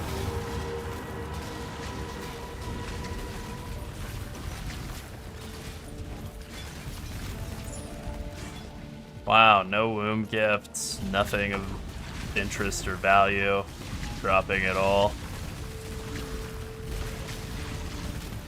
Rip.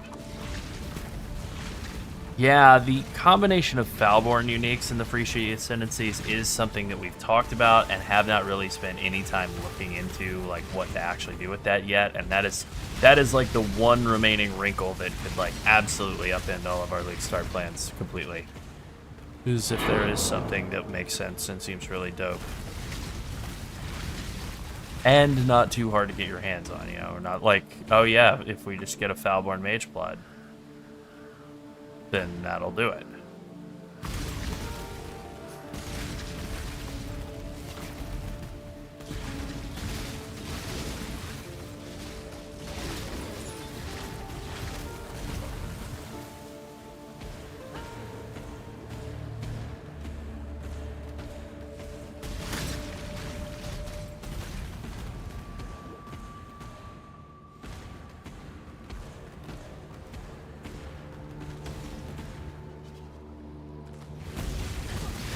Okay.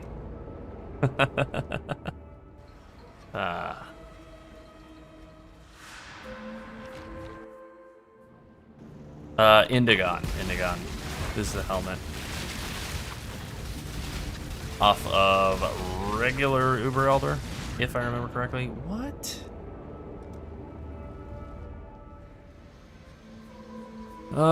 I mean, I'm sure somebody will accuracy stack. I have no plans to accuracy stack anytime soon. I don't even understand what is hitting me, but I know it's killing me. Alright, let's just jump in and actually look at the damage and not attack.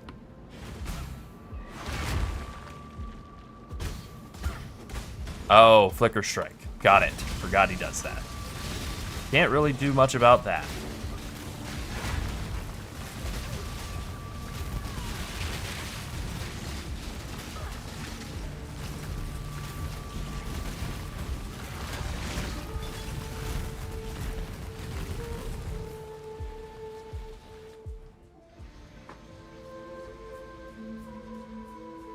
I would love Replica Mage Blood. I mean, with only unique flasks is a pretty fun idea. I would definitely get people in heist. I'll tell you that. All right, let's blast a couple of real maps on a real character. On a real character that's not like wearing on a real boy. Negative gear. Yeah. Girl, I mean. That's right, girl. Okay, I don't remember anything about what this character was doing when I last played it, and it doesn't matter. We're not going to waste a Horn Scarab of Bloodline, so I'll tell you that. Oh, we're doing plenty stuff. Okay, I still don't know. Residence map, really? What the hell was I doing? What was I up to?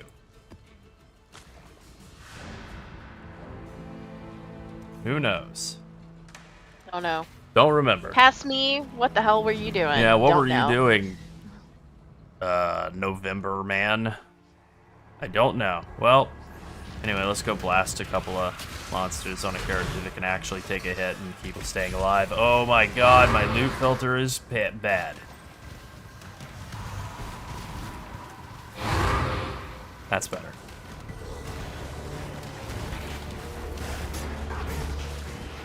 It's soup. I'm playing soup right now.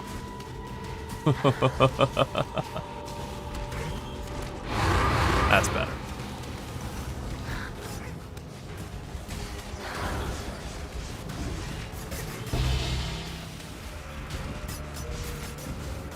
No!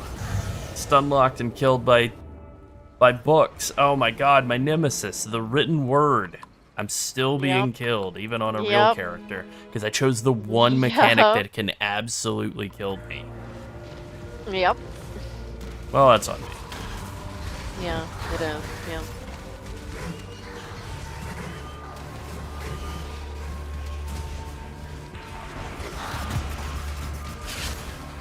The reason it can kill me is because I can't kill them. I hate it. I hate these books. Why do we like this strategy so much? I don't know. Because it's profitable. We like pain, I guess, or something. that's it. I don't know. Permanent progenesis that you could, like, juice up. Never gonna allow that to happen, but it would be awesome if they did. Oh, tabula rasa. Now you're talking my language.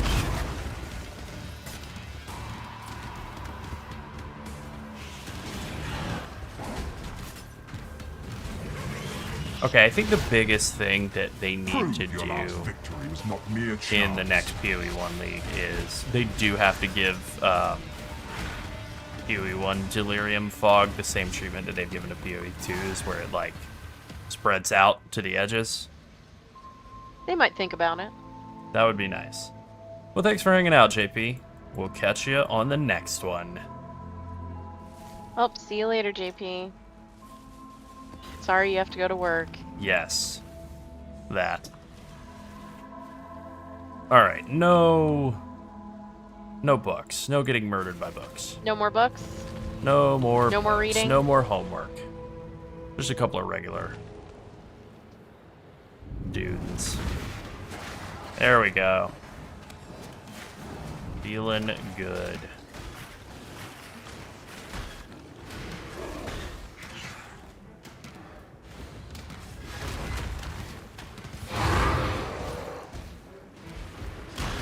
That's what we like to see.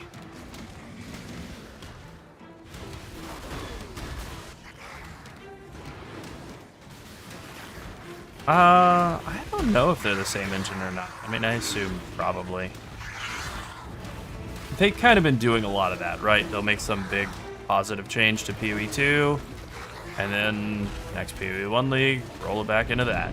Asynchronous trade, among others. I kind of like PoE2's deli idea more than PoE1's as well, even though obviously it wouldn't work. Alright, let's do this awful Aelith mechanic that everybody hates. Dream not! It's the same engine with upgraded lighting, Dreamer, protect rendering, me! assets, character rigging. Got it! I think that's Yeah. it. Yeah, I think that's it.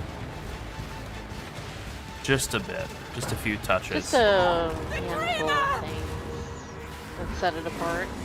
Yep. What do we drop over here? Hey, Horn Scarab of Nemesis. Nice.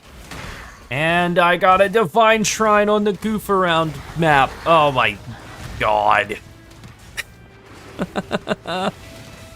Oh, that's incredibly funny. That's hilarious.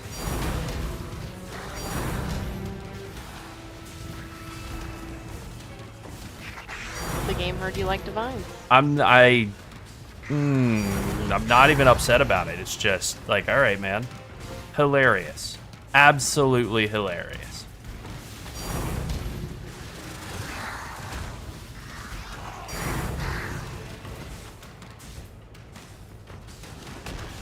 No juice, goof around map, whatever, league's over, who cares? 9 divines. Sure.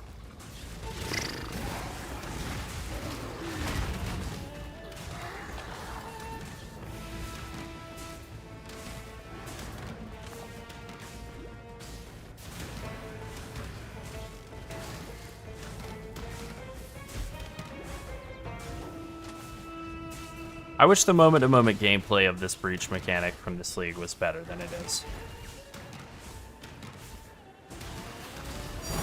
That's really deep. Dear God. Wow.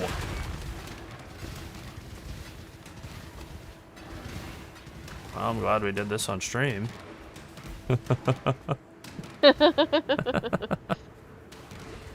One monster remaining. Oh, we're gonna hunt him down. I don't know where he's at, but we're gonna get him. That's true. We did. So 17 divines. Wow. 1738. 17 divines. Incredible. Alright, whatever. Excellent. I just didn't see that coming. I mean, you know? Alright, let's do another.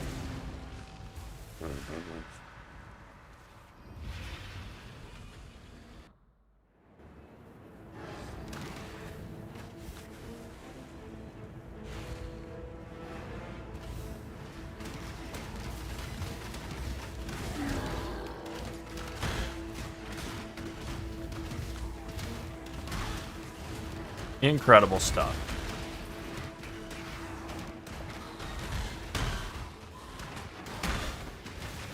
That's how it goes sometimes. Good lord. Yeah, one random map, 17 divines, no big deal. Into the league when nobody cares anymore. Perfect time to do it. Yeah.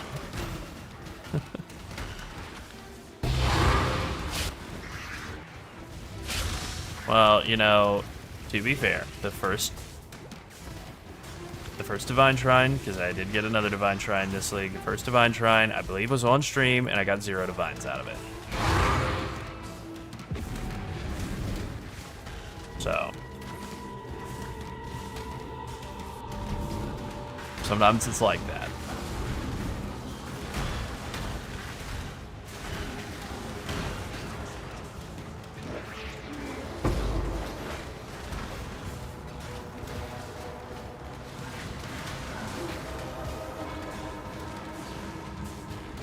Alright, these guys in the middle, time for them to die very quickly. And they're all dead. It's a good currency strategy to make a note of. Yeah. I'm Just personally get lucky. writing it down right now. Yeah, just get lucky.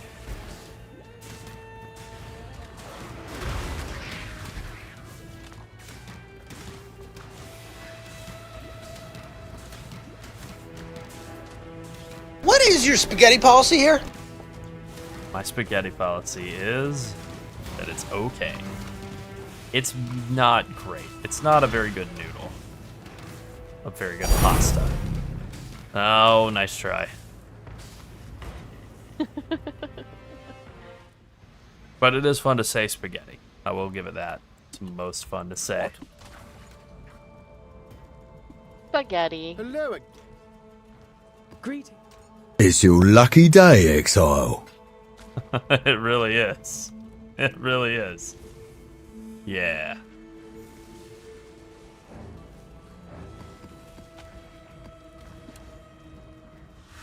Alright, well, I think that'll do it for us for tonight. Thanks everybody for tuning in and hanging out.